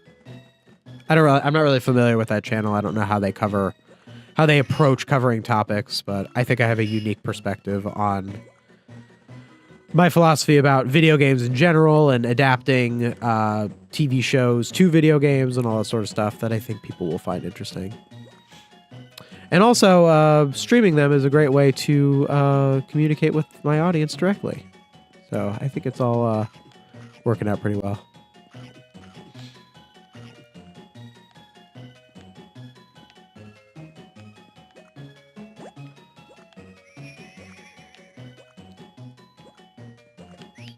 Oh, and we got some underwear. Okay, so I did the bubble. I should be towards the end of this level. Yeah, these levels are getting long. There's such a thing as having a level be too long. Like when I was a kid and I play like Mario or something, I'd be like, oh, what if this level like went on forever? Like I'd play like a level in Super Mario Bros. 3 and I'd be like, it's already over. What if the level took me an hour to beat? And now I'm playing these levels that are taking forever to beat. And I'm like, oh, no. They knew what they were doing in Super Mario Bros. 3. They understood brevity is the soul of wit. People who made this game did not. Oh, I gotta bring a robot over here, right? That's what I gotta do. Come on. Get over here, you. Yeah, see, like that robot's just standing there. And the robots help me more than they harm me. Are they even the antagonists? Oh, I need a new chair.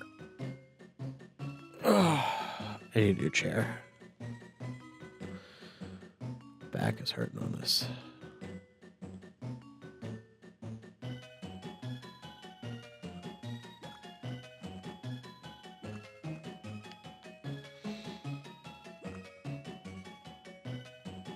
What are you guys saying?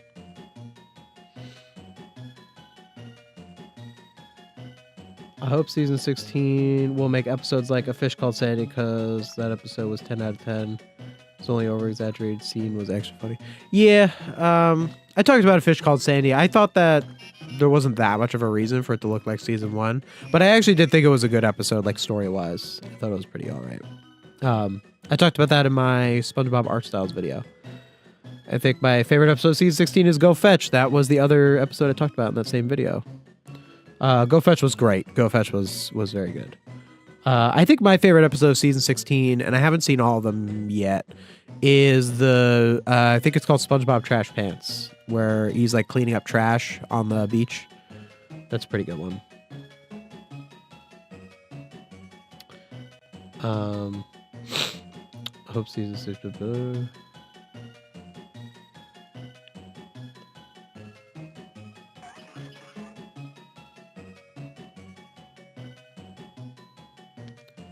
Most of the modern SpongeBob stuff you consume is through YouTubers.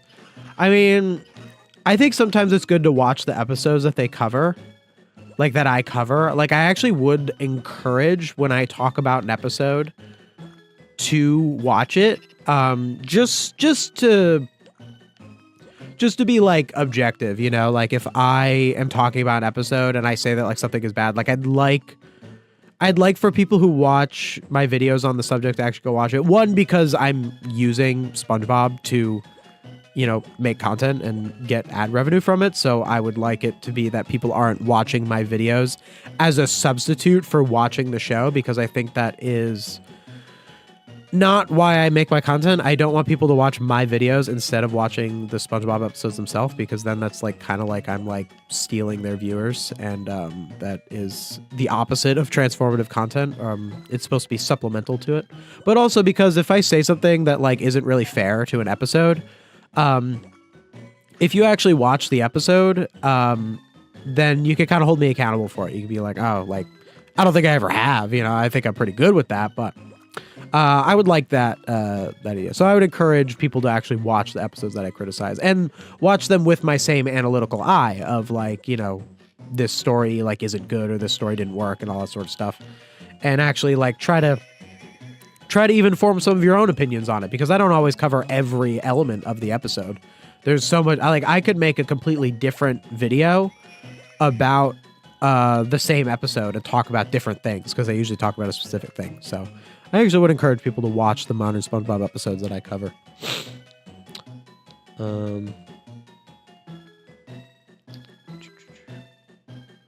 Favorite modern episode is I'm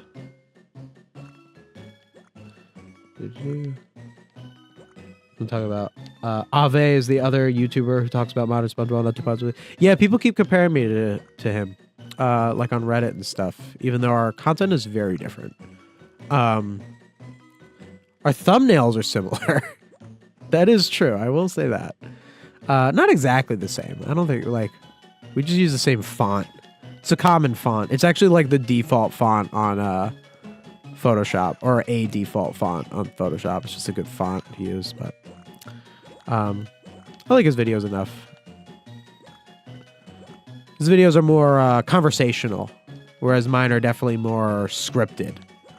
I like to be more deep in what I talk about, so a lot of my stuff is very scripted. SpongeBob Trash Pants is peak fiction. Is that the episode I was talking about?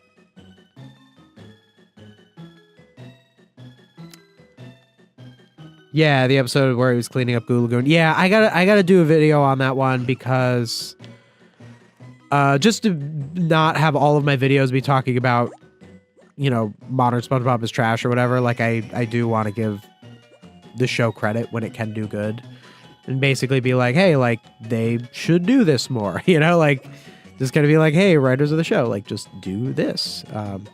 Although my intention with my videos is not to make the writers of the show do anything different. I doubt any of the writers of the show watch my videos. I'd be very surprised if one of them did. But I should cover that episode just because I don't want to always be so negative on modern SpongeBob.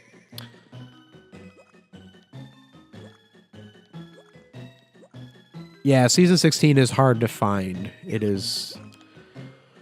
It's hard to find. You have to like watch it like on Nickelodeon. It's a whole thing. They're terrible at distributing the show. I mean, it's not like, it's almost not even their fault. Like, just distributing any show is terrible now. It's just there isn't a good system for it anymore, because we sold our soul to streaming services. You know, like 10 years ago, Netflix was like, oh yeah, for $8 an hour, you can watch it. Like 10 years ago, Netflix was like, oh yeah, like for $8 a month, you can watch like any TV show. And everyone's like, wow, that's too good to be true. And it was, because they had that happen at a loss. And this whole new system took over, and it made everything worse. And now actors don't get residuals anymore, which is why they went on strike a few years ago. And now you have stuff like SpongeBob is hard to, it's hard to watch the new season. Imagine if that was the case in like season 3. Like season 3 of SpongeBob, it aired on TV. It was on our TV. You turn on the TV, and the new episodes of SpongeBob came on sometimes. And that was how you watch season 3 of SpongeBob, season 2 of SpongeBob when it was coming out. Now it's like season 16. Everyone's like, where do I even watch these episodes? And it's like, well, you can have cable or buy it on digital, or, you know, you could well, I won't condone other ways. But that's what people are pushed to do to get it.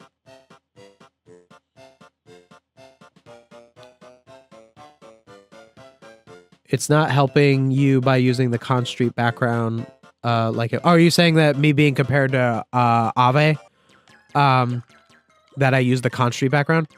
You know what's funny? I actually do go out of my way to not use that image of Con Street because I have seen his videos. Like I do not just fall right in there.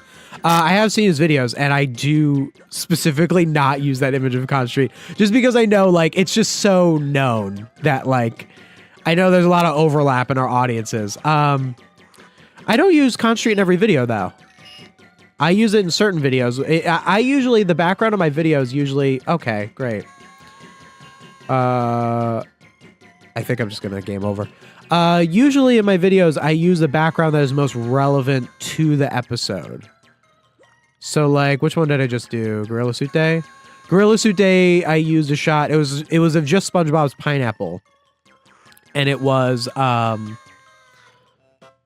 at sunset. But I don't use Con Street in every video. I did in the Idiot Box video, which might be what you're referring to, but Idiot Box takes place on Con Street. So that was the most appropriate background for that. Because I like to mix up the background depending on the video. I like that kind of variety. And I think the audience enjoys that as well.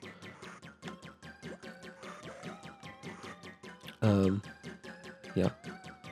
I don't watch modern SpongeBob hardly because like 90% of the episodes are bad. I understand that. It's hard. Yeah, you're going to watch a show and it's like they're all awful. You know, you might as well just look at a YouTuber who's going to tell you which ones are good. And then you just watch that one. I could see that.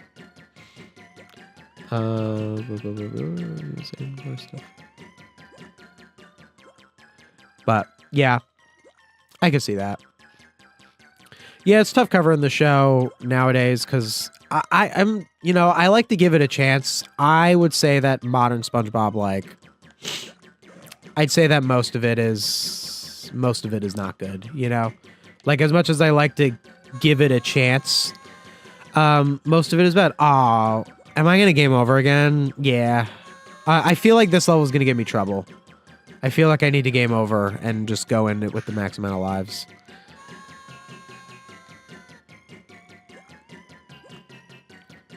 I've seen a clip of the Snow Yellow episode on... What is that? Is that a new... Oh! Dude, I just quit. I just lost all my progress. All right, wait, where was I? What level was that? I wasn't paying attention. I was looking at chat. Wow, you can lose all your progress just like that? What am I, 3.5, 3.6? I think I was 3.6. Yeah, B2FV. That's crazy. Imagine being a kid. Imagine that happening. You're a kid, you get that far in the game, and you accidentally click no when it asks you to continue, and you weren't paying attention and you didn't have the password, and you didn't have the internet. I mean, I suppose even back when this game came out, you could probably go on the internet and find the passwords. That's crazy. Hey, you're giving me the password. Thank you. Now I found it. Thank you, chatter.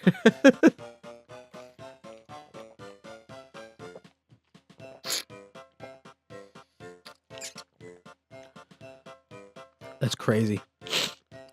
All right, what we got it?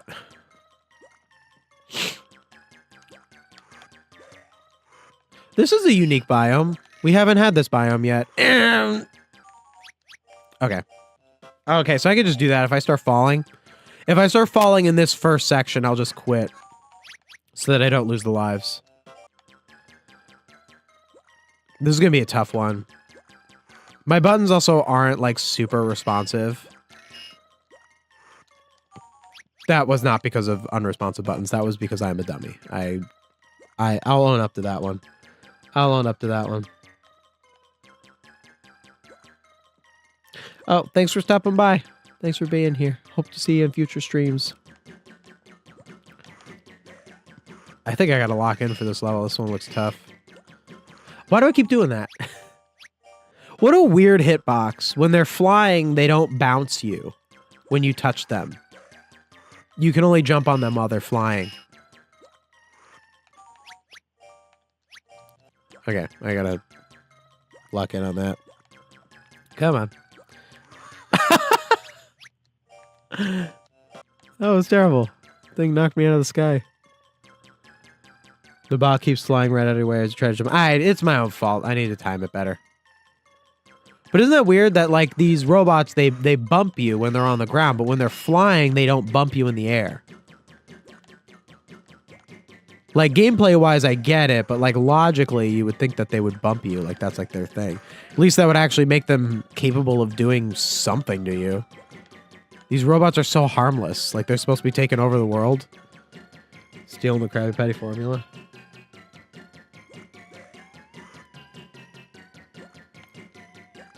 Oh. Okay. I have not gotten all of the patties in one level yet. Oh, already we got a golden spatula. Do I just need to go up there? Okay. Okay, he comes back. Very good. I kind of want to get... I mean, I'm not going to go out of my way to get all the patties in this level. I feel like this level is going to be tough. Oh, I made that guy go away. They're kind of cute. They are cute. I really like this bot. I think that this bot is really adorable. The little flying one. Especially because that one just helps you. Why did Plankton make a robot where they just carry you around? What was the point of that? Because he made the robots to steal the Krabby Patty formula. But why did he need robots that just, like, carry you around? I question your logic, Plankton. Alright, we push him. Yeah! Always happens. Keeps happening. Nope. Get over there. There we go. Nope. Broke again. That's another annoying thing that happens a lot in this game, is when you push something off. Oh, I fell right into that. Sometimes when you push it off, it activates the jump on top hitbox. Maybe Plankton is like Meta Knight and wants a fair fight. Nah, Plankton's got no honor. Plankton has no honor. He would not create a robot just to give a fair fight. Like, you see the SpongeBob movie? He cheated, you know? That's what Plankton does. He fights dirty. Okay. Alright, at least that didn't... Oh, did I break that robot? Yeah, it did, didn't I? So I didn't jump. In my own version of Battle for Bikini Bottom, I would have... GBA, I would have used the enemies from the console version. What were the enemies like in the console version? I've never played the console version. I know I should. I need to. I'm gonna try to play all the... I'm gonna try to play all the games. Can I drop you without breaking you? Thank you. The hitbox is really strict on that. Great. Wonderful. Nope, that's not gonna work. Get over here, you. Man, it took us 2 hours. We've already been at this for 2 hours. We're still on World 3. We still have a whole other world. I do want to get through the whole game. I would love to get through the whole game in the stream. If I can. Alright, I'm gonna revive him in case I fall again. So I don't break him.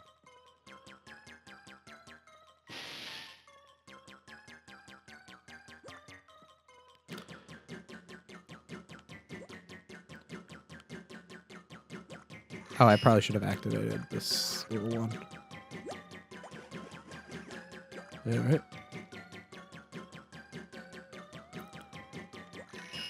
Pretty background on this. Very industrious. Kind of like, what was it called in pre-hibernation week? The industrial park? I don't know. Like, I know what video games are. I knew that that would do that, and I just walked right into it anyway.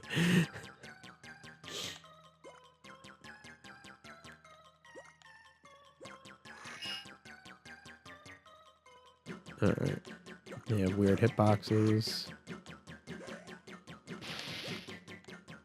Is there anything over here? Oh, yeah, there is. Wait. Okay. One of these ways might have a golden spatula, so I gotta... Whoa! Did you see that he bounced off the bottom? The enemies in the console version are... Oh, I don't know what they... I don't know what they are by name. I thought you were streaming 24/7. I mean... I don't know how I would do that. That would be pretty difficult to do. No, I'm trying to stream more though. Trying to see if I can get more. I'm also thinking if I should only do video game streams, if I should do other stuff. Thought of like okay, so that was just an extra life. Should I just make this jump? No, right? Because I might miss a golden spatula. Was that jump foolish? No. Okay.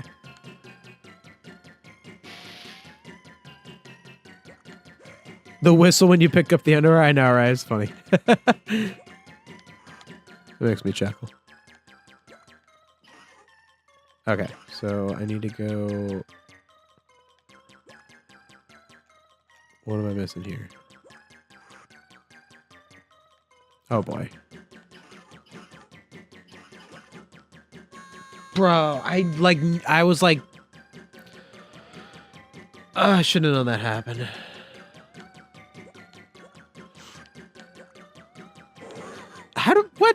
What's the timing on those things? Don't you fall. At least I think there was an extra life in this section. So at least I'm not going to be down a life. Well, unless I die before I get to the extra life.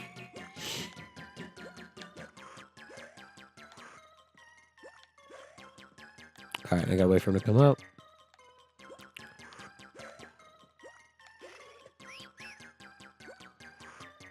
I should have activated him. I don't know why I didn't. I don't know why I didn't. Wait, what is this? Why does SpongeBob do this? Does he do that in the show?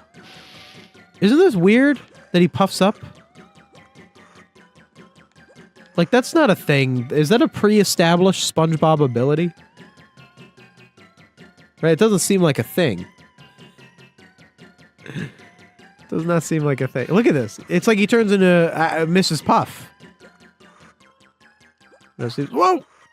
I almost knocked him over. Alright. Get this little guy.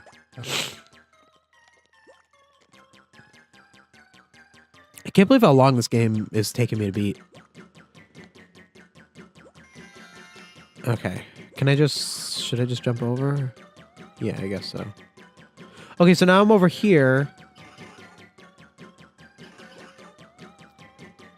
But how do I hold that down?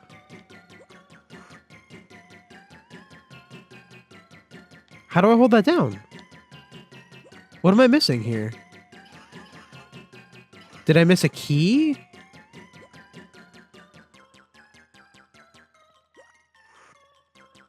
I must have missed something in the back. What is that? That's a golden spatula? Okay. I missed something. I think I missed I think the key is somewhere. That's got to be it, is I didn't get a key. So now just to see where it is. What a disaster. What about when he swells in the intro? He could just be inhaling water. But yeah, but wouldn't he get heavier? Because it seems like when he puffs up, he gets lighter. When sponges have water in them, they get heavier. You know, that would be like it would be like you're inflated with air, not with water. That sort of thing. Yeah, it's okay. It was a good guess. It was a good guess. It was a good guess. I was just trying to think of, yeah, what it's supposed to be. It does seem like an odd animation. Oh, there's something else over here. Okay, so that's probably where the key is.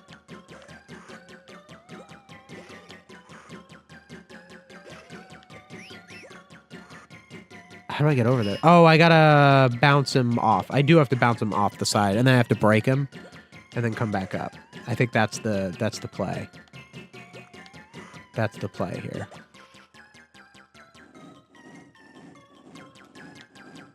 Get down there. Okay, there we go. Huh.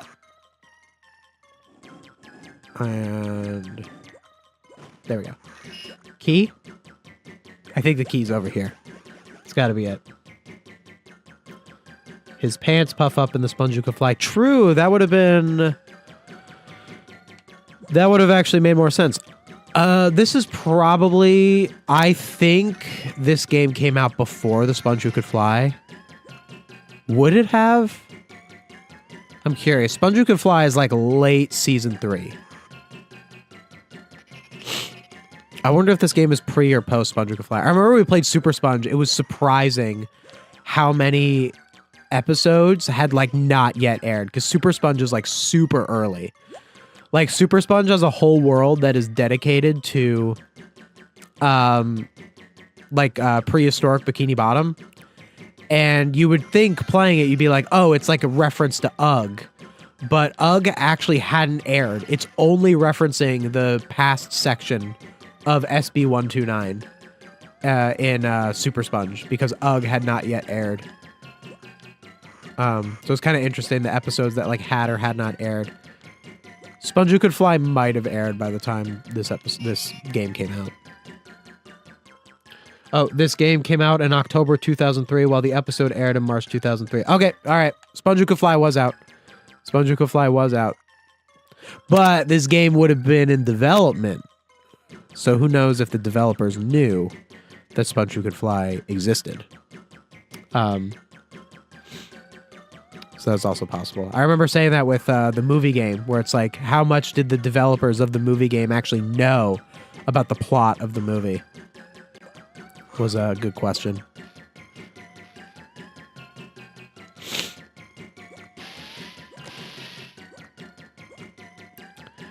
Well, yeah, I guess I should do like the YouTuber thing, but like, hey, if you like the stream, make sure to click like. Or if you're watching the video after the fact, make sure to click that like button. That helps, I think. Yeah, just do it. You know you want to. Have you seen my comment about the enemies from the console? Yeah, I did. I just don't know what they are. Like, I didn't want to read out... No, I'm going to get killed! I didn't want to read out the names of enemies. I don't know what they are. You could describe what they do, and how they're different from the ones in this game.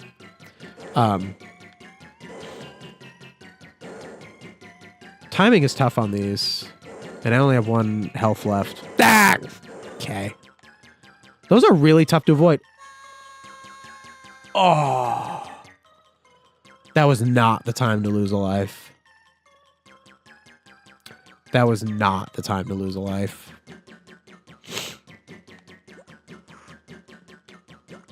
I still got 3 lives. I still got 3 lives. And I'm 2 golden spatulas. Ah, I did not want to get hurt there. I'm definitely going to take damage on these little smashy things, because their timing is so obnoxious.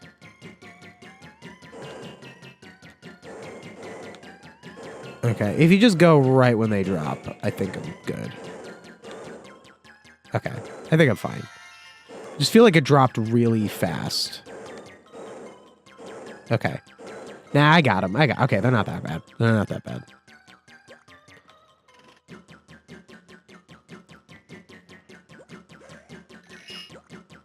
No, get over there. All right.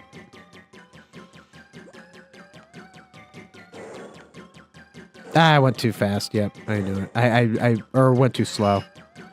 Felt that one. Okay, I got underwear. We got more underwear. Good. Okay.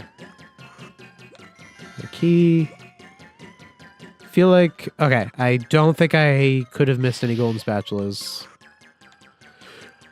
Oh!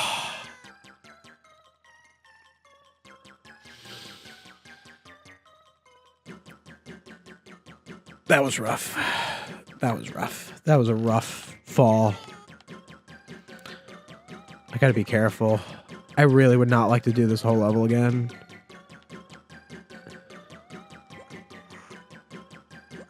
Okay. Here we go.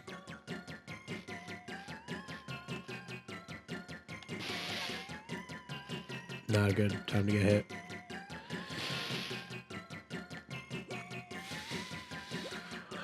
Okay. Doing this again. It's only world 3. Got a whole other world. Ah! Gotta be careful. Ooh! I'm getting nervous. I really do not want a game over on this level.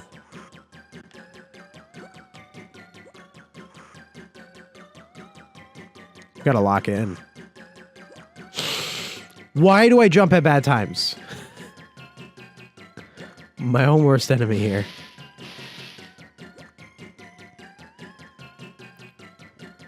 Alright, slow and steady. Slow and steady on these things. Go, go, go, go, go. Huh.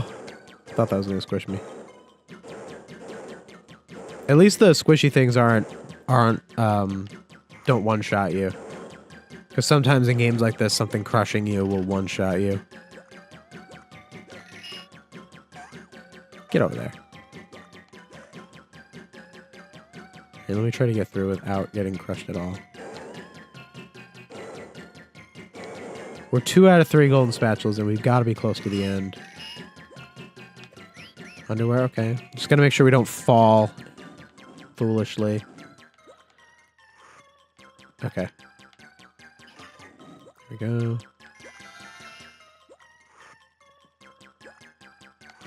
Okay. So yeah, instead of trying to jump over to the other side, I'll just go like that. Alright. Okay. This has got to be like the last section. No, no, no. Oh, okay.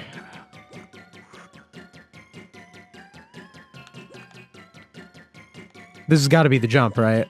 I hate when I have to jump and I can't see where I'm going. Okay. See, I can see where I'm going there.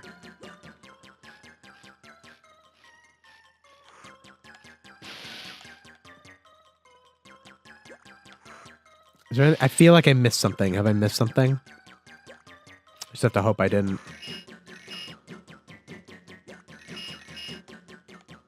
Another underwear. Ah, I would have liked to have not. Well, I didn't need it. Last golden spatula. Okay, that's a relief. That's kind of a relief that we got the last golden spatula, so I don't have to worry about not having all the spatulas.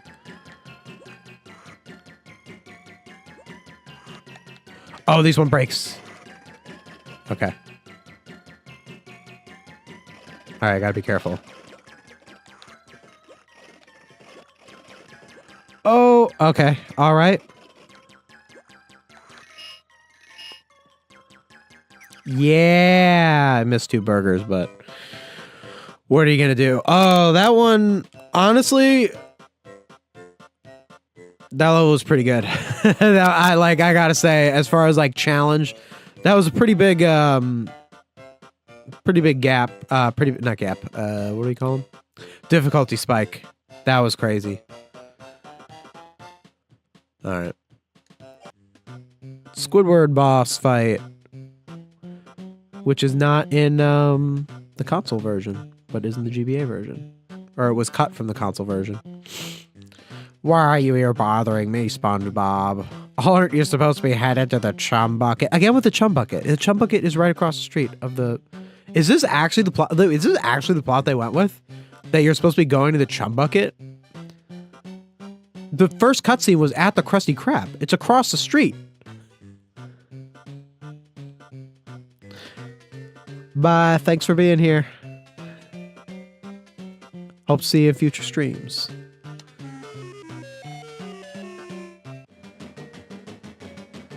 Look out, Squidward. It's another big, ugly robot. Another boss that uses the bomb robots.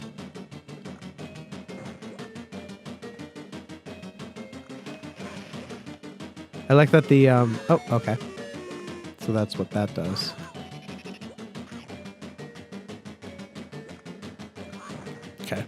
Well, at least the bosses have kind of low stakes with like the lives and the game overs because you don't really go back too far. With the levels, you really don't want to get game over because you could get game over like late in a level and it could be really bad.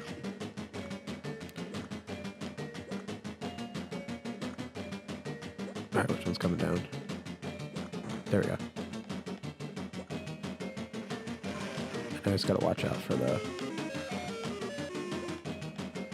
Alright, so it's basically this for 6 hits.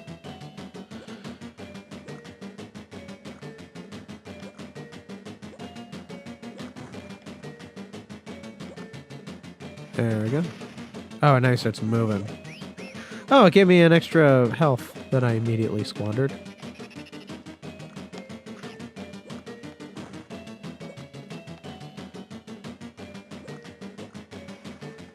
Alright. I think we got it. I think this is pretty much... Well, I guess I wouldn't say... Alright. There we go. Oh, that still hurt me? Oh, that glitch. Look, it's not moving. It's in the middle. Oh, why didn't I jump? I thought that was it. I thought that was the attempt. I thought that was the attempt.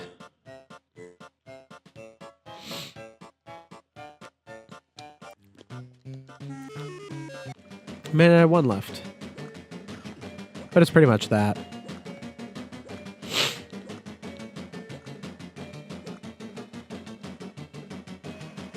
There we go. There we go. Alright, it's pretty easy.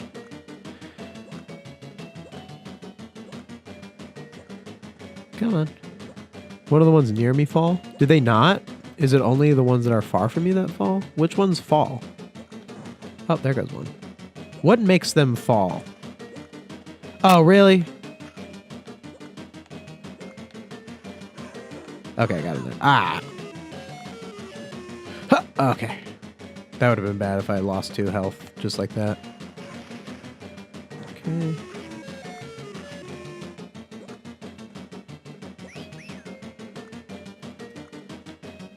Ah! Didn't know that one was coming down at me. Ah! Okay.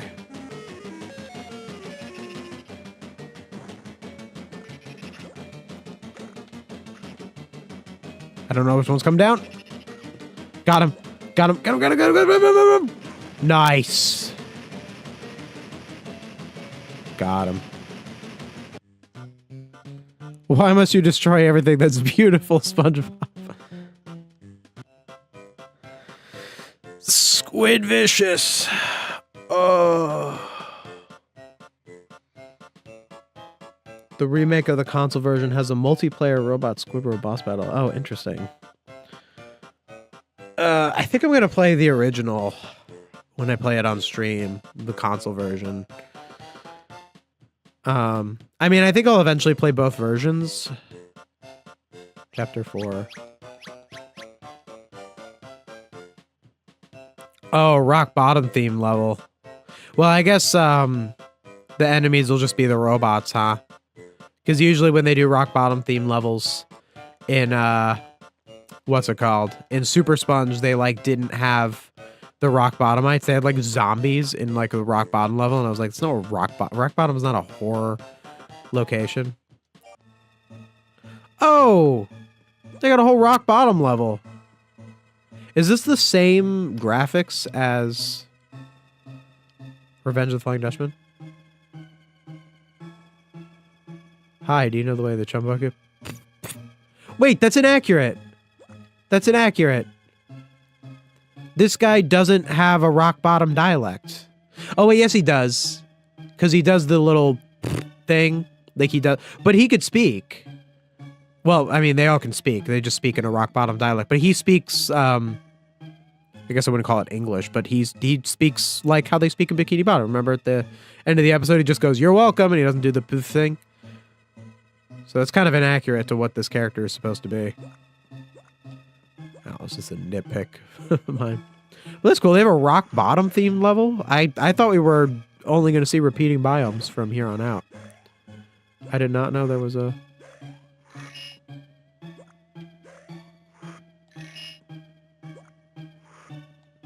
Is this the same music from the Sea Cave level in the movie game? Or like a remix of it? It sounds very similar.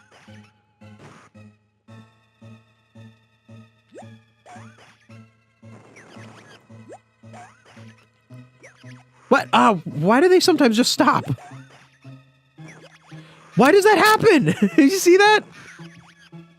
Dude, what was that? What was that? Would you go in order when the console game's released because you've done Super Sponge GBA first? Have I been doing that? Have I been happening to do them in the order they released? I don't know, because this would have been before the movie game. Because if this was in 2003, the movie game would have been 2004.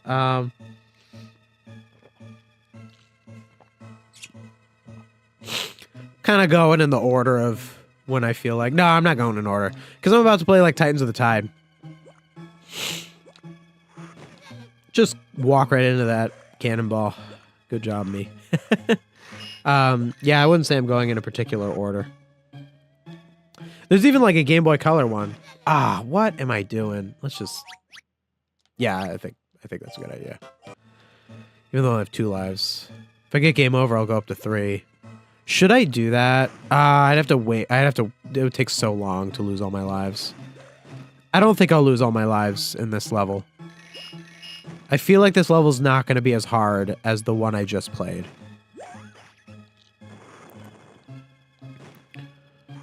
I don't know why this thing is behaving really weird. It didn't go and... didn't do what it was supposed to do. Yeah, sometimes when you hit them, they only go a little bit. You see that? What makes him do that? Look at that. See, he stopped. And that time he didn't stop, and it feels like I hit him from the exact same spot. Wonder why that is. I don't know why I didn't jump. I did not get all the patties in that section. I didn't get any of the bonus games in the last world.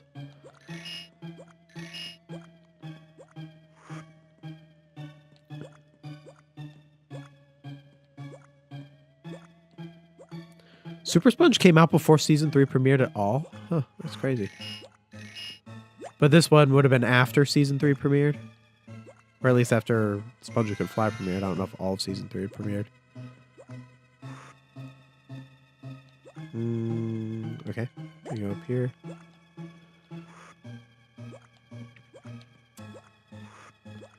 It's so cool they made a rock bottom themed level. Kind of got around the whole rock bottomites just by having the robots be the enemies. So I can't really complain about the rock bottomites not really being present because the enemies have already been established as these robots.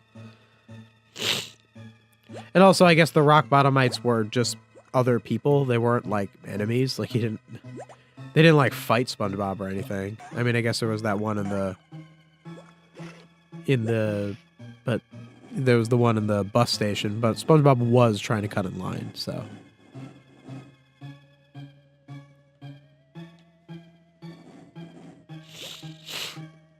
And I go up here. I feel like, no, I'm not going to regret breaking him. That's fine. That's all fine.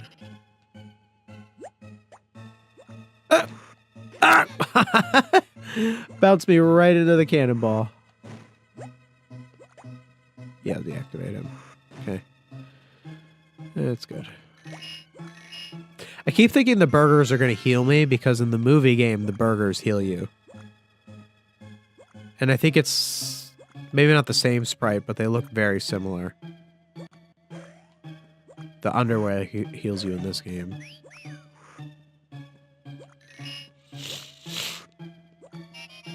Huh, weird place for... Already 2 golden spatulas. This level seems easier than the previous worlds. difficulty spike, more like a difficulty drop. This level is a lot easier. Especially because Rock Bottom was an early level in Revenge of the Flying Dutchman. Yeah, look, we're already, like, done. I think this is the last section. That's odd. And the Rock Bottom level, in fact, this level seems easier than the Rock Bottom level in Revenge of the Flying Dutchman, even though Revenge of the Flying Dutchman's Rock Bottom level was an early level. Huh, strange. I just gotta find one more. I just have to find one more golden spatula, and we are done with this level. Maybe we can get to the actual end of the game. Yep, there we go. Wow, that was much easier than some of the World 3 levels. In Battle for Bikini Bottom console, the health was underwear. In the movie games, it is indeed Krabby Patties. Oh, interesting. And in the movie game, the extra lives are the ice cream sundaes, which wouldn't make any sense in any other SpongeBob game, because in the movie game, they have the whole scene with the ice cream sundaes. But in this one, it's just the little kitchen sponge. Come on, jump up, guys. There we go. Just gotta change the thing, and then we are good. Then we can get to the end here. There we go.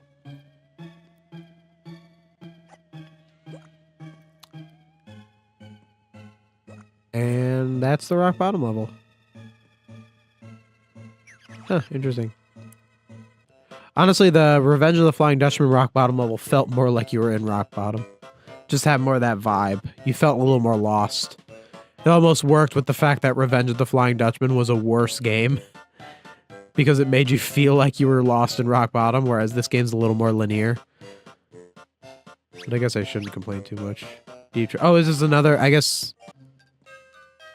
Oh, I guess we're not done with rock bottom biome. Gary, what are you doing over here? You're not concerned that Gary's... Oh! We got a new robot. This late in the game, we got a new robot.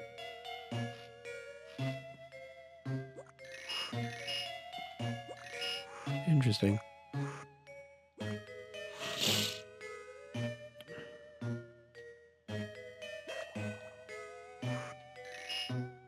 Come on. Wow, that gives you quite a boost. Can I get all the way over there? No?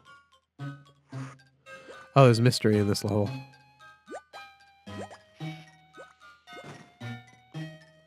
Oh, wait, I can push them, right? Yes, I can. Okay. So that's how I get over there.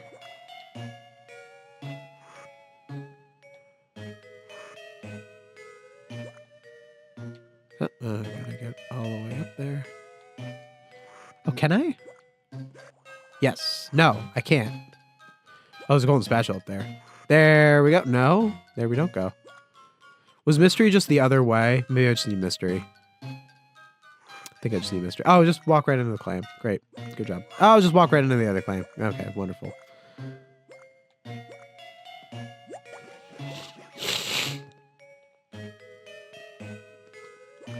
Get on up there. There we go. Oh, I'm falling.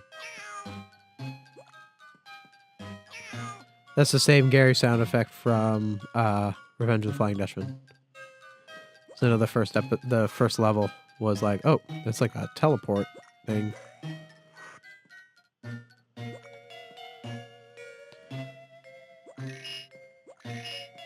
So I'll probably find mystery around here somewhere, and that'll help me get... Come on. There we go. Oh.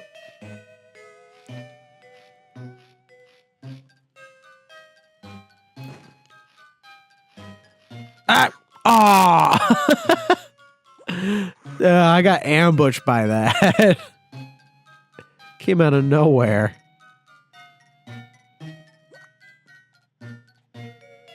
Sometimes it's just, this game is just very clunky like that. Just thing come and hit you out of nowhere. Oh, there was an extra life too.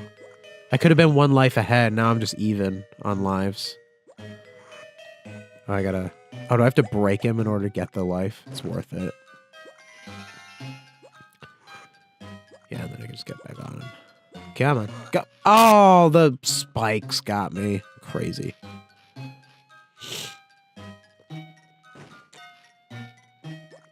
Not today. Cannon guy. Ah! I guess it is today. Ouch. No, I didn't want to break him. I think that cannon... Is that cannon just an obstacle? Is that the whole point of him? Is this to be an obstacle? Alright, get over there. Just don't jump. Just don't jump, SpongeBob. I jumped. I pressed the button. SpongeBob's fault. He'll own up to it. Right, SpongeBob?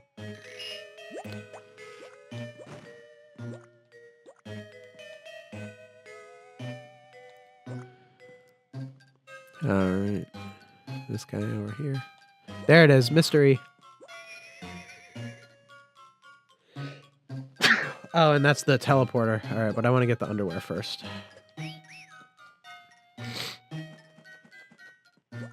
So it's a little teleporter back to the front. I guess that's convenient. At least they put that in.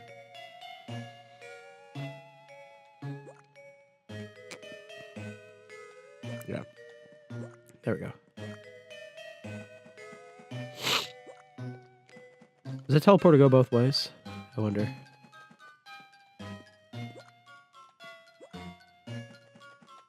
There we go.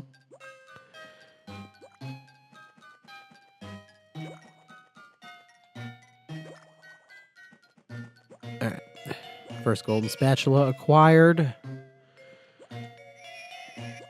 I wonder how easy that one would be to miss. I mean, I found it. Ah, God. That was foolish. That was just a foolish mistake on my part. Oh. Oh, we got some underwear.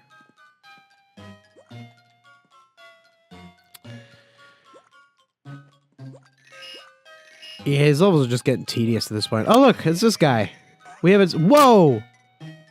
Excuse me? Thanks for the warning that they can do that now.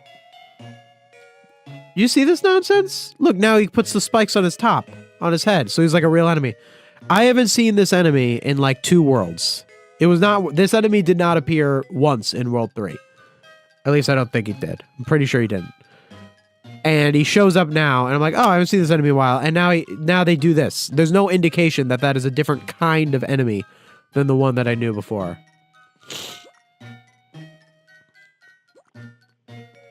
So I guess I'll watch out for those now. Oh, already with this? Already with the ending thing? The ending portal? What am I missing? Well, it seems like, based on the structure of the level, that I have to go back and forth. Oh, did I miss something in that other section? I knew that there was like a key or something. Is it up there? No. Wait, can I eat him if he goes up? No, I cannot eat him. I can do that, though. Is there any reason to? No? Okay. Whatever. I can't put... Can I push this? No, because this thing is down. Oh, no. I totally have to go back. I bet that's it. I wasn't supposed to go this way yet. I missed, like, a key in another section. That's what's going on here.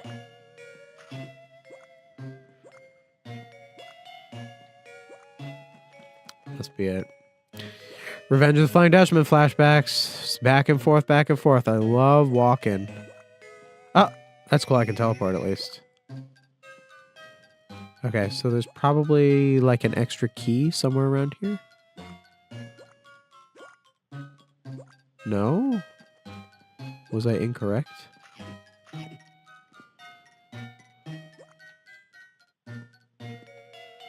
Oh, you gotta be kidding me. No, I was wrong. And I died. Well, maybe I can collect that one up over there so that my lives break even at least.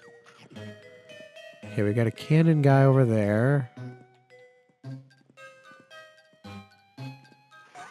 Wait, oh, does the extra life not respawn if you leave the room and come back? Maybe that makes it permanently gone. Because I've noticed that if I get an extra life and I die, the extra life would respawn. Oh no, I'm lost. This feels like rock bottom. Now I feel like I'm in rock bottom. Wait, can I eat them? Can I eat these? Oh, okay. So that's a thing.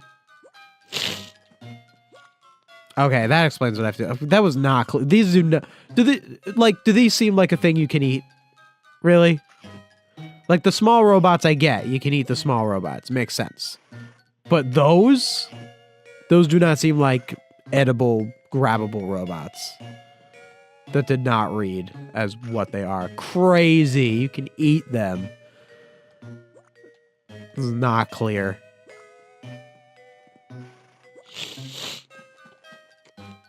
Okay, that should tie it all together. Yeah, there's the key. Is it going to make me go all the way back to do that screw key? I need to watch where I'm going. It's going to make me go all the way back to get that screw key. I bet that's what it is. I go all the way forward, I get the screw key, and then I have to... Not me to do that. I have to go all the way forward, get the screw key, and then go all the way back. That's what this game is telling me to do right now. That's what it's telling me to do. It's great game design. Walk back and forth over and over again. Sisyphusian game design. Pushing a boulder up a mountain. No way. That's all that was there. That was just the place I went all the way back to because it wasn't clear that you could eat these guys. Oh, you gotta get out of here. I know they just respawn, but it felt good to be rid of that. Terrible. Just terrible.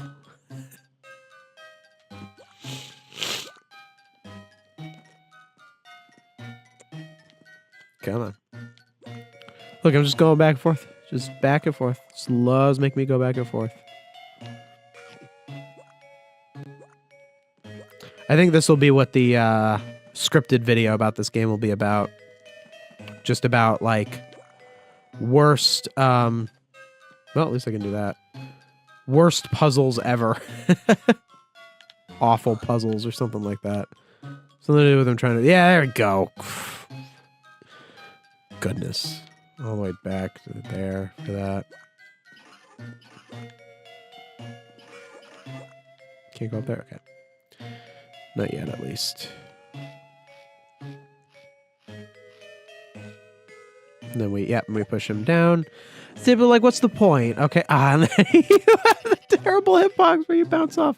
So I push him down, he falls. And now he comes back over here. No, get over here. Okay, I'll get mystery over here. Good. And as long as he's like that, then I can go around. Okay. Oh, wait, was I supposed to... I was supposed to use him, wasn't I? Because that's the only way I can... No, I can get across with mystery. At least I think I can. Yeah, if I get on that guy, I can get across with mystery. Ugh.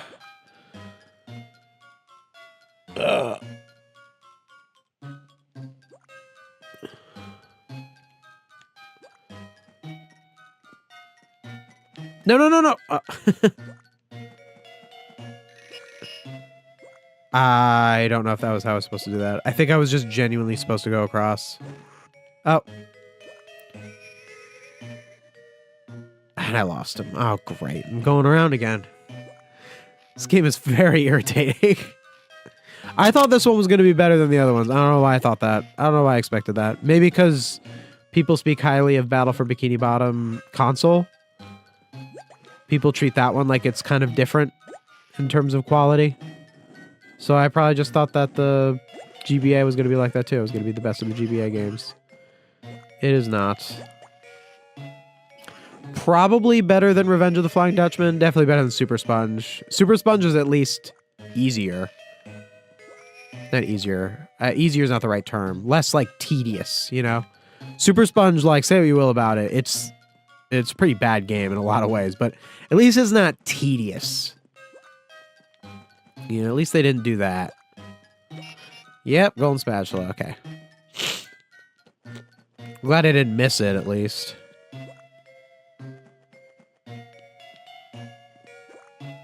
Okay, we got a robot there.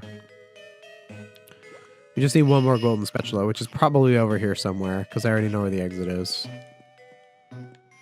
Ah, another key? Really? We're doing this still? I guess if I eat him and put him there, I can get a jump on him. Mystery, trying her hardest to fly, and then dying for you to make the jump. Yeah, and then I needed her anyway, so I had to go back.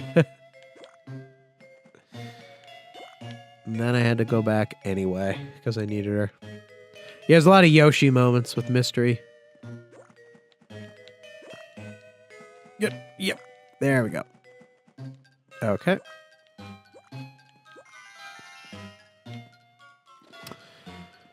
Oh, a whole other section. Am I going to get all the... Oh, I just got shot with the cannon. Am I going to get all the... Oh, I got to be careful. Am I going to get all the... Okay. I want to get all the patties.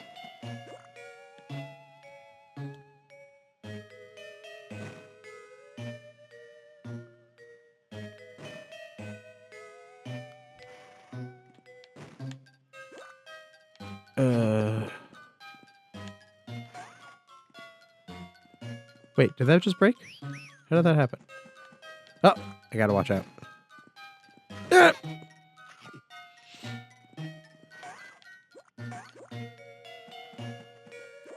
Oh no, I need the fan thing, duh.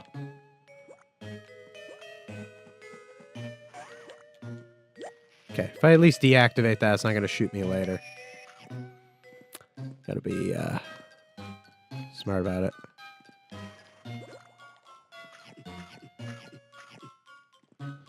There we go.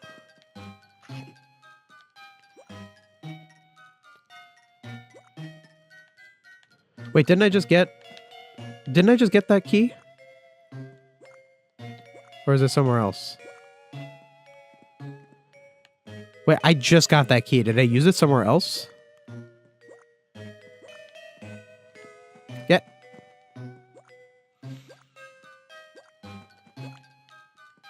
I feel like I just got that key. I feel like I just got that key.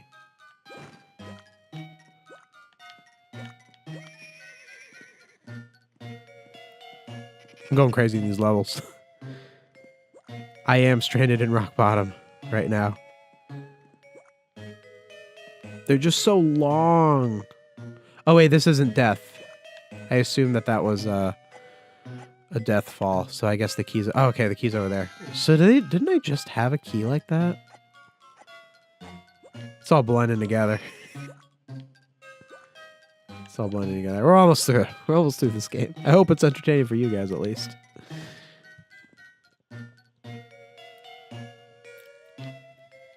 There we go.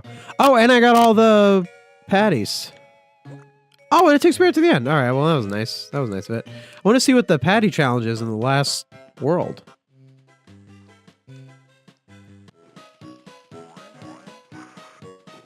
Oh. Let's see if we can get it. I'll give it a little bit of a try.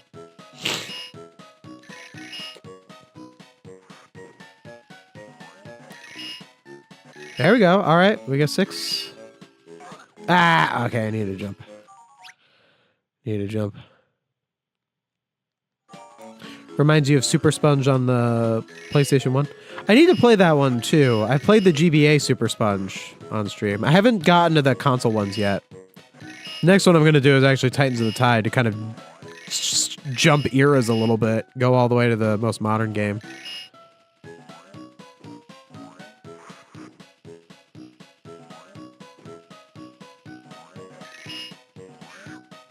That. Should I try it?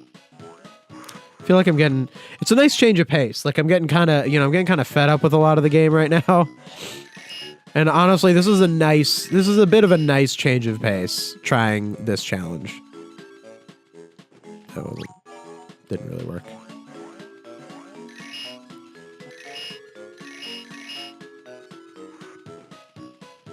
And there we go.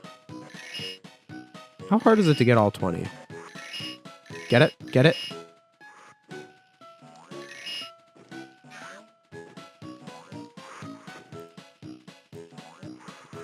I don't know why I feel like I've missed one. No? Oh, okay. 15? Come on, can we do it? No!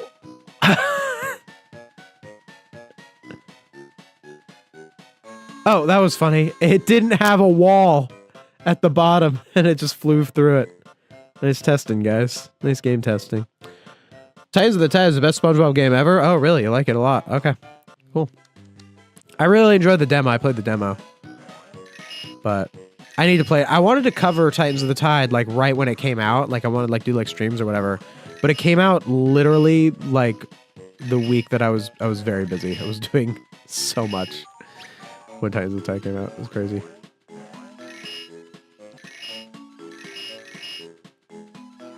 Go, go, go. I don't know. Is this part more boring than the levels? Let me know, chat. If you think the bonus level's boring, let me know. I'll skip it. I don't need to sit here and try to do it. I have a little bit of a completionist attitude towards it. But if anyone's like, nah, I'm gonna click off if you keep doing this, I'll stop. I'll stop to keep you viewing. I don't know. Is this good content? What is good content these days? Come on. There we go. You just got to get it so precise, you know? It's so precise. But I do like it is a nice change of pace, because the game itself is such a... The pacing of the game is so rough. It's like a slog, you know?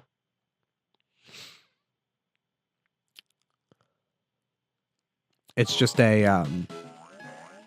It's just such a slow pace game that something like this that's a little faster is actually a really nice change of pace right now.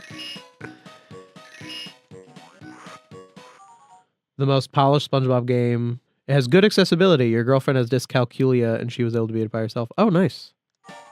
That's always good to have more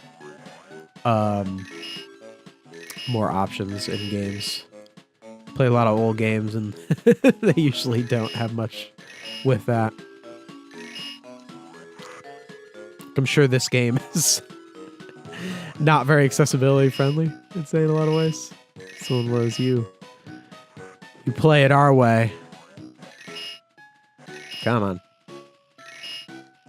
Yeah, that jump is tough. Come on, jump.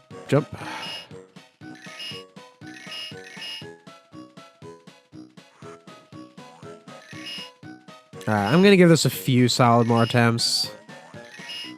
Feel like it's getting old. I can't say, oh, you don't collect the patty if you're taking damage? Wow. They went out of their way to program that into this. They were like, these are already hard, but if you happen to touch the jellyfish, you will not collect the patty. That's mean. They went out of their way to program that. I think you would have to choose to program it like that. I'm pretty sure, I don't know much about programming, but I'm pretty sure that by default, you would just collect the patty. They had to go out of their way to be like, if you are taking damage, you do not collect the patty. Do not have patty interact with player if they're taking damage. It's already hard enough, dude. Like, really? And I missed the one. I was high enough to get the second one, but not that one. That is crazy.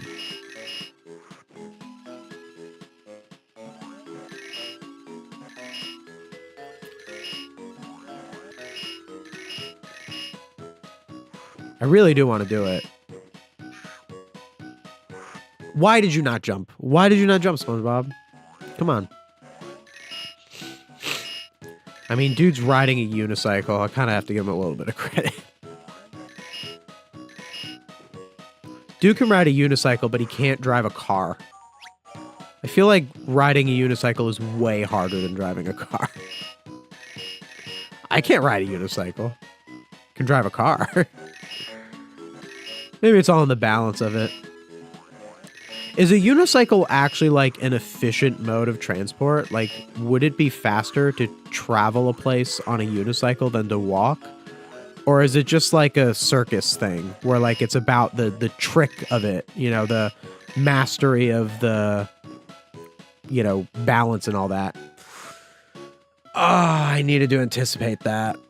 I needed to anticipate that. Look, it's gonna... That's so funny that they didn't program the wall to go that far. I gotta give it maybe another shot. I feel like all I have to do is when I get 15 patties, I just need to anticipate that jump, and I feel like that's it. I feel like that's game right there.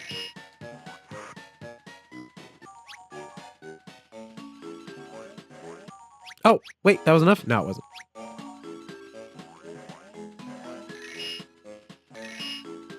Come on.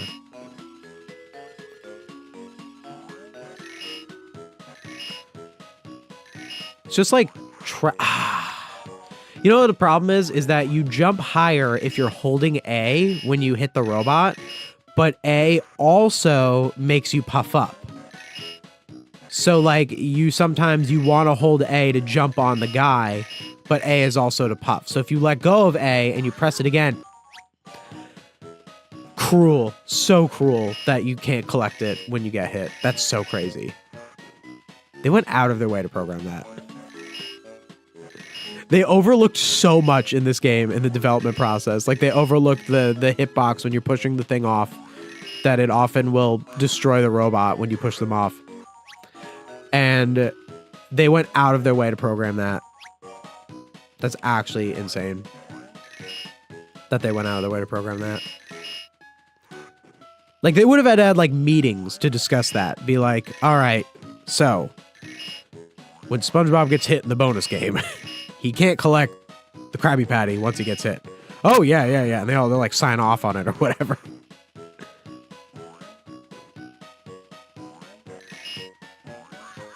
Oh! I don't want to give it up at this point. I feel like it's a matter of pride. I also am concerned that it's like bad content to be like just sitting here and redoing this game. I guess people watch like people do like I totally just missed one. That didn't interact with the hitbox, seriously? Maybe that's part of the journey. Come on. I gotta give it like I don't even know what that was. I gotta call it in a bit. I can't keep doing this all night. I'm already what? I'm almost 3 hours in on this play session. And I'd like to beat the game in this stream. I'm getting distracted by this. Why didn't you puff up, man? I pressed the button to tell you to puff up. Your illogical puff up. I still don't know why SpongeBob puffs up. He is not a pufferfish. He is a sponge. Sponges actually get heavier when they get bigger, not lighter. Really? This music's gonna haunt my dreams. La la la la la la la la la la la la la la. All right, we got 10. Remember, when we get 15, we got to lock in.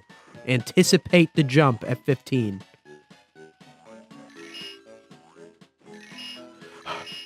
Anticipate the jump. There's a jump coming up.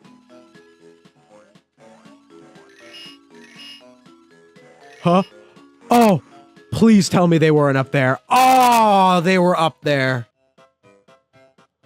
Oh, I'm calling it. That's the end.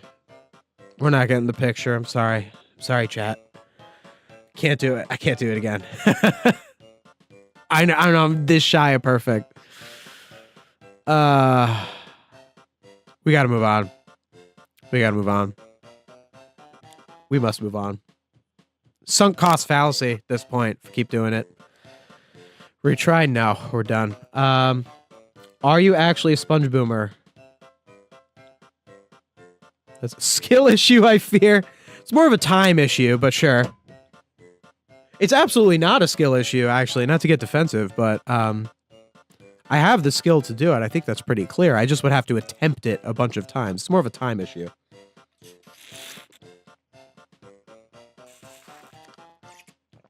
Imagine that one meme where SpongeBob is driving the boat and running over people.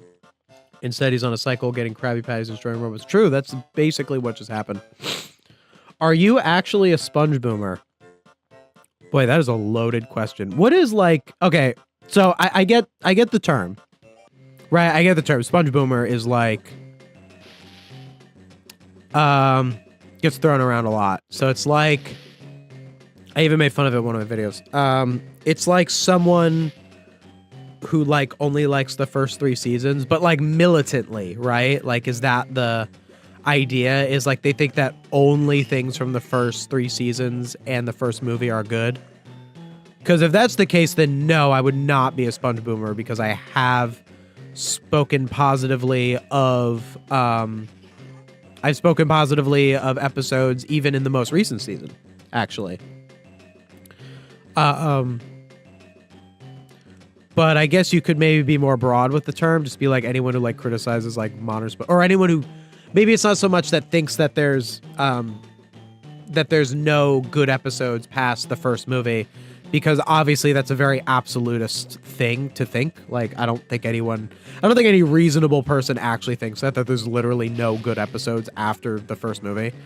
I don't think anyone genuinely believes that, or anyone believes that in good faith. But I guess the idea that I think that there's something about the first 3 seasons and the first movie, or even just the first 3 seasons, I would say, like, I mean, the first movie's great and all that, but like that there's something that they did in the first 3 seasons that made those seasons have more quality percentage-wise per episode than any other season of the show. Yeah, I would say that's the case. So if that makes me a sponge boomer, then I guess guilty. I'm a SpongeBob lover myself. I love the first 100. Oh, you have the first 100 episodes DVD. Where does that stop? What's the 100th episode? Is it season 4? Like, is the first 100 episodes all first 3 seasons? Because I feel like if any shows to have like a first 100 episodes, if it does do all 3 seasons, it's not, right? Because there were 20 episodes, but every episode is actually 2 episodes. Oop, that was an accident. Every episode is actually 2 episodes, so that would make them around 120. But then you have some specials. Yeah. The 100th, 200th episode, if we're not counting the bundle up, is Stanley of SquarePants. But what does the DVD do? Like, does the DVD count an episode as 2 episodes? Like, as, like, the, you know, because you always have the pairing, you know, like, Band Geeks almost always played with the secret box.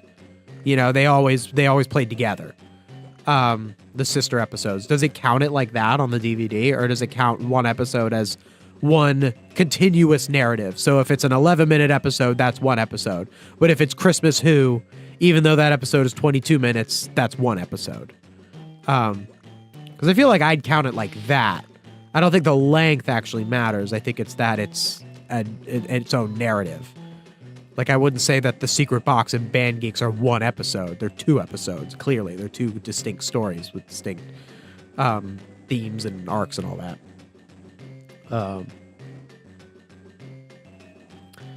It's pretty much people who highly prefers the first 3 seasons and dislikes a majority of Modern SpongeBob. Yeah, by that definition, you know, honestly, I haven't seen enough of Modern SpongeBob to properly say if I would fall under that, because I haven't watched a lot of Modern SpongeBob, actually. I've watched mostly season 14, 15, and 16, because those are the more recent episodes, and I've watched a lot of the reference episodes. like Nosferatu or Squidferatu, My Leg, Squidiot Box. Like Doodle Dimension. Like I went out of my way to watch those episodes because I covered them, because it's like kind of my job to watch those episodes. It's kind of crazy to say that it's actually my job to watch those episodes, but it kind of is now. And that's kind of cool.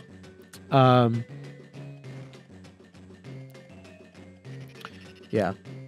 Someone like Ave is a perfect representation of SpongeBob. Yeah, people always say that about Ave. I like Ave's videos.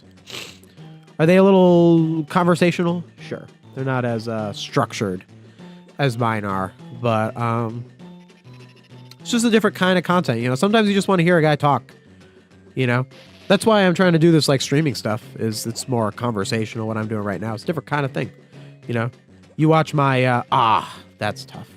You watch my scripted content, you know, I'm very, you know, you don't have any times where I go like, and it, you know, very intentional with everything I say. Whereas here, you know, it's a little more off the cuff. But I like his content. I watch his videos. I wouldn't say I watch every single one, but I watch his videos. I very much like his anti-AI videos where he calls out like sponge truths and stuff.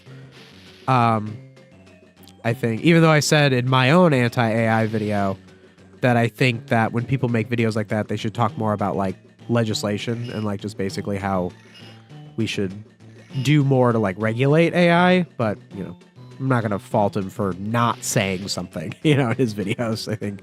But that is something that I advise, where like if someone makes a video that's about AI, they should say that we should do something about it. And I think that I'm not even singling him out. There's a lot of people who make videos that are about AI where they just like talk about how like AI is like silly or dumb or whatever, but like without actually saying like, hey, like we could like do something about this, like, and it's like bad to do this, and like talk about why it's bad instead of taking for granted that it is. But I do like his videos on anti-AI sponge. That's how I learned about sponge truths. That's actually how I learned about the existence of sponge truths, who then I went on to find out would steal one of my videos, which inspired my big anti-AI video. Was in response to sponge truths. So actually, thank you to Ave for putting me in, making me aware of sponge truths. And of course, I did thank him in the video. I did acknowledge that he's the reason I made that video. I feel like I would have had to. But yeah, I don't take any issue with his sponge boomery tendencies. I think his criticisms are pretty spot on a lot of time about the show. It counts in episodes as 2 episodes, and it even has... So the first 100 episodes, it counts it as 2. So it's like 180-something episodes, you know, because then the specials are one thing. Yeah, it's fine. Hey, more episodes for you, the consumer. So I guess I'm pretty happy for you in that way.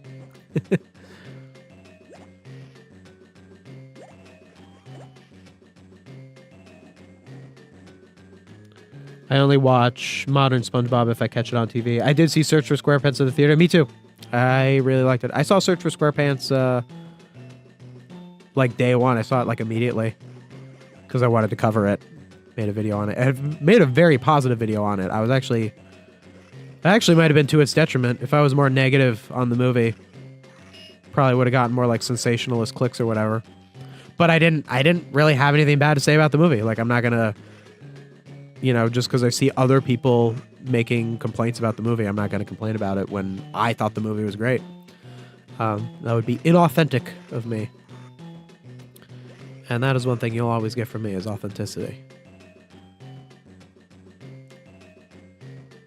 What do you think of someone like LS Mark? I watch LS Mark as well. What is my opinion on LS Mark? Oh, it's hard to say. I haven't seen his videos in a while. I watched a lot of his like super like long videos where he reviews like every episode of, like he did like every episode of SpongeBob or like every episode of like The Simpsons or whatever, which I think are like it's impressive that he like watched all those episodes, but I think when you do that, when you make yourself watch every episode of a show, I think you have a little bit more, you need to like really give every episode its due diligence, you know? So the problem is I don't really think there ever could reasonably be a singular video where you actually review like every episode of The Simpsons. It's just not possible. You know, I mean, like it's possible, like he did it. But I actually didn't watch the Simpsons one because I haven't seen all of The Simpsons. I've watched his Family Guy one, his SpongeBob one. I watched his Cleveland Show one, even though I haven't watched the Cleveland Show, but I don't intend to watch the Cleveland Show. I didn't watch his Simpsons one because I intend to watch the Simpsons at some point. At least the golden era, maybe not all of it. I know it's gigantic. But like I'd say like with the Family Guy one, you know, he did like every episode of Family Guy, or at least every episode of Family Guy that existed at the time. And there's only so much you can say about, you know, when you put it into, you know, I think the video itself was like 6 hours or 5 hours or whatever, but you can really only do like the most simple, you know, reviews of it. Yeah, but I haven't watched a lot of his content in a while. I know he can be pretty decently deep on stuff. But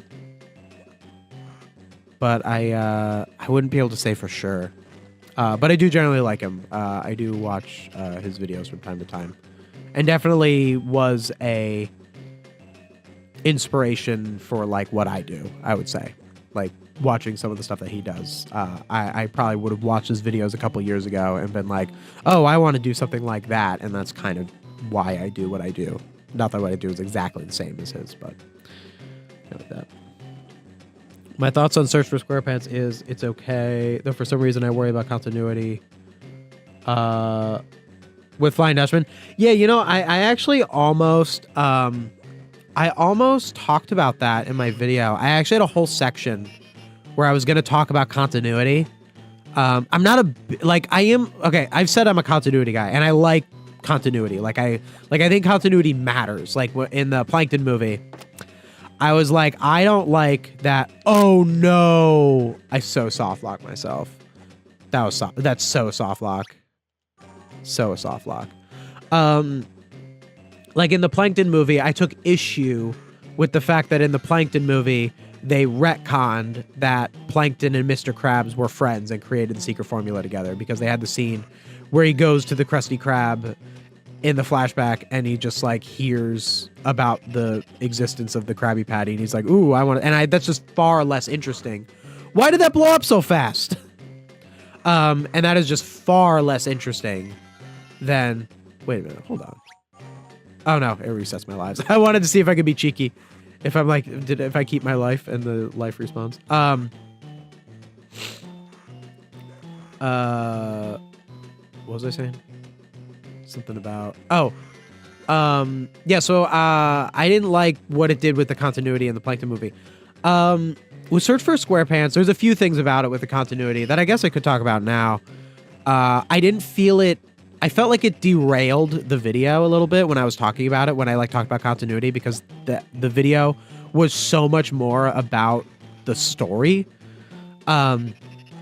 That when I started talking about continuity, I wrote it in the script and it just didn't feel right. It just didn't feel like what I wanted to talk about.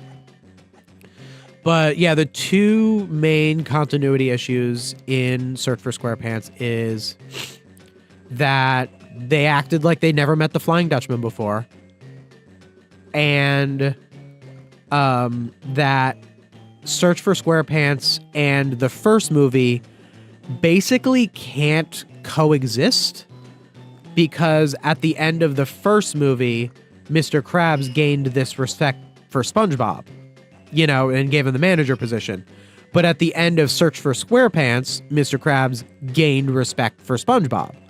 So, if the first movie had already happened and then Search for SquarePants happened, there's no way Mr. Krabs would have said all that stuff about SpongeBob, about him, not being a big guy or not being good enough to be a swashbuckler or whatever. He never would have actually said that if this is the same SpongeBob who saved his life and was made the manager of the Krusty Krab too.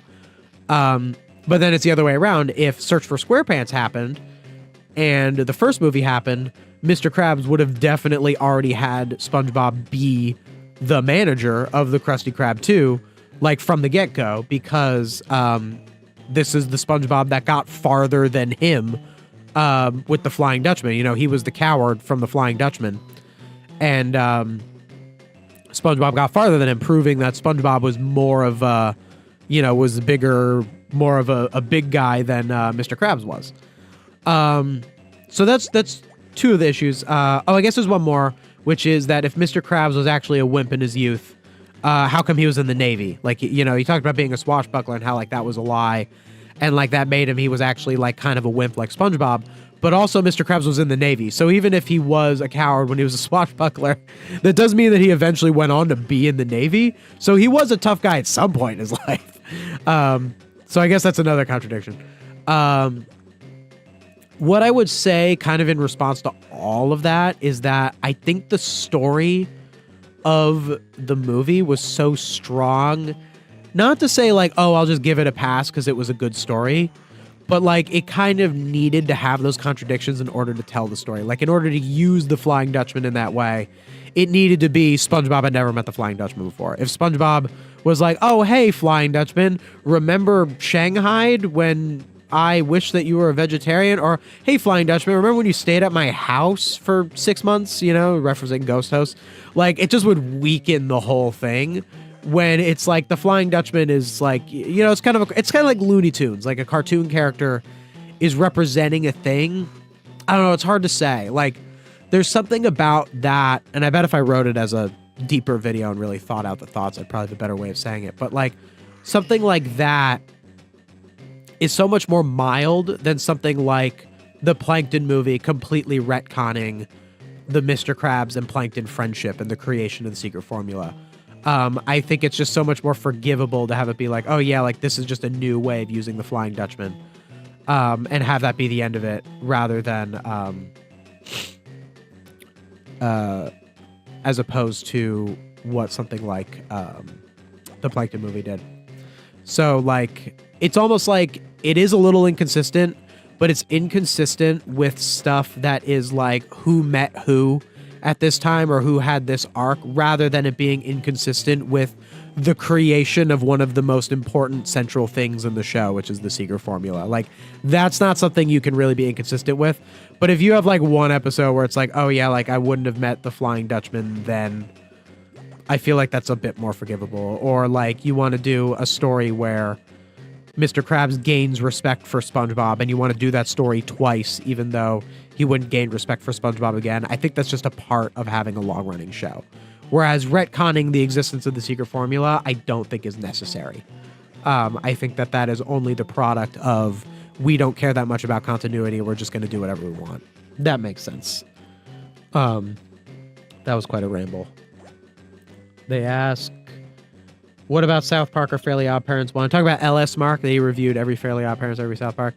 Again, so long ago. I did watch both of those videos in their entirety. South Park 1 probably when it came out even. Fairly Odd Parents 1 came out like 2023, right? Because I watched it while I was playing Tears of the Kingdom. And Tears of the Kingdom had like just come out. Wait a minute. What did I miss something? Oh, it's that. Where's the last golden spatula? Will you review Krusty Tower? Probably. Probably will be similar to my Dying for Pie video where I talk about how it's a good episode. Although, actually, I'll start by saying I like Krusty Tower. Krusty Towers is a great episode. I actually think that Krusty Towers' sister episode is the better episode of the two. Even though Krusty Towers is considered like, oh, it's the best season 4 episode. Oh, it's as good as season 3. The other episode, the sister episode, is Mrs. Puff You're Fired, which may be a less funny episode, but I think it has a stronger story and stronger themes. And again, Krusty Towers is a great episode. So maybe I'll do a video where I compare the two, where I talk about how they're both great episodes, but, oh, what is this puzzle? Uh-oh. What am I doing here? Oh, I think I know.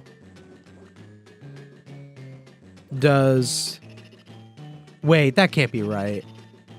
Does the cannon keep firing and changing the... No way.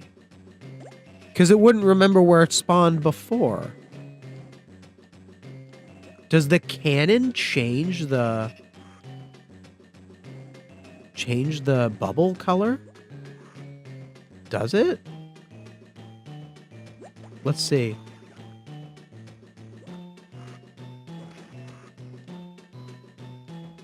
No, it doesn't. Why? Ah! Stop it. Okay, the cannon doesn't change the bubble color. How do I change the bubble color from all the way over there? What am I missing here? Do you think if the old SpongeBob team worked on newer SpongeBob episodes back then, would they still be good? You mean if the same people who made the original 3 seasons worked on the new seasons? I'll start my response to that by saying I don't know how many people who are from the original team still work on the show. I have no idea. I don't know the exact number of writers, animators, anything of who works on what. Oh, duh. I'm a dope. It's this thing.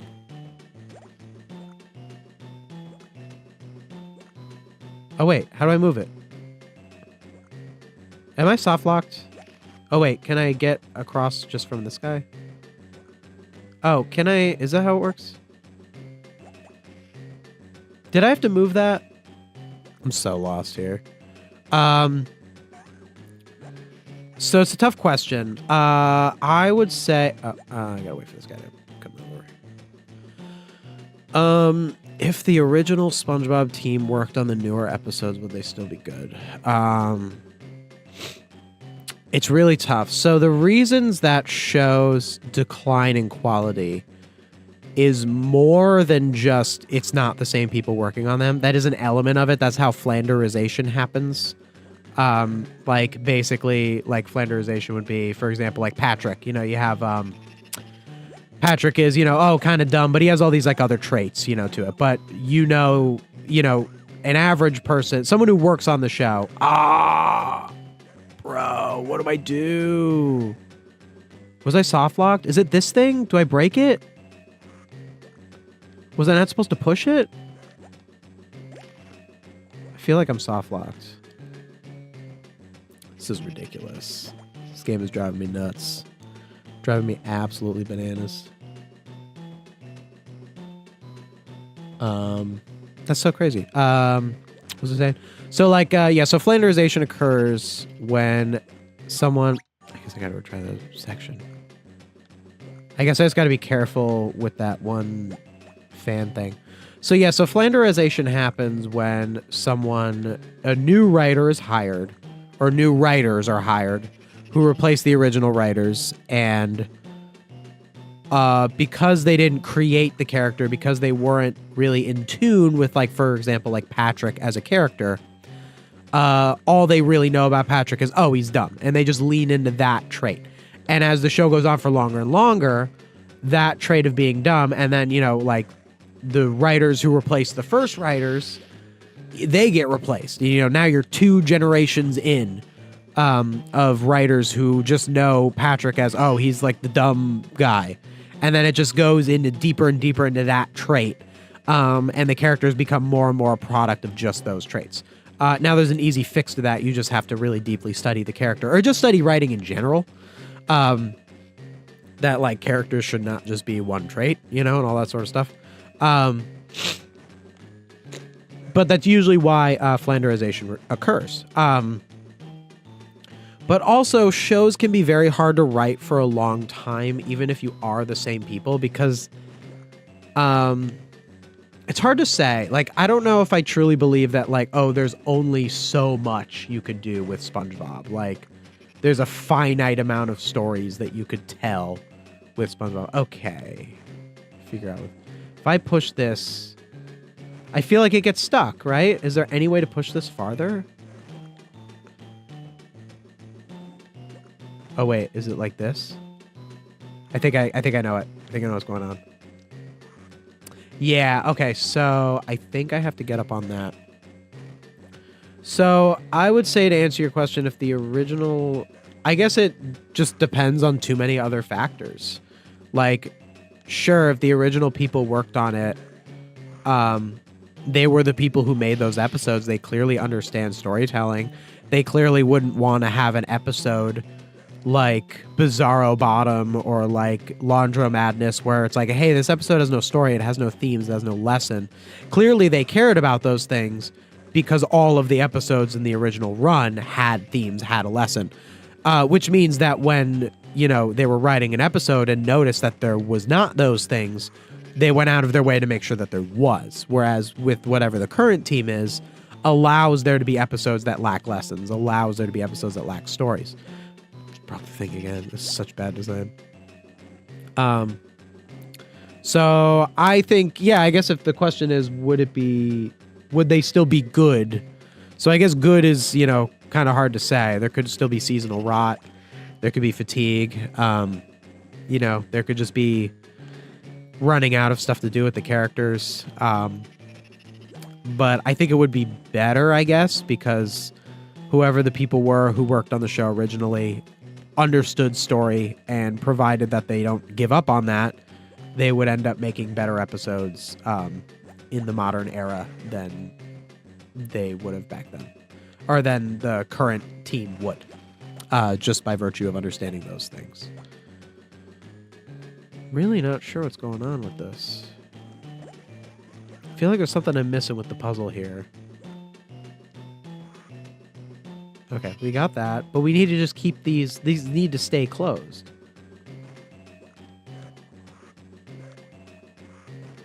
Oh, I think I know what to do. I think if I hit this guy right on the top of his head, I'll make it over. Oh, I think that's it. I think that's the answer. So clunky. Yeah, there we go. Goodness. Terrible game design. So I was I soft locked? Was the retry necessary? Oh. All right, that's this level. How many left? How many are left? What was that? Third? Was that third level? Oh, I got the bonus level again. Oh, are we doing this again? If I don't get it first try, we're not doing it.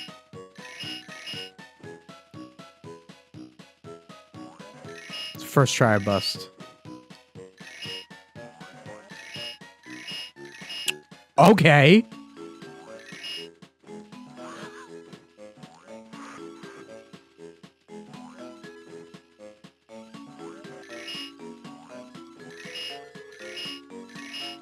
Lock in. Gotta lock in. Focused. Oh! Oh!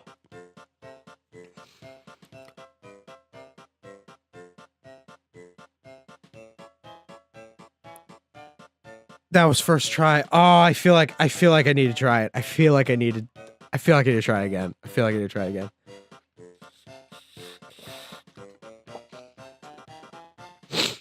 What do you think was the worst era for SpongeBob and his character? Ooh. I have not seen every single episode of SpongeBob, so it's very hard to say. It's probably, if I had to guess from my tertiary understanding of just, I have not analyzed every single episode, it's probably the like season 6 through 8 era, you know? I'd say as a character, he's not at his worst right now.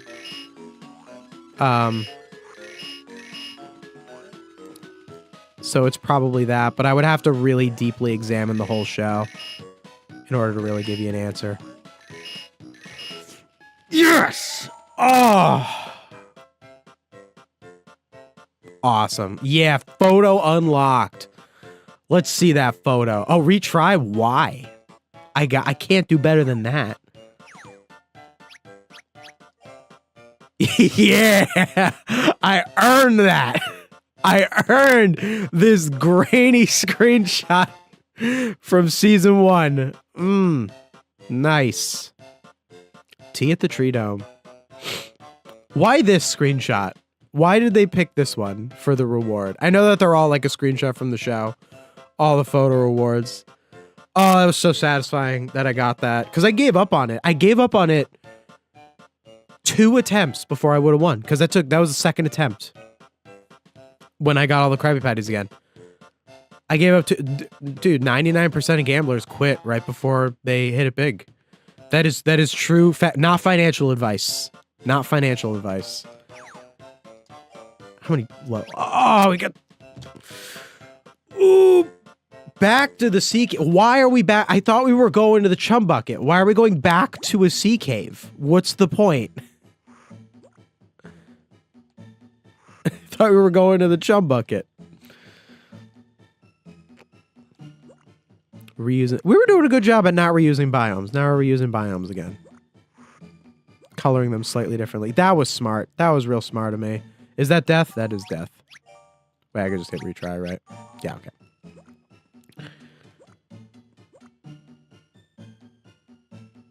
Okay. 3 more levels, guys. Where are we at? 3 hours and 20 minutes in this play session. This is definitely the longest game.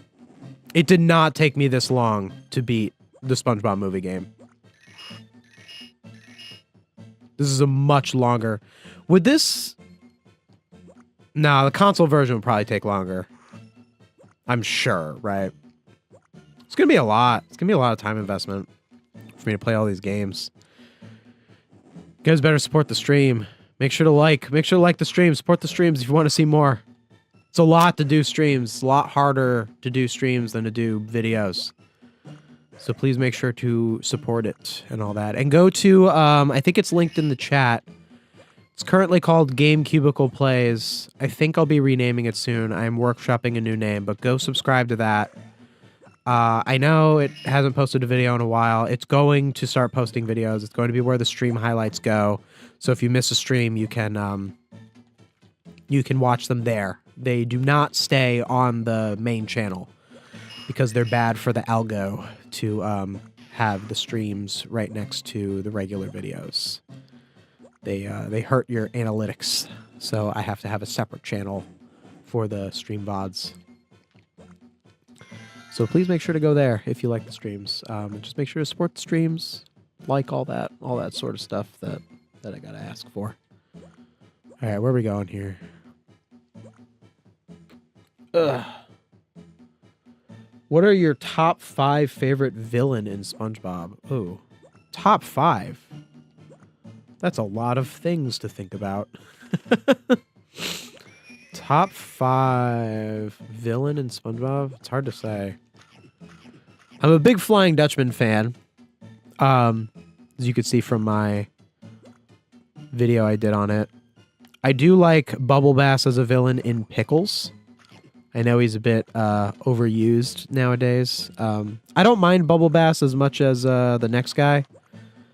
But like he definitely is around a bit. And he's just like comic book guy now. You know, he's not like a villain like he was in Pickles. You know, he's a different kind of thing.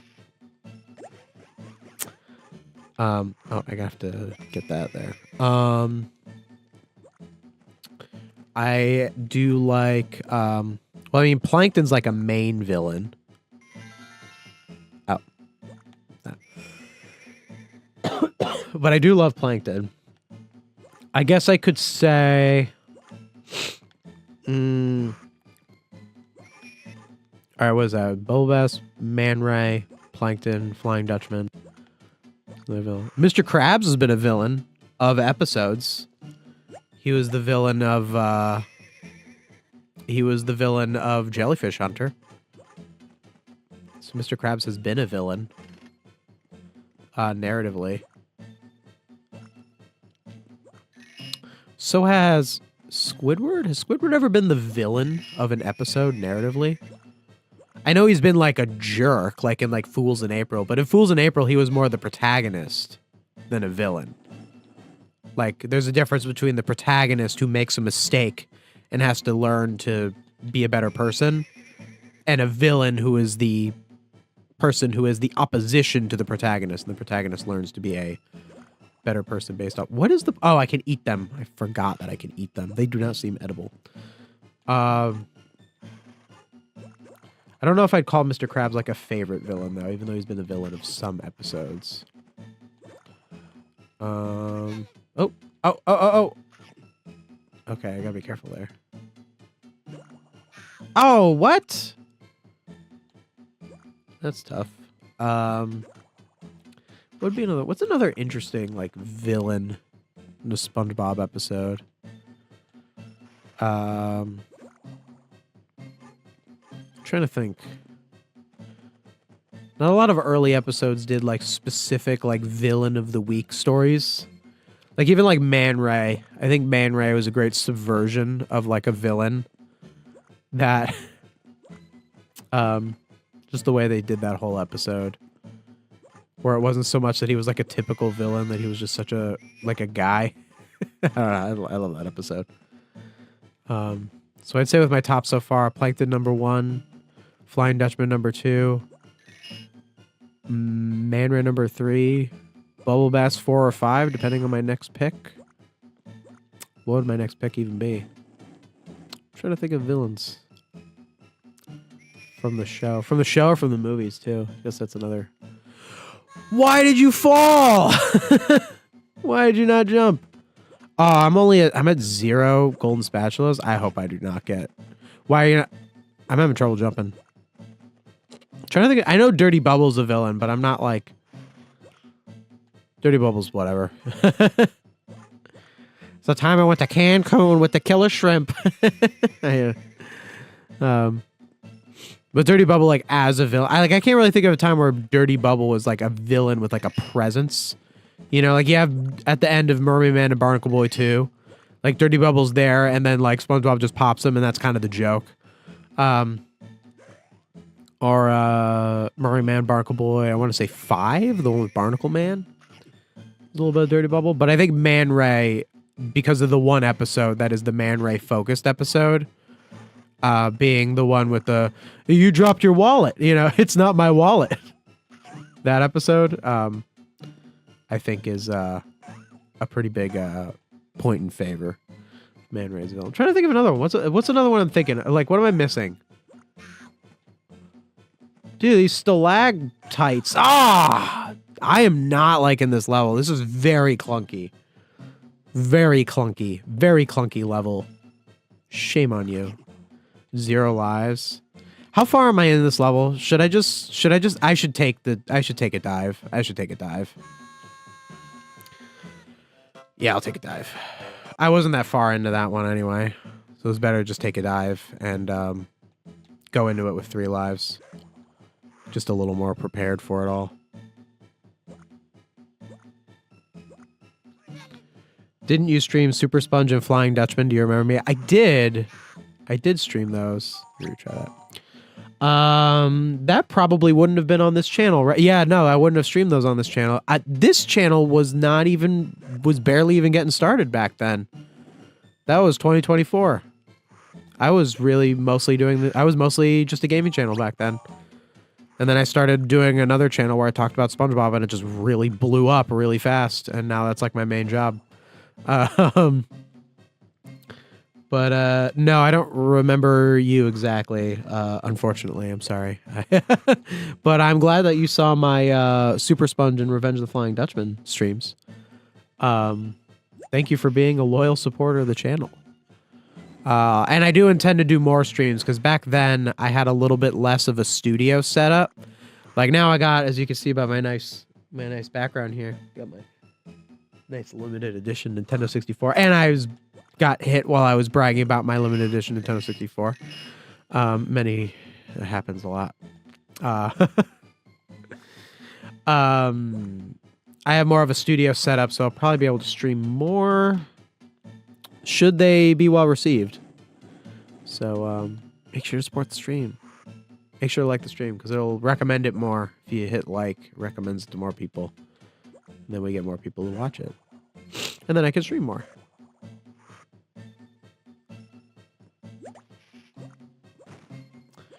I'm so ready to be done with this game. This game is this might actually be, because of how tough it is. Like, I know that this is a better game than Revenge of the Flying Dutchman GBA. I know it's a better game, you know? Like it's tighter. It just feels a little more higher quality, you know, but like I think I'm enjoying it less. And I think it's just because Revenge of the Flying Dutchman was a little more brief. Like this game, the designers of these levels did not understand brevity. They just do not. These levels overstay their welcome. Recently, I got Rayman 1 GBA. Just thought I would bring that up as it's also a GBA game. Oh, nice. I never played Rayman. What was that? Is that 2D platformer as well? But yeah, this is like... It's like, it's just more... Like, I think it's this game has higher highs, but lower lows, you know? And it's just overall a more exhausting experience. And, you know, like, I have a little bit of a different experience with this game than I would say the average person. Like, if you're a kid playing the game, you know, you remember the password, you play, like, a level a day, you know, when you get home from school, when you're 8 or whatever. Like, that's how I originally played this game.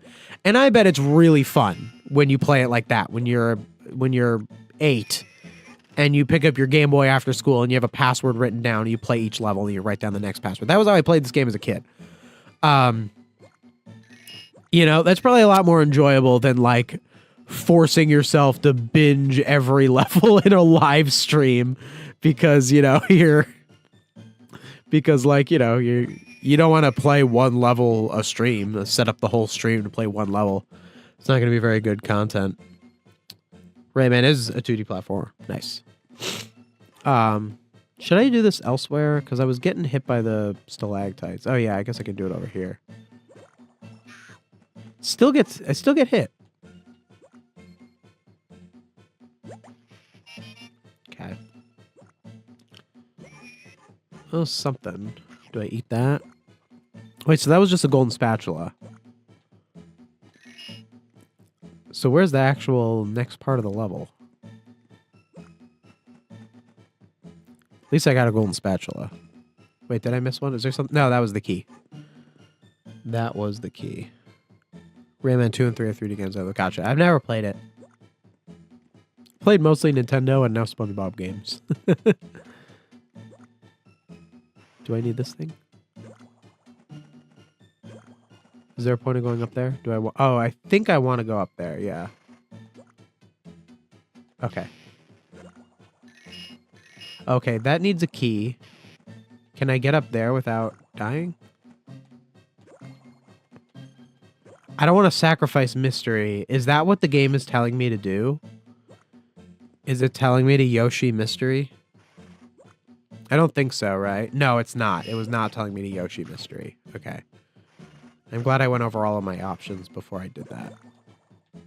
Because I think there was another level where it made me Yoshi mystery, where it like wanted me to.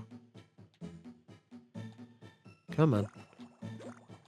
How many levels of this game have mystery? She's a very big part of this game. And it was only one episode. Mystery is just one episode. My Pretty Seahorse, at least at the time. I'm sure they brought it back. So they always do that. Did they ever bring Mystery back? Or the Seahorses? I can't think of another episode that has them. Did they just leave that in one episode? I'm sure they brought Mystery back at some point. But at this point, when the game came out... I know that the console version of this game is... I know, I gotta play the console version too. It's gonna take even longer. I think this is taking a long time. I'm sure the console version will take a long time. I played... I had Creature from the Krusty Krab on console back in the day. And... that game's long. And it's just like the levels go on forever. Like, that's what makes these games long. Like, I would rather have a game be long because it has a lot of levels than have a game be long because the levels themselves are long. Does that make sense? Like, I would rather this level have had, like, 8 levels a world, but all of the levels are shorter. That would have been preferable than this, because these levels overstay their welcome by a lot. Felt that way about Super Mario Bros. Wonder. Like, the length of the levels was fine in Mario Wonder. It's just that they needed more levels. Like, there just wasn't enough levels in the game. The game itself felt really short because of the amount of levels that were in it. The levels themselves were of good length. Some of them maybe could have been a little longer. They were kind of short, but not that bad. I'd rather have levels that are too short than too long. Okay, I don't want to lose mystery. Okay.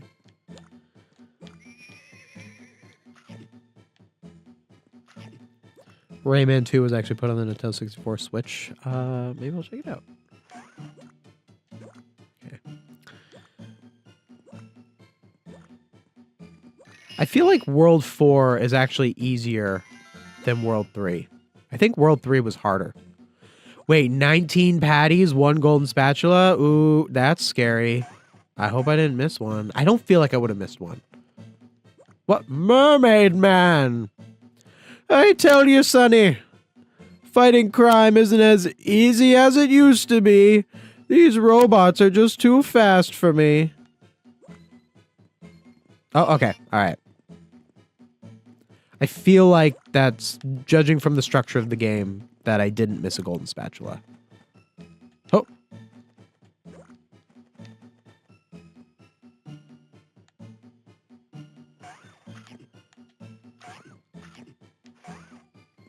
That's going to respawn. There we go. Okay, so those ones make me bounce higher. Please tell me there's another section. Okay. As much as I hate to play another long section. No. Okay, there's another. There's got to be another golden spatula past the thing. No way.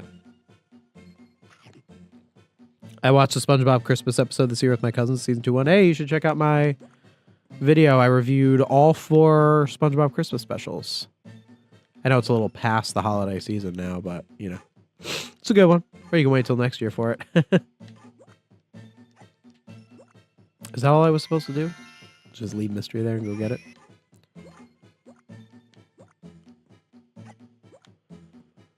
Oh, extra life. That's good. I got 5 lives. I'm doing pretty good on lives. That's good that I have a decent amount of lives. Am I supposed to Yoshi? Am I Yoshi-ing mystery? Okay. Okay.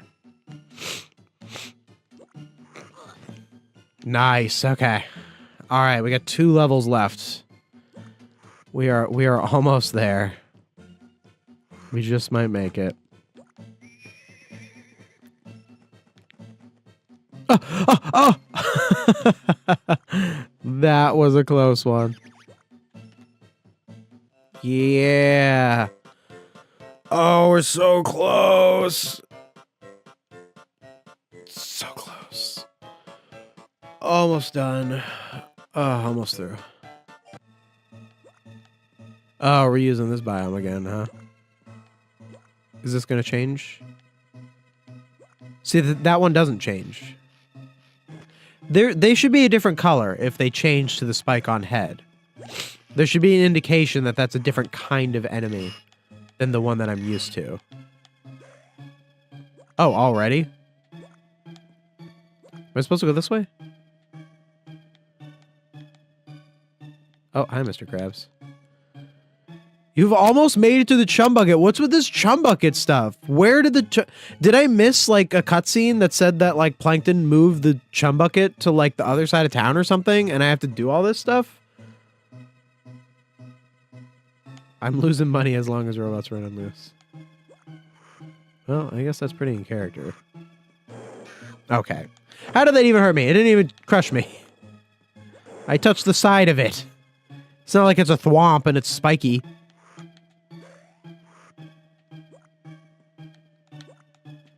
I don't know if I'm supposed to go that way. I'll go on the ladders. It's safe.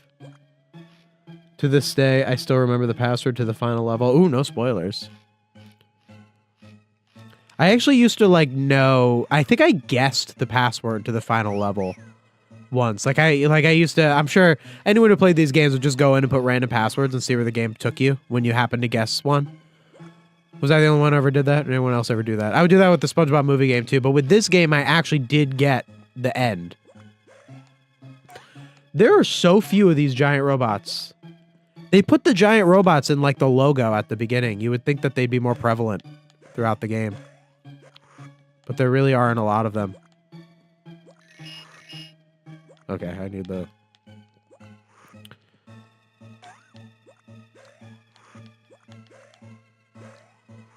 Is that enough to get over there? Cool.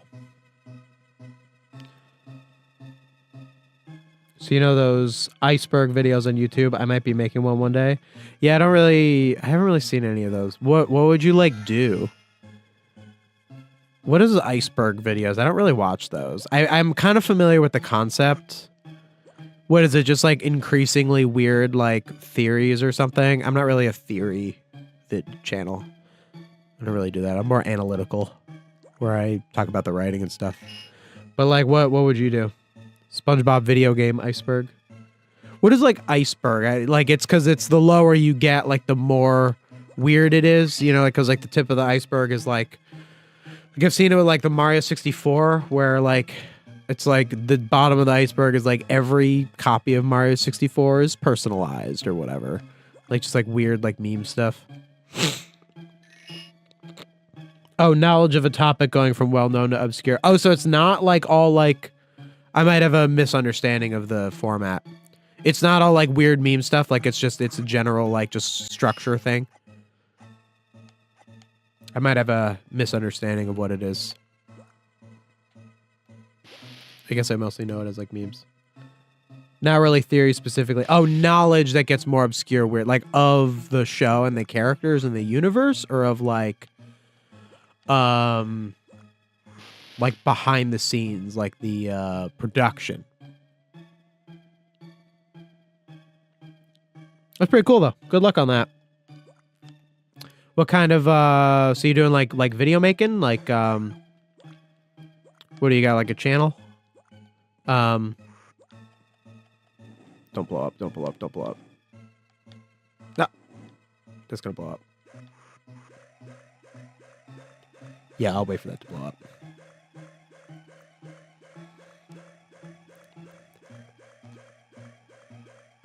Wait, why is that not... Does that not blow up until I... Oh, okay, it does blow up. That gave me a lot of time. Are they programmed? What is the timing of when they blow up? Because sometimes I feel like they blow up really fast. Is it just because I like accidentally jump on them after I push them? And that... Yeah, okay. So when you activate them again, they blow up. So what I was seeing was that I accidentally jump on them when I push them off because of the terrible, terrible hitboxes of this game. But then if I do that... it'll blow up. Okay. There we go. Anyway, mine is going to be about a obscure game series called Gimmick. There's only 2 games, though. Oh, it's not a SpongeBob video. Oh, I totally misread you. Those iceberg videos in general, not SpongeBob iceberg. Sorry about that, my assumption. I remember hating those bomb guys. They're tricky to deal with. Well, that's cool. I wish you the best of luck on that. What's like your like video format? You like have you done like made like videos before? Do you have like a camera or a mic setup, all that sort of stuff? That stuff can be tricky. It took me a while to like actually really get some solid like mic stuff. What I've found, and part of the reason why I do like face cam sometimes, is it does make it a lot easier to cut in and out of footage, whereas when you do a faceless video, like I did with a lot of my gaming videos, are faceless. Some of them I show my face. It just kind of depends. But pretty much all of my videos on my main channel, the ones that cover movies and TV show, have face cam. Other than like 3, there was a time where I was redoing my studio back in my old place, and I think it's my Splinter video, Dying for Pie video, and Handsome Squidward video are actually no face cam. They're fully faceless. Just because I didn't have a place to film at that time. I'm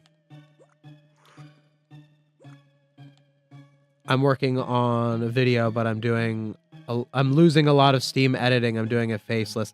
Yeah, it's hard.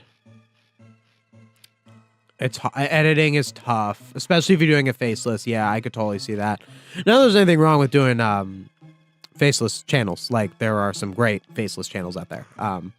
I mean, my gaming channel was a faceless channel for a very long time. But it does, yeah, it does make... What are you struggling with the most with the editing? What's making it trickiest?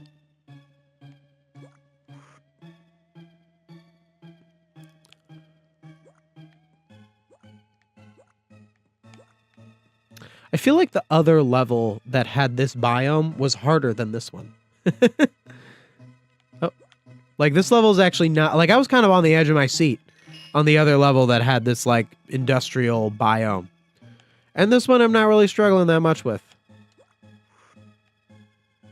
I've also got 5 lives. I feel very confident. I'd like to keep these 5 lives, though. What is this, the second to last level?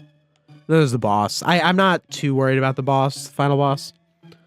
Although, Revenge of the Flying Dutchman, the final boss, took me, like, the most amount of time. I remember I thought I was done. I got to the final boss, and it was literally, like, it was horrible. The final boss of Revenge of the Flying Dutchman is the worst.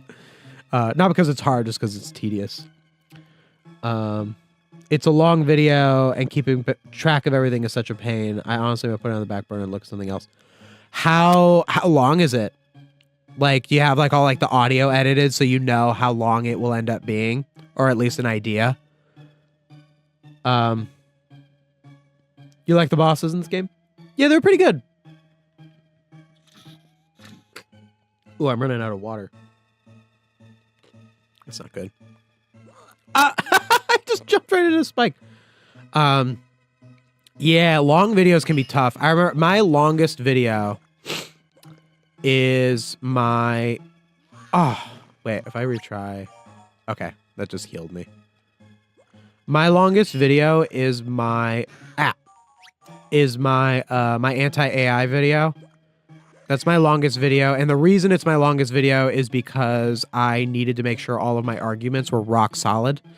In it, I had to present evidence, and, you know, it was just a very deep argument. You know, it was a deep political argument, and if I make an argument like that, I have to be really solid in my positions, in what they are. And that video was very well received, so I think I argued it pretty well.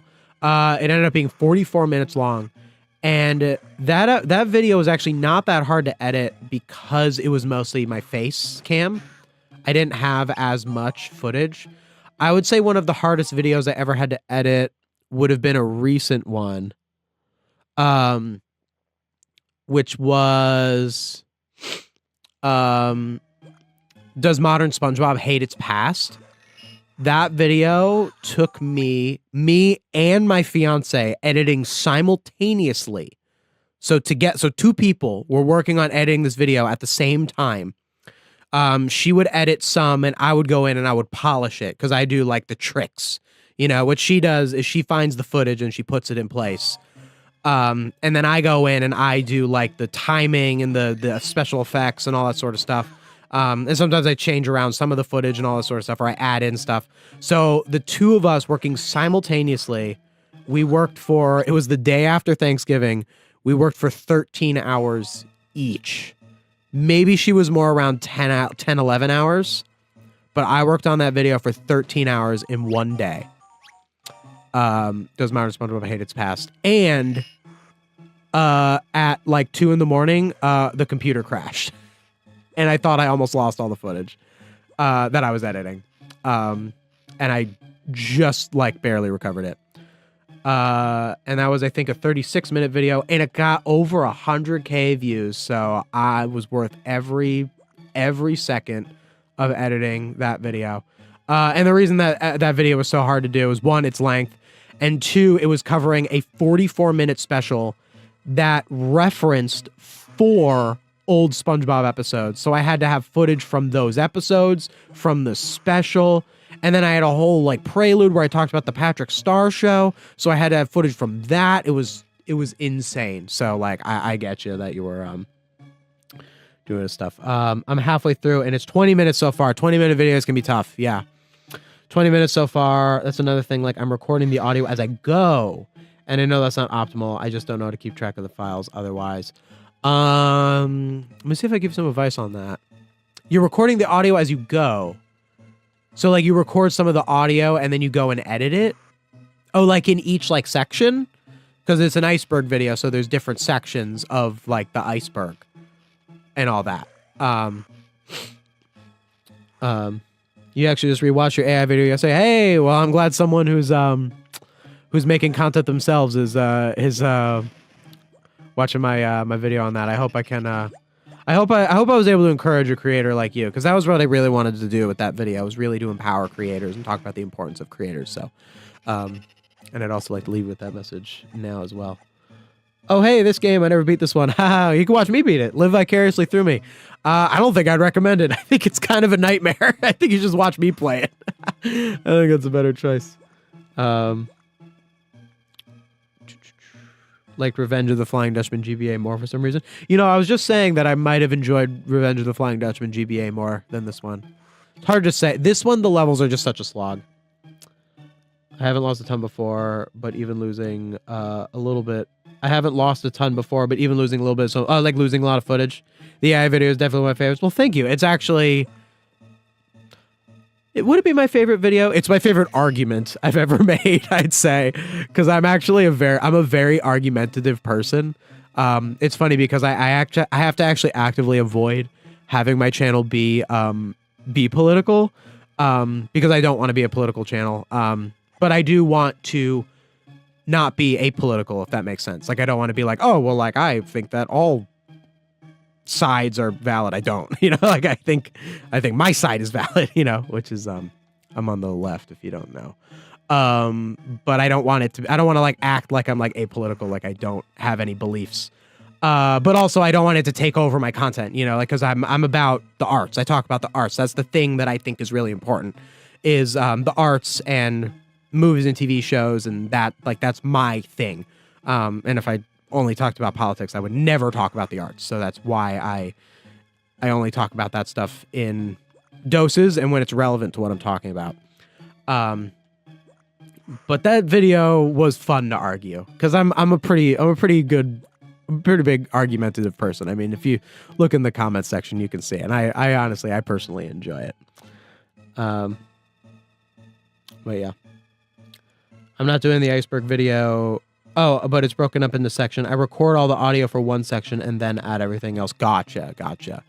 Yeah, that might be tricky. It depends on what your setup is, what your recording setup. Like, for me, I have a separate bedroom. Like this where I'm recording right now.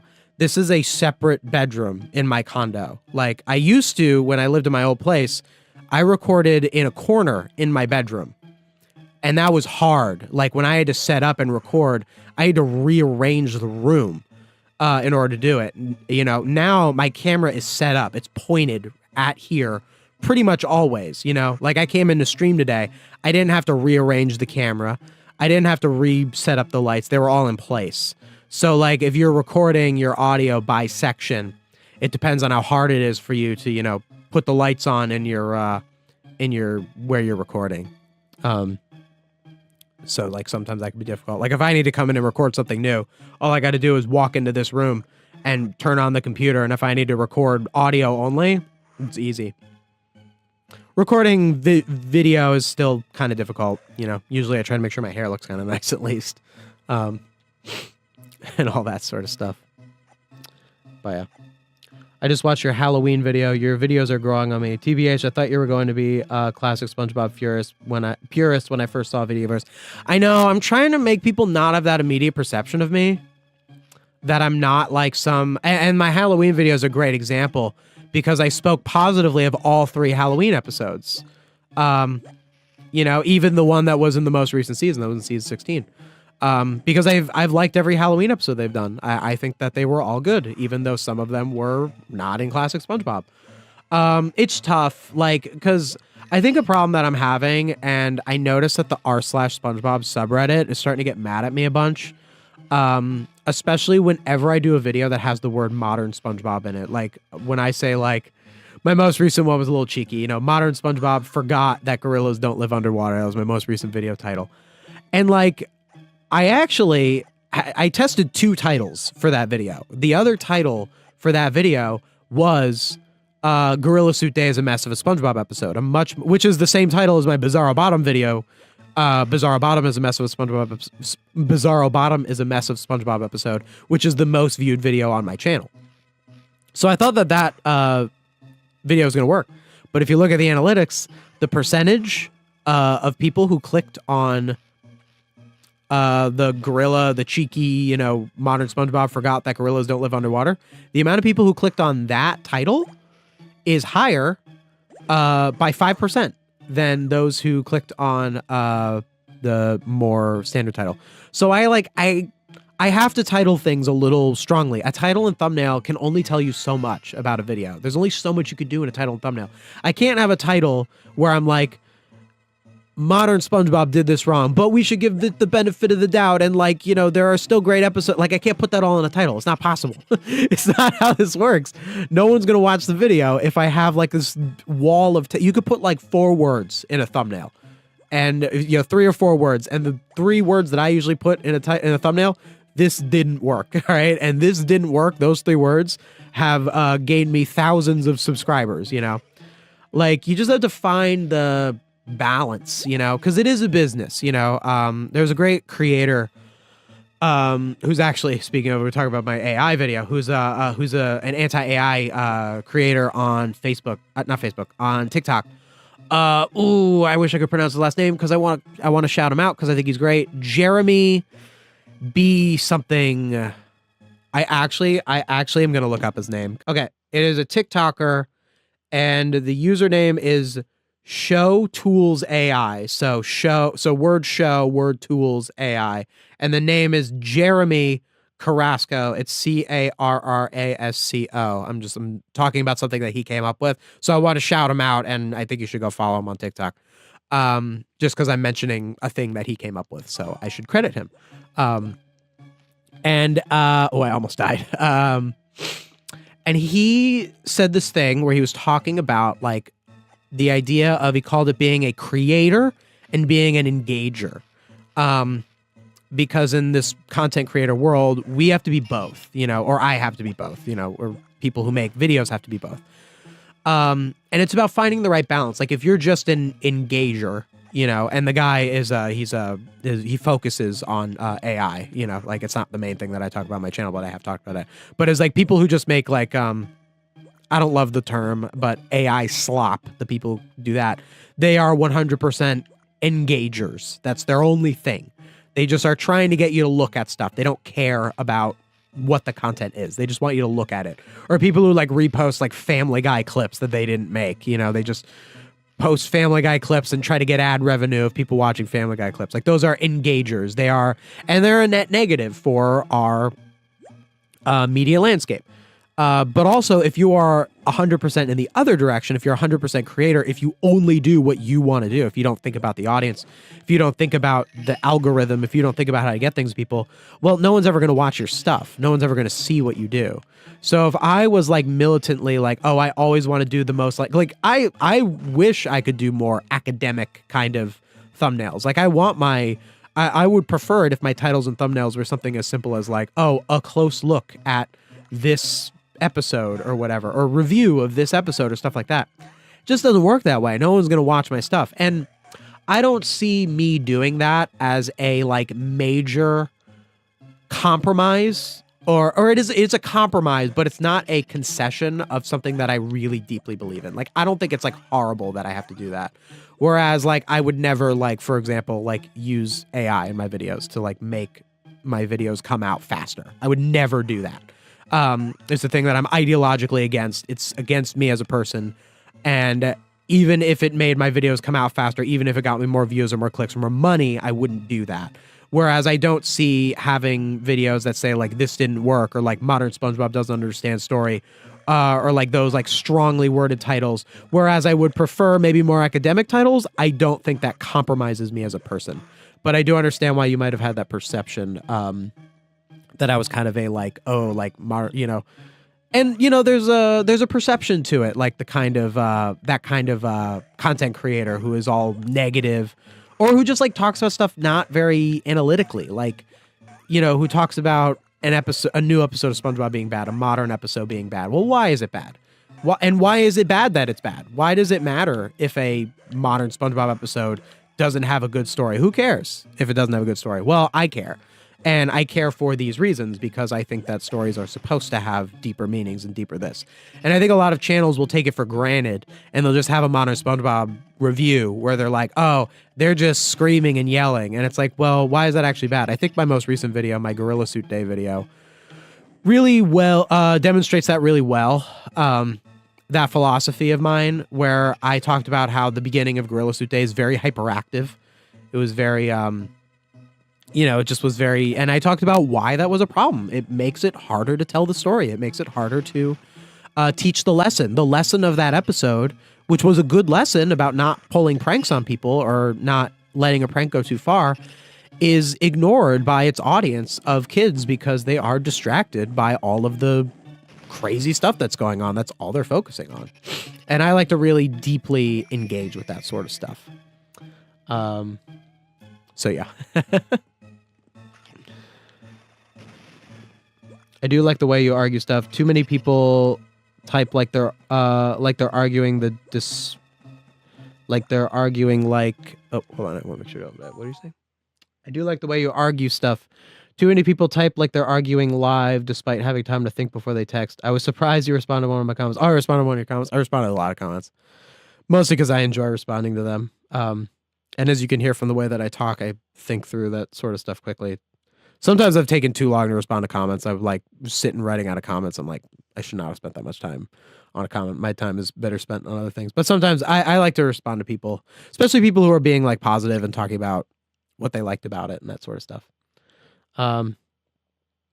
It's actually funny because I was looking at your videos and the videos with modern SpongeBob get the most views. Yep, they certainly do. They absolutely do. And videos that are negative. There is one outlier on it. And it's my Dying for Pie video. Dying for Pie, called How SpongeBob Uses Comedy to Tell a Meaningful Story. I believe that's the title of that video. And that is one of my most viewed videos, and it's completely academic. It's super positive. It's about classic SpongeBob. It's about how they told that story. And it's a complete outlier on that. So, like, I do still try, and I try to do positive videos all the time. Like, I have How the SpongeBob Movie Crafted a Meaningful Story. I have my review of Wet Painters, my recent review of Search for SquarePants, I think was very positive. My Grandma's Kisses video, you know? These videos,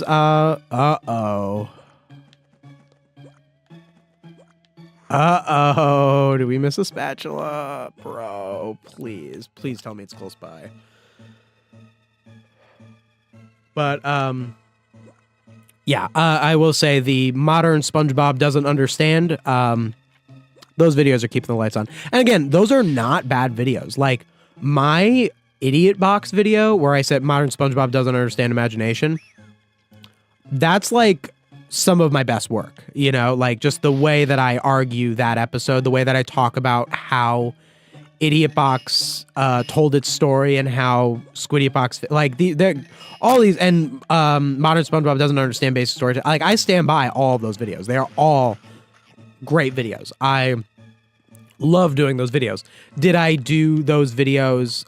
Did I lean into those videos more because they did better in the algorithm? Sure. I leaned into SpongeBob more because it does better in the algorithm. Like, you have to do that. You know, you have to do that in this business. It's a part of, you know, in order to actually have a good message, you have to actually be seen first. You know, you just have to find the balance. Oh, man. Oh, this is tough. Oh, I hope I didn't lose that golden spatula backwards. It's a fine balancing act. Absolutely. For sure. Makes sense. Your niche is very established too, so I'm sure you can only deviate so much without the algorithm going to the wrong audience. Yes. Cartoon reviews are very well established, and that's on purpose, as I wanted to do I wanted to do something that I knew how to do. I know how these videos are structured. Same thing with my gaming channel. My gaming channel is very, I'm not trying to reinvent the wheel, with a lot of this stuff. I think being successful in the arts, and I think of this too, if I were to ever approach writing a TV series, which is a pretty big end goal of this as well, like is actually creating my own series is a big thing that I want to do. I actually already have a little bit of that going on in the works and such, but it'll be a while down the road. But when I think of it in like creating something and being in the arts is you have to do what works, what has already been pre-established, and then do a little bit of your own stuff with it. If you go in thinking that you're just going to be able to do whatever you want and it's just going to magically work, hey, maybe that'll happen. Maybe you'll get lucky, but that is the exception, not the norm. And I think that it's very risky to try and not do something that is already at least a little bit established and you have a little bit of a path of how to get through stuff. And then you try to do your own thing and you try to get to the top of it. And I think that I've done that quite well with my videos, whereas there are other cartoon reviewers out there. There are other people like me out there that cover SpongeBob, that cover cartoons, that cover TV shows and movies. But I think that I do it in a way that is the same and different from all those other people. You've responded to more than a couple of my comments. I always appreciate it. Well, awesome. Yeah, I do like to respond to comments. I'm not always nice, but I'm only not nice if they're not nice first. Sometimes there are some commenters I just do not have patience for. I'm sure it's none of you lovely chatters here. I'm sure you all said very positive things. Even people who disagree with me, I can be very nice too. It's just the way that they do. You gotta be just gotta be a little more respectful at times, All right, I have not been here yet, so this is probably where the last spatula is. Let's hope for the best here. Have you had previous channels you tried with YouTube before this current one? Yes. I have a channel called The Game Cubicle, which is a gaming channel, which actually is, I have not posted to it in a while because the other channel's been blowing up so much, I've had to nurture it. I have not given up on it. I actually think I'm going to do a video on The Game Cubicle where I talk about this game. So you should actually subscribe to it. I think it's linked in the description of this chat. If not, you can look at it. Oh, it's above my head. The Game Cubicle. The Game Cubicle was my first channel. And this one, those are really my only two channels. Like it's called Game Cubicle Clips currently. I might rebrand it to just be general clips. I need to do more like the short form content. I'm really missing out on the short form content. I haven't been doing a lot of it. I need to do all that stuff, the TikTok and, all that stuff. I'm, too much into the long form, I gotta also try some short form stuff. And then I also have a third channel that is just VODs of the live streams. So it's not like, it's not scripted content. But as far as my two main channels, the Game Cubicle and Jackson Finelli, the one that you probably know me from, those are my main, scripted video essay content. The kind of content you would really think of as a YouTube channel. Okay. All right, I think I know where that last golden spatula is. This always happened to me when I played. I get stuck with one spatula. Big fan of both channels. Thank you. Since you are a fan of the Game Cubicle, I am very sorry that I have not posted to it in a while. It is a difficult part of this business. Not only has the other channel been blowing up in a way that has really needed my attention, I also moved across the country, actually, into a condo where I have a whole bedroom that I use. I have a bedroom, but I also have a second bedroom that I use for my studio, which has been very good for my productivity. I kind of didn't need that, huh? I'm supposed to keep the bomb in my mouth, right? But yeah, I am trying. I'm actually struggling a little bit with the Game Cubicle. I'm trying to find a little bit more of my identity as a gaming creator, because as a movies and TV show reviewer, I like know exactly what I am and what I should be. Like I feel like I've like just really nailed it, you know, with like that. With the gaming stuff, like I'm trying to figure it out, you know? Like I've like reviewed games. Nice. You know, I've like done stuff where I reviewed games. I've tried to cover news, like the Nintendo Directs and stuff. You know, I've done a few of those where I like get up for a Nintendo Direct and ooh, I do a video the next day. One of my most successful videos on that channel is actually was right after a Nintendo Direct. It was Donkey Kong Bonanza. And it was like a theory video. Like I did like a theory. Like I don't do theories on the main channel. Like, can you imagine me doing like an Alex Bale theory where I'm like skin theory or whatever, you know? Like, it's just not what I do. And by the way, like no hate to people who do theory videos, except the people who use AI to make them. Lots of hate to them. But like people who do like regular theory videos, like that's great. You know, game theory and all that, like, or film theory. They do great work on that stuff. Like, it's super cool. But like, it's not really my thing. Like, I'm very analytical in that way. Oh, another one of these, man. I'm not gonna do too much of this. With the gaming channel, like, because I do have strong opinions on how video games should be. Obviously, you hear some of my criticisms of. Oh, okay. You hear some of my criticisms of this game. You know, like games should do certain things to be fun. I think the difference is that I think that video games are generally pretty good right now. Like, are they perfect? No. Like, we could criticize some games, you know, like, I think a lot of Nintendo games, they're a little too strict. They don't tell you play the way that they play. Like, I had very strong criticisms of Super Mario Party Jamboree because it didn't allow you to customize your game very much. Super Mario Party Jamboree is amazing. Its design is so good. The minigames are so good. The gameplay is so good. But you can't really choose to play your own way. You can't really set your own rules. You have to play the way that they want you to play. And I did a whole video on that. I'm not going to get into that whole thing. But that's a criticism.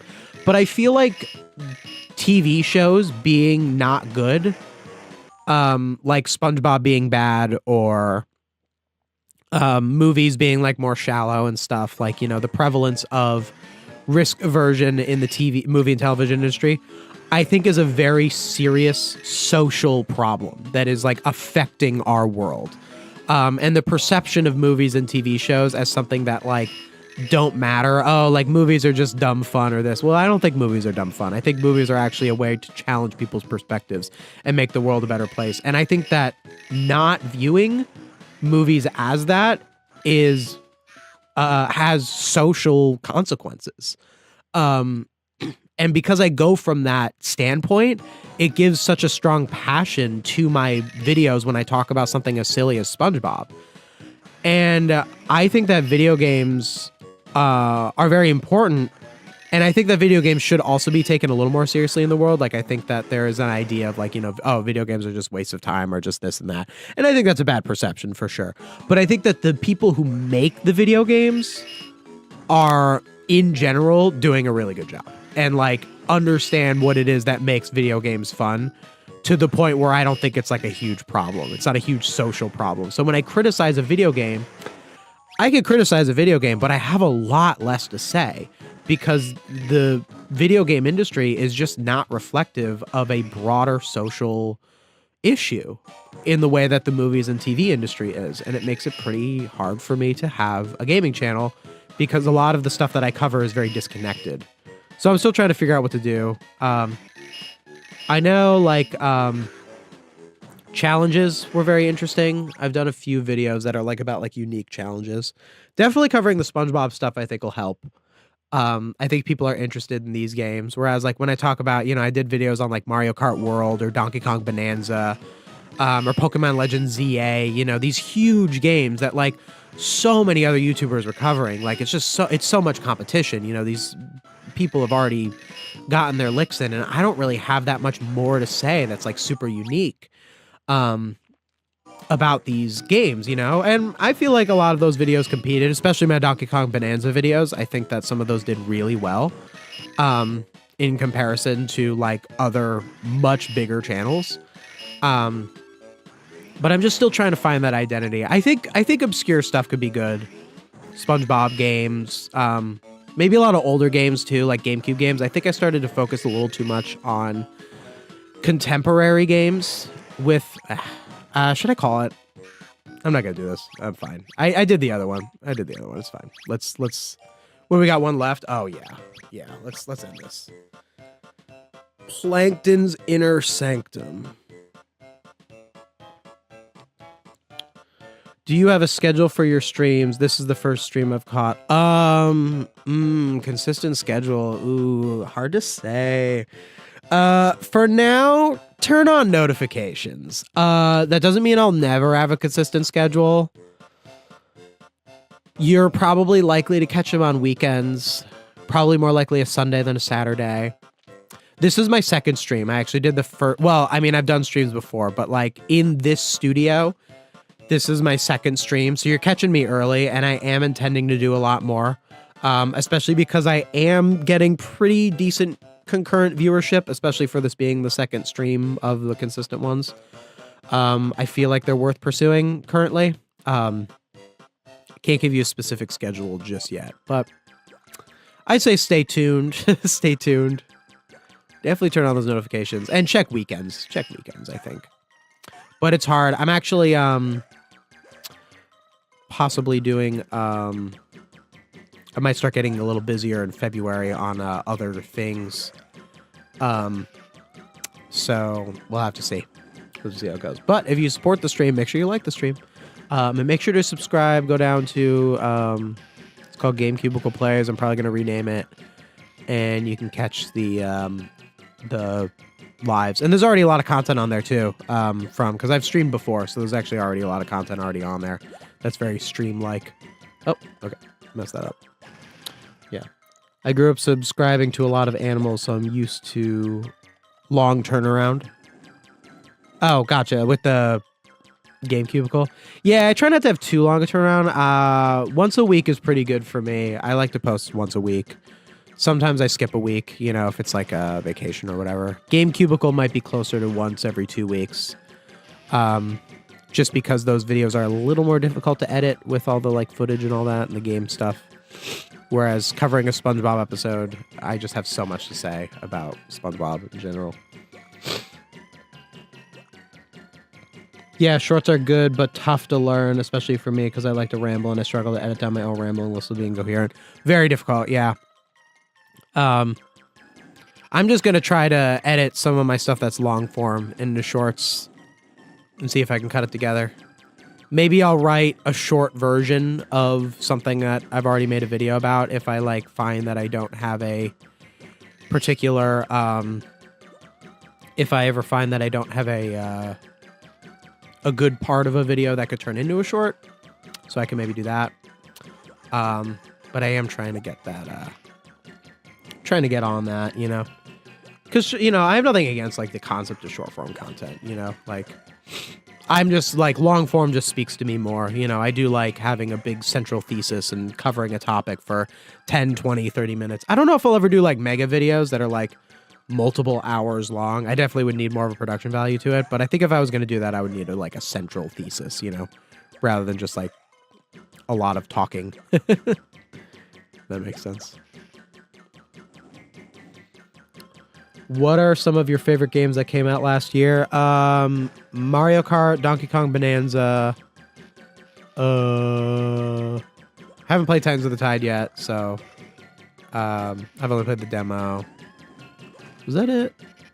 I played a little bit of Kirby Air Riders. I was liking Kirby Air Riders. Don't get too mad at me. I do enjoy Mario Kart more than Kirby Air Riders. Sorry. Nothing against Kirby Air Riders. I do like it. But,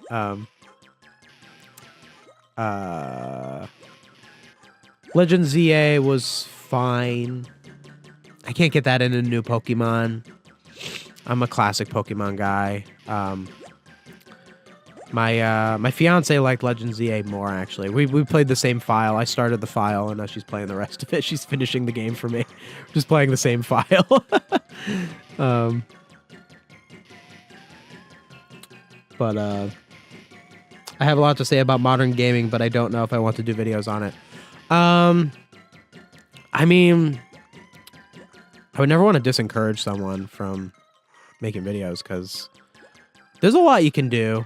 There's a space for it. It's a lot of competition to cover modern games. It's a lot of competition. What sort of things do you have to say about modern gaming? I guess we could start there. Let me know what you have to say about it, and I'll let you know what kind of competition you might be up against. Because I have a pretty good idea of, because I've lived that competition. Lived that competition for 2 years, so I know. Oh, my back. Oh, I need a better chair. I need a gaming chair. Subscribe to the channel. Subscribe to the channel. Support the channel. Help Jackie get a gaming chair. His back is hurting. Do a video on the Donkey Kong. Do a video on the Donkey Kong bongos for the GameCube. Are you asking me or the other person in the chat? I need to get them. I never had them. You know what's funny? I actually told this story in a video. But this actually happened. My mom didn't get me the Donkey Kong bongos because she thought I was going to break them. She was like, "You're totally going to break them." I'm not getting them for you because you're going to break them. So I never got those games because I had a GameCube back in the day and I never got. I wonder if that's true. I need to ask my mom. I don't know. Maybe I'm being too mean to her. What am I doing wrong here? Oh, maybe I need the guy to come over? Yeah, maybe that's what's going on. No, wait, because he can't come over because that thing is... Oh, bro, what do I do?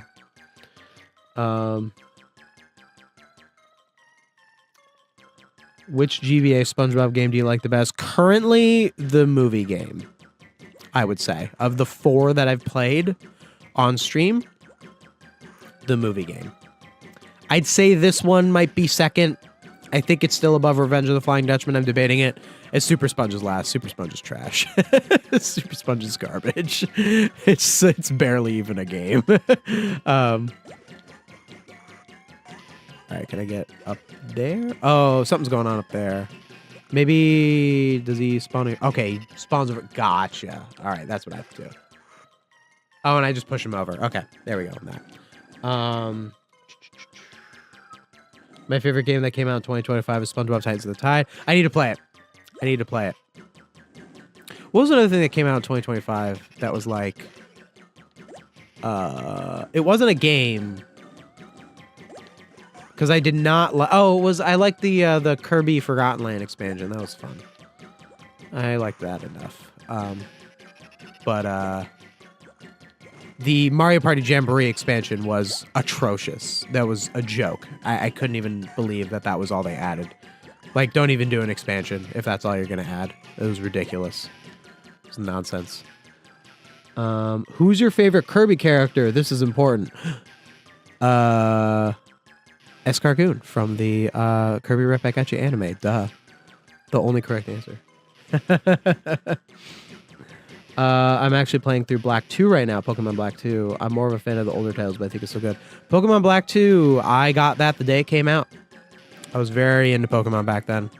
I actually thought that there was going to be a midnight release for Pokemon Black and White 2. So I had my cousin drive us there at midnight the day before it came out. And he was like, "Okay, where's the midnight release? Like, what's like, how did you know there was a midnight release?" And I was like, "Oh, I just assumed there was a midnight release." So we just drove at midnight to, oh! I need to complain about that. Anyway, I'll finish my story. So we just drove to midnight. So we just drove to GameStop at midnight. And then we just went back the next day and bought the game because there was no midnight release. I need to complain about this. Look at this. Look at the background. There's like this set dressing with like a little, like intercom thing. And the lightning thing is right above it. So I didn't read...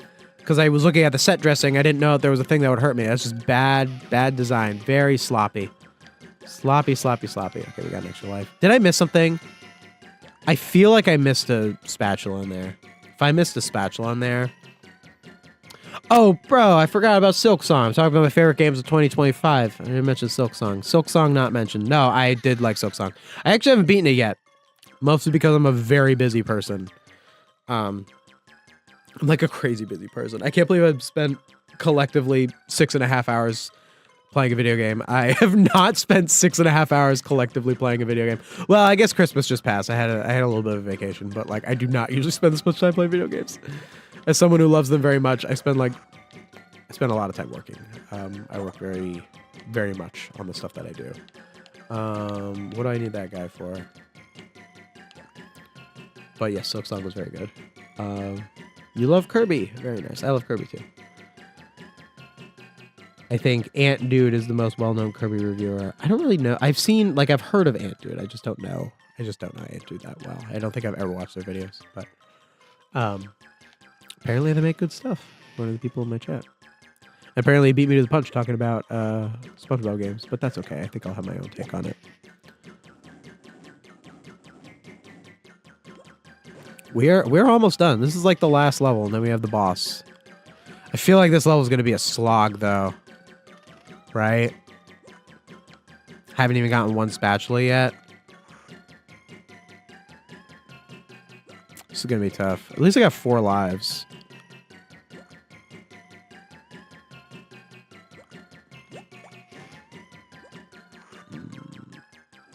Okay, I used that to jump. The boss rocks? Oh, cool.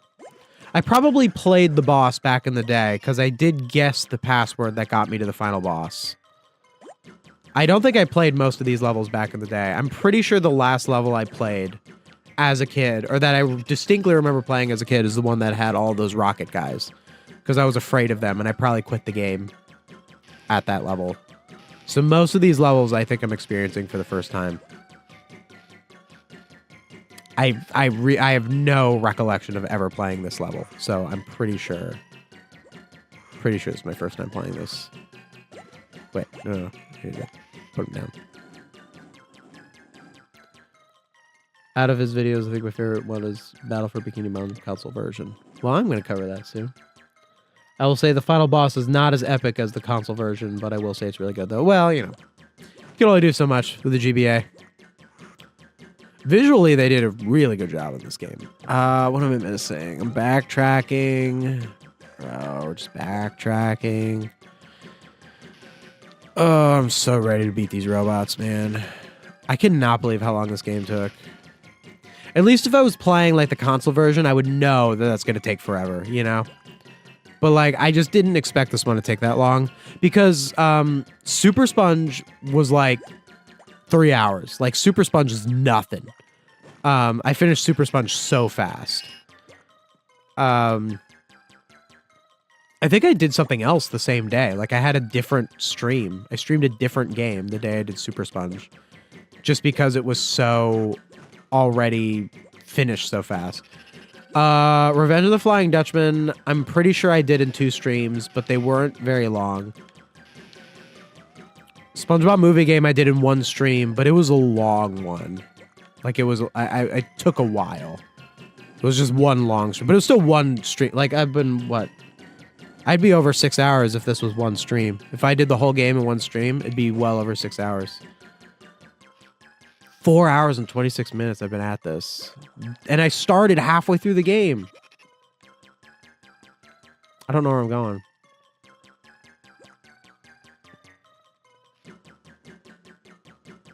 Come on.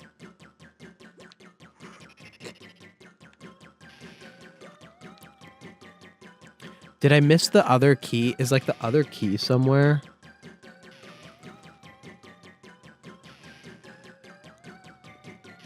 Console version has a second phase of the SpongeBob boss. Itamal's going inside the head of SpongeBob. Oh, spoilers. I guess the final boss is SpongeBob. I guess I could have assumed that. What is it? Sandy Patrick, Squidward, SpongeBob? No, Mr. Krabs robot. Is there a Mr. Krabs robot in the console version?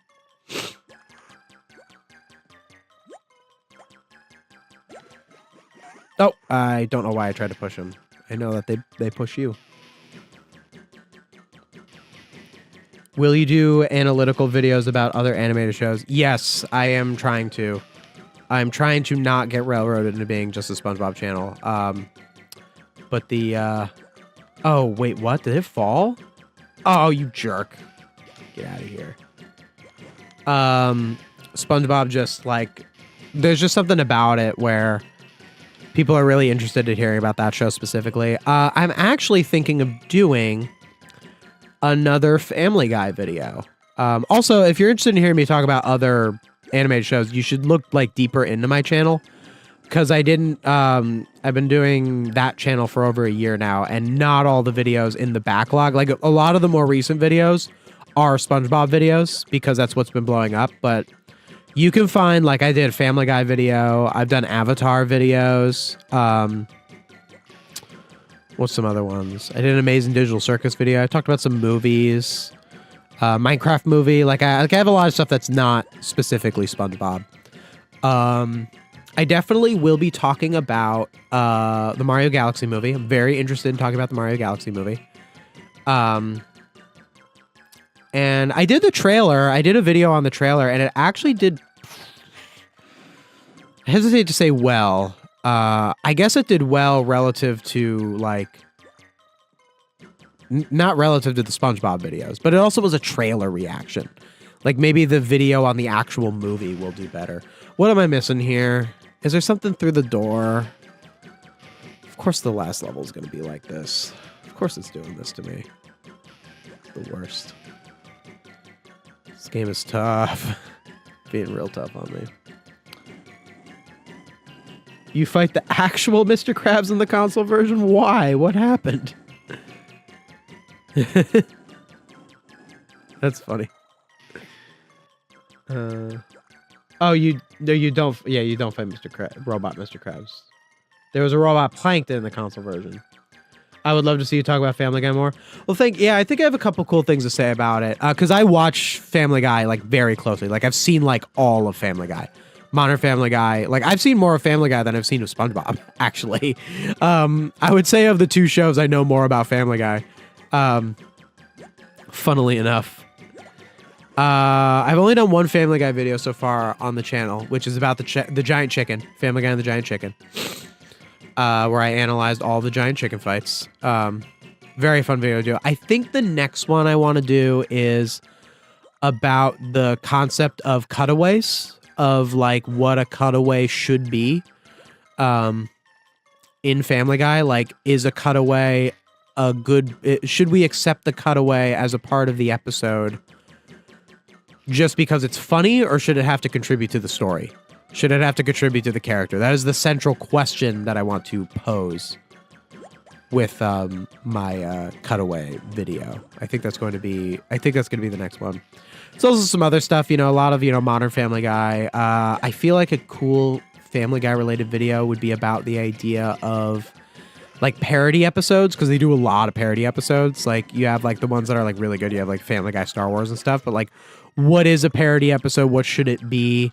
Are they a waste of time? Like where you have, does it have to be something that is particularly well known? Can you still enjoy it if you haven't seen the thing? Like I've never seen Top Gun, and they did like in the most recent season, they did like a Family Guy parody like of Top Gun, and I like watched the episode, and I'm like, I feel like I'm enjoying this less because I haven't seen the movies. But I still could laugh at it. Like there still were things with it. So I don't think that's gonna be my next Family Guy video. I think it's gonna be the cutaway one.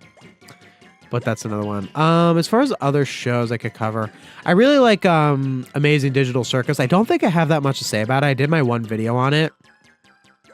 That's a big show where people would like talk about like theories and lore and stuff, and that's just not the kind of content I make. It's nothing here, man. Where is it?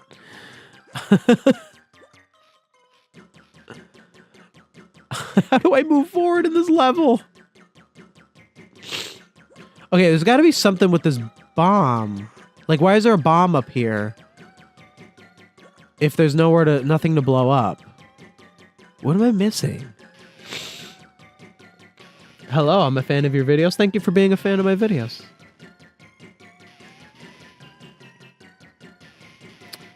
Somebody had a great point about Seth's start in newspaper comics contributing to his use of cutaways. A lot of classic cutaways could be single panel comic strips. Oh, I did not know that about Seth MacFarlane. I will actually research that. That might be relevant to the video. Maybe I'll mention that if I feel it's really relevant. I don't often deeply talk about people behind shows, but maybe. But that does make sense though. I don't know what this bomb is supposed to be. Oh, what's going on here, man? SpongeBob more like Metroid. Yeah, well, at least Metroid has a map. Does Metroid have a map? Am I wrong about that? Metroid has a map, right? I think Metroid has a map. Hollow Knight has a map. So I'm going all... This is the beginning, though. This is the begin. It's the beginning. I think you can bomb the fan if I remember correctly. Why? What would that do? Would that help? Bomb the fan. Interesting. You think so, Metroid has a map? I'm pretty sure Metroid has a map. I've never played Metroid. Bomb the fan. All right, I'll give it a try. I'm kind of grasping at straws here. Is that going to do anything?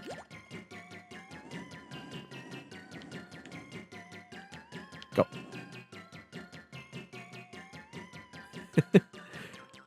I don't know what I hope to accomplish here. Metroid had a map you have to unlock piece by piece. Yeah, that makes sense. That's usually how games like this work. Not this game. This game does not have a map. No map for you in this game.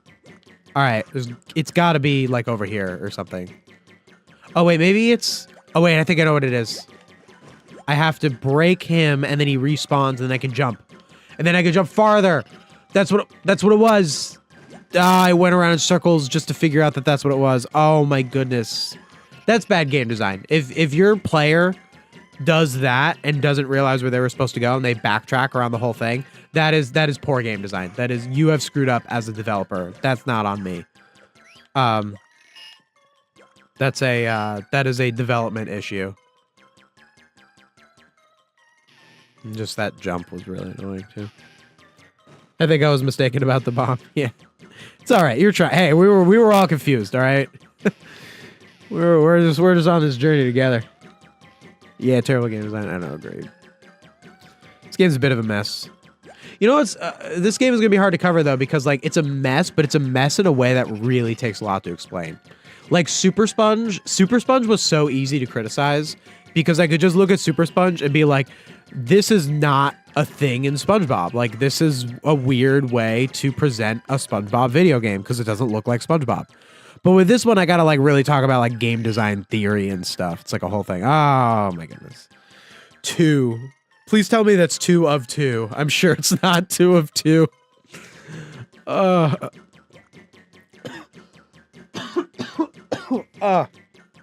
I just coughed. We're almost there. I gotta finish, though. I can't just be like, all right, end stream. We'll do the final boss tomorrow. No, we gotta finish this. We gotta see this through to the end.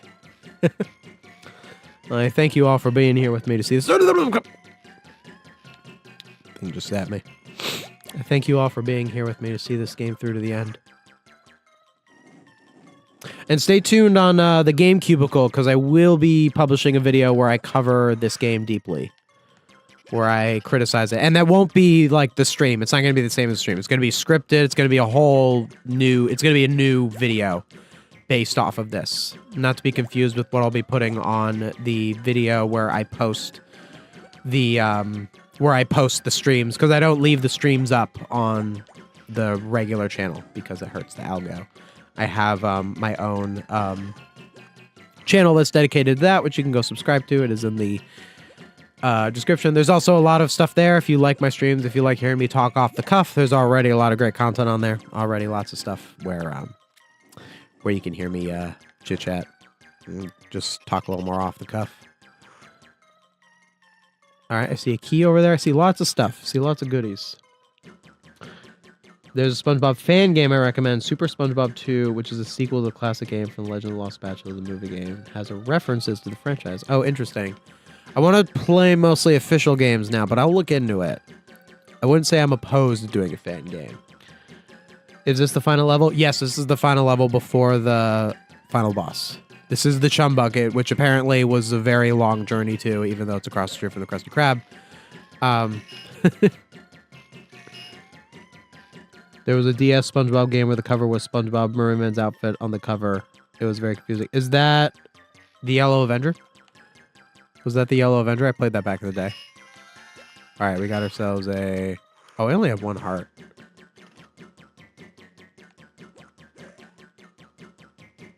I feel like I need to collect something else here. Oh, that just comes right at you, huh? Okay. It's all right. The Yellow Avenger. I played it and it was mid-word. I played... mid-word. I played that one a long time ago. Yeah, it was very straight. Like you couldn't really move very much, right? You had to walk on like a road. It was very basic. I remember being very okay. So I have to get that. I need that little screw. That's important. That's what I want to get. Ah! I made that mistake the first time too. I prefer Revenge of the Flying Dutchman console over. Isn't that game glitched? Isn't there something wrong with that game? Like, not even just like from a critical perspective, like it actually is fundamentally broken.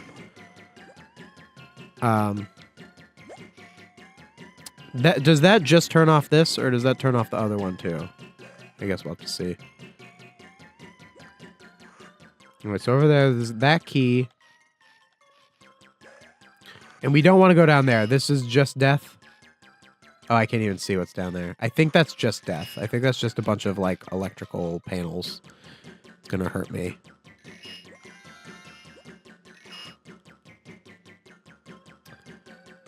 All right. Oh, we are so on our way. Okay, so I think if I keep going... Yeah, there we go. Okay. Oh, all right. We're in business. We're in business. We're in business. Stop Plankton. Stop Plankton.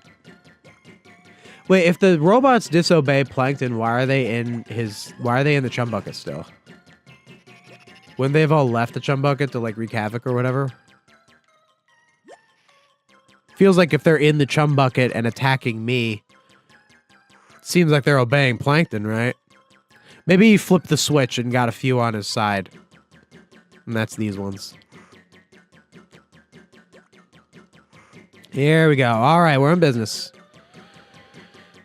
Oh! I did not think the cannon would still be firing. I gotta watch out for that. I didn't even see the cannon. It's still activated. It's firing. Okay. I'm just gonna deactivate it so he doesn't sneak up on me and surprise me.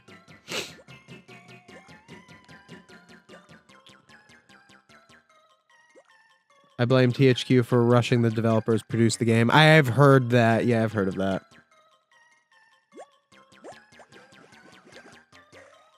I have heard of that. Rush development. Unfortunate.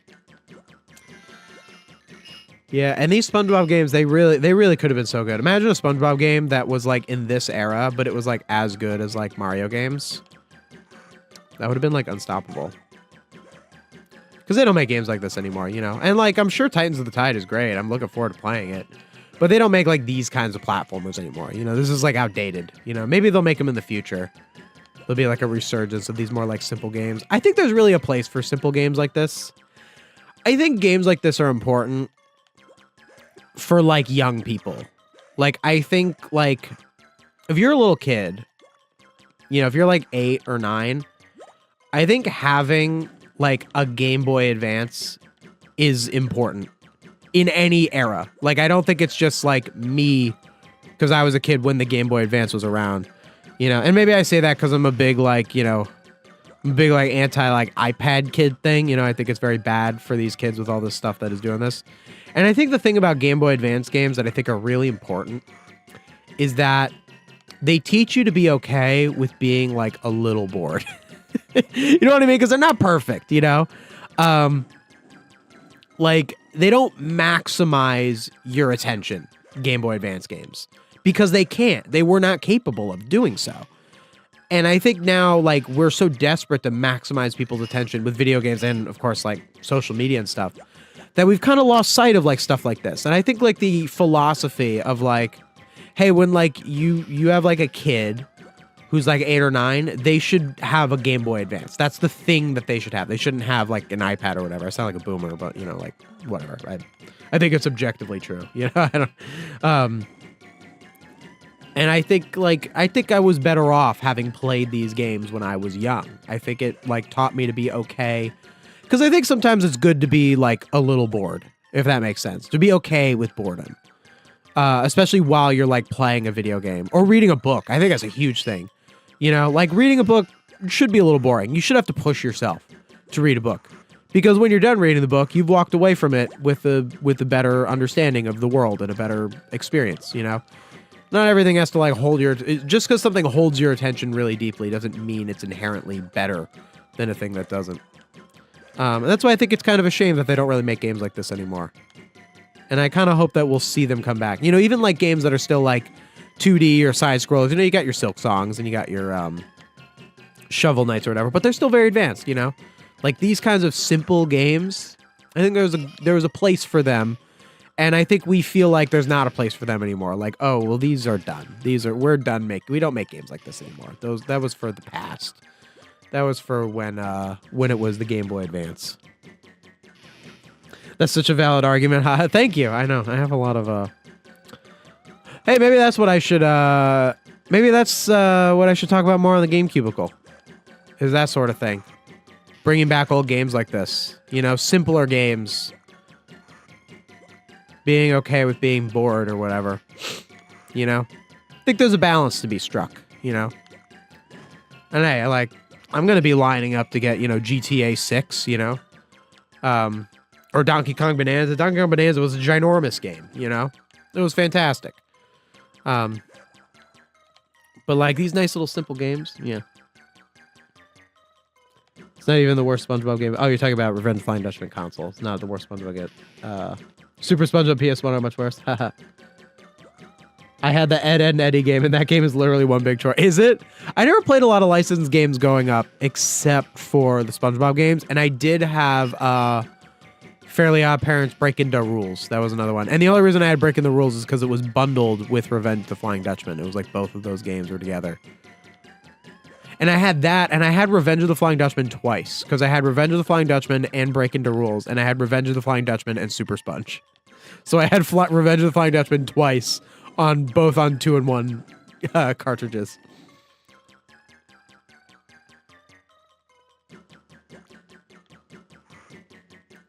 We're so almost done here. Powerpuff Girls game. Yeah. Oh, I also had Shrek Super Slam on the GBA. That's oh my god. I gotta do Shrek games as we get closer to Shrek 5. I'm gonna have to like coincide it. I gotta do like some Shrek stuff. But it keeps getting delayed, right? How far away is it now? Is it delayed all the way into 2027, or is it still December of this year? Because I gotta get on that. I need to like coincide like content with it's important for my career to know when Shrek 5 comes out, because I gotta plan around it. I gotta like cover the like Shrek movies, and I've already done a Shrek 5 video. I did a video on it. Didn't do very well. I was actually surprised. I guess I got into it a little late, covering it. Covered it a little late, but my Shrek 5 video was about how everyone thinks that the plot of Shrek 5 is going to be... Oh, it was so long ago. What was it? It was like when like Reddit was like saying that like Shrek 5 is like definitely going to be about like Shrek being like an overbearing dad or whatever. Like that's like going to be like the whole plot. What was my take on that? I don't know. You got to watch the video. I thought I had a good take on it. Shrek Super Slam was my jam. I played the GBA one. I know there was a console one too.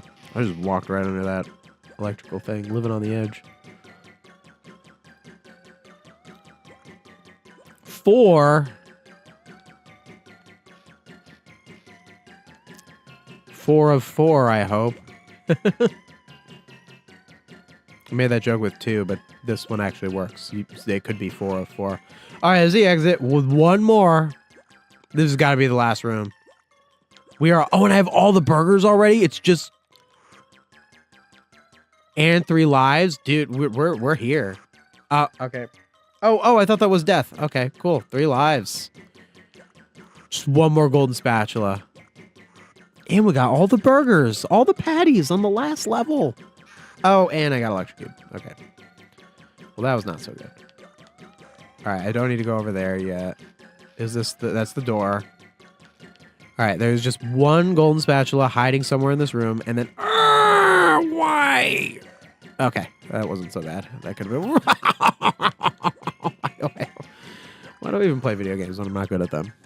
I'm just kidding. I'm very good at them. I'm just a bit tired because I've been playing this game for was 5 hours. Bro, 5 hours. This is not how this game is intended to be played. I'm going to be so unfair to this game when I critique it because I'm going to be so negative about it, but it's just because I sat and played it for 5 hours straight on a live stream. That is not the way this game is supposed to be played. This is not the intended way to play this game, is sit there for 5 hours on a live stream where you have to play and then also like continuously talk beforehand. Like, yeah, of course you think it's hard. You have to continuously talk and be interesting the whole time you're playing it. That actually adds a little bit to the difficulty of a video game.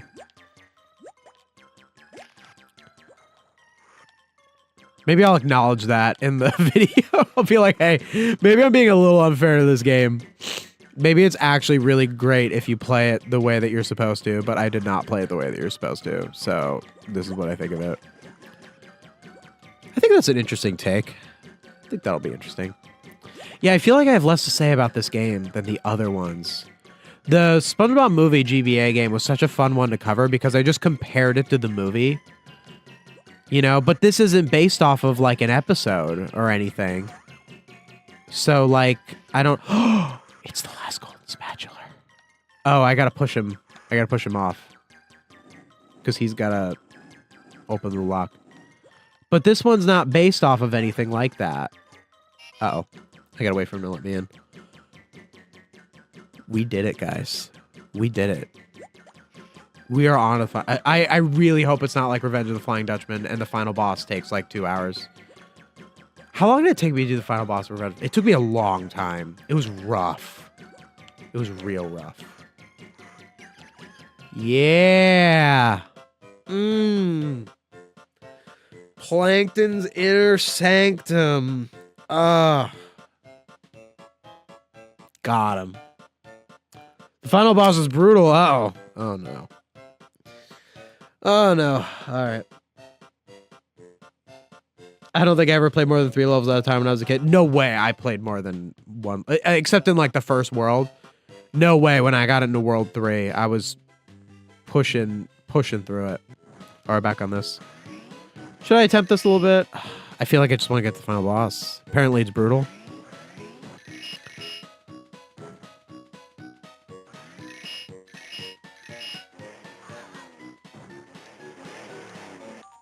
I feel like I should try to do this one. I don't know. The other one was more personal to me. I feel like this one's whatever.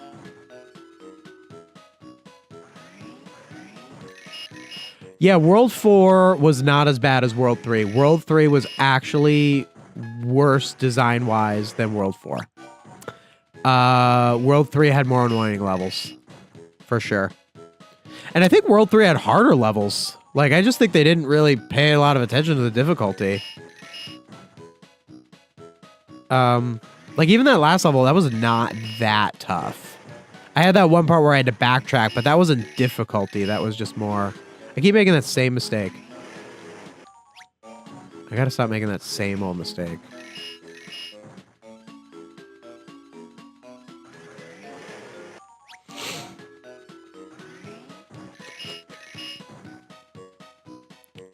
I'll see if I get past that one part, if it's like smooth sailing. If not, I don't really need to do this one.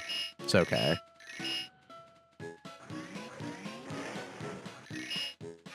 Okay, I need to hold that. Let me just see. Let me just see to the end.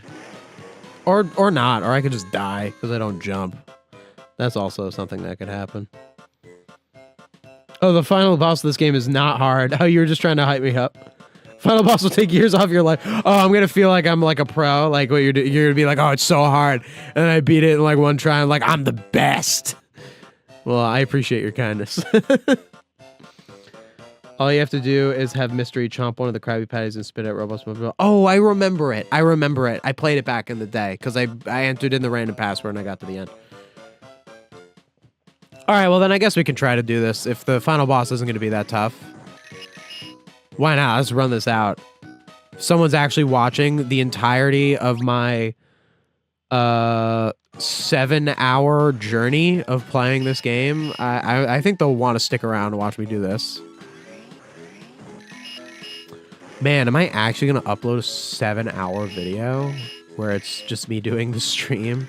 I don't think I'm going to need to go through and like edit stuff out. I think that's a waste of time. Because I did do that with some, but I think I'll be good to just do the whole thing.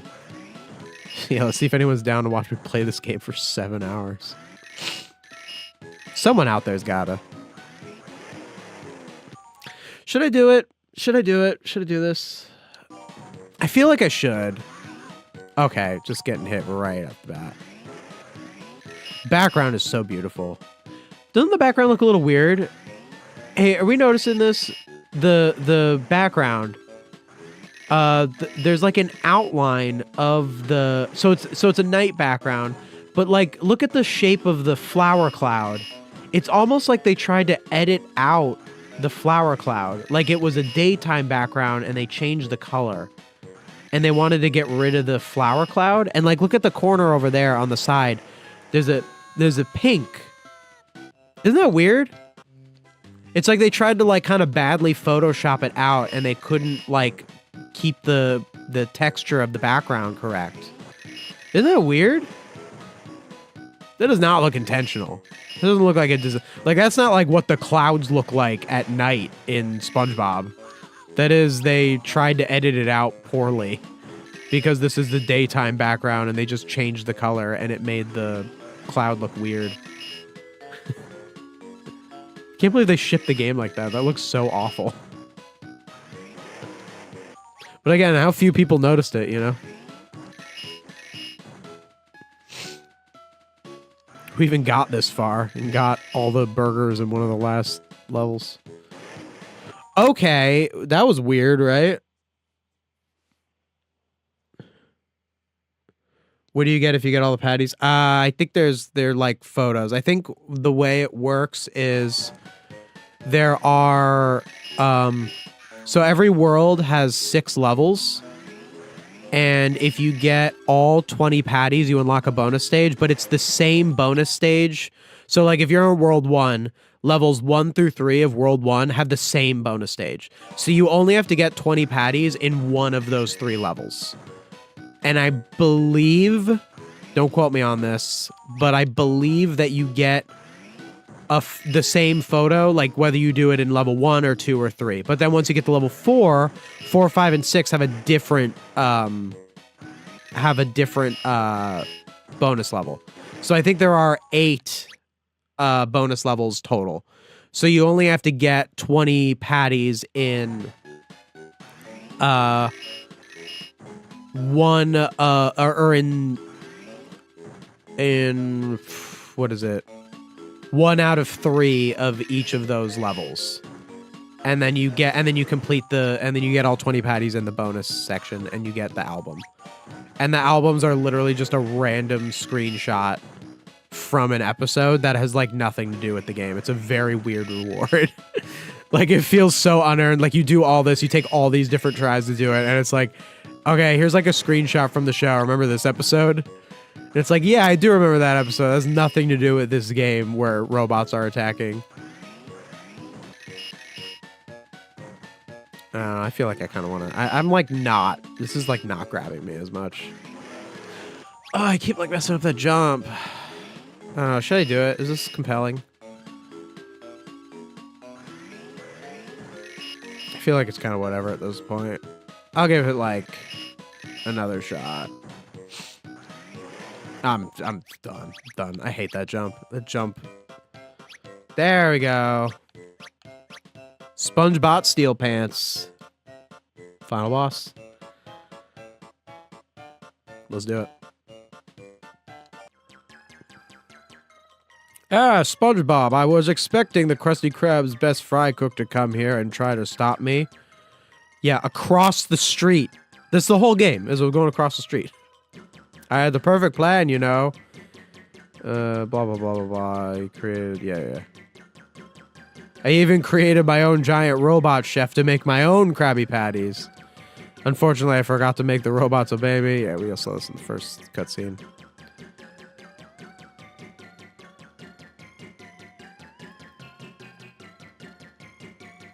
Oh, so the robots stole the the Krabby Patty secret formula, but they didn't give it to Plankton because they don't obey him. That's funny.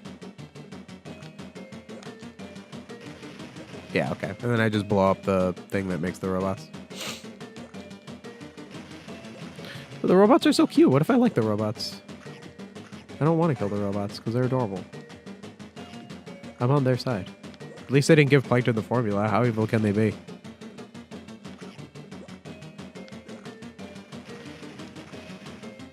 This is not the main boss, right? There's another phase. This is just the like. Oh. Don't want that thing to hit me. Can this spawn any of the robots, or is it just certain ones? Oh, okay. Just spit that the wrong way. Great.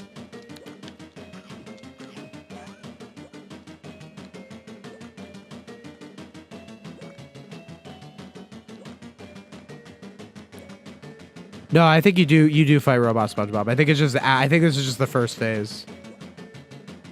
It makes you sick to see an evil SpongeBob. Well, isn't it just the robot chef from what's it called? From Welcome to the Chum Bucket? I put the brain in the robot. Sponge Chef Bob. I put the brain in the robot. Yeah, no, there he is. Oh no, it's not the same it's not the same design. It's actually a different robot. Okay, so that's basically it. When I die, do I start from this phase? Because I probably will die. Maybe I won't. I don't know.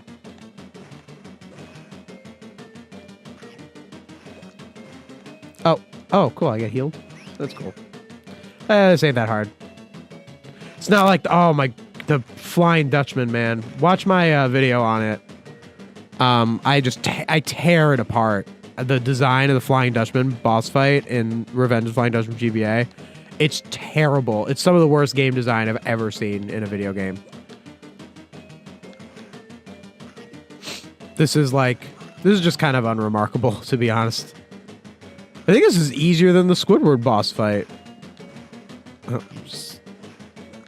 Yep. Yeah. Oh, is that it?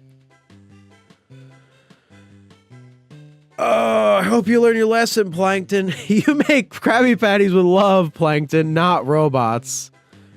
Wow. Me to Sponge Truths. You make videos with love, Sponge Truths, not robots. Now you tell me. Yeah, and it ends with a bunch of cheap walk cycles. There we go.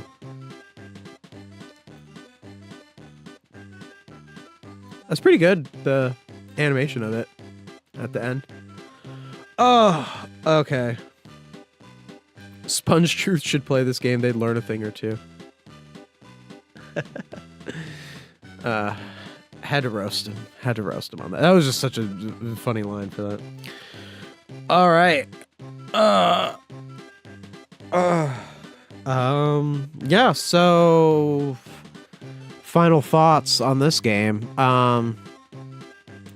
It started off pretty strong.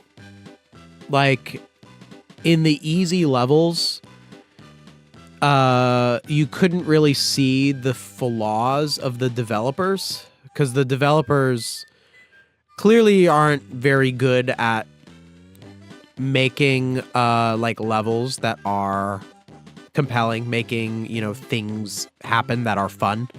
A lot of the things that happened that were in the puzzles were just like things happening. They didn't make it enjoyable. You know, it just felt like I was like walking back and forth. Like a Mario game would never do that. It's just enjoyable all the way through. And in the early levels, you didn't see a lot of that because the early levels were simple. They were just kind of straightforward. You just did a little bit of simple platforming, a little bit of, you know, jumping on this and whatever, and it was fun that way. But then when they tried to do more, they kind of made it worse. Kid testers, that's interesting. They had kids test the game for that target audience. That's very interesting.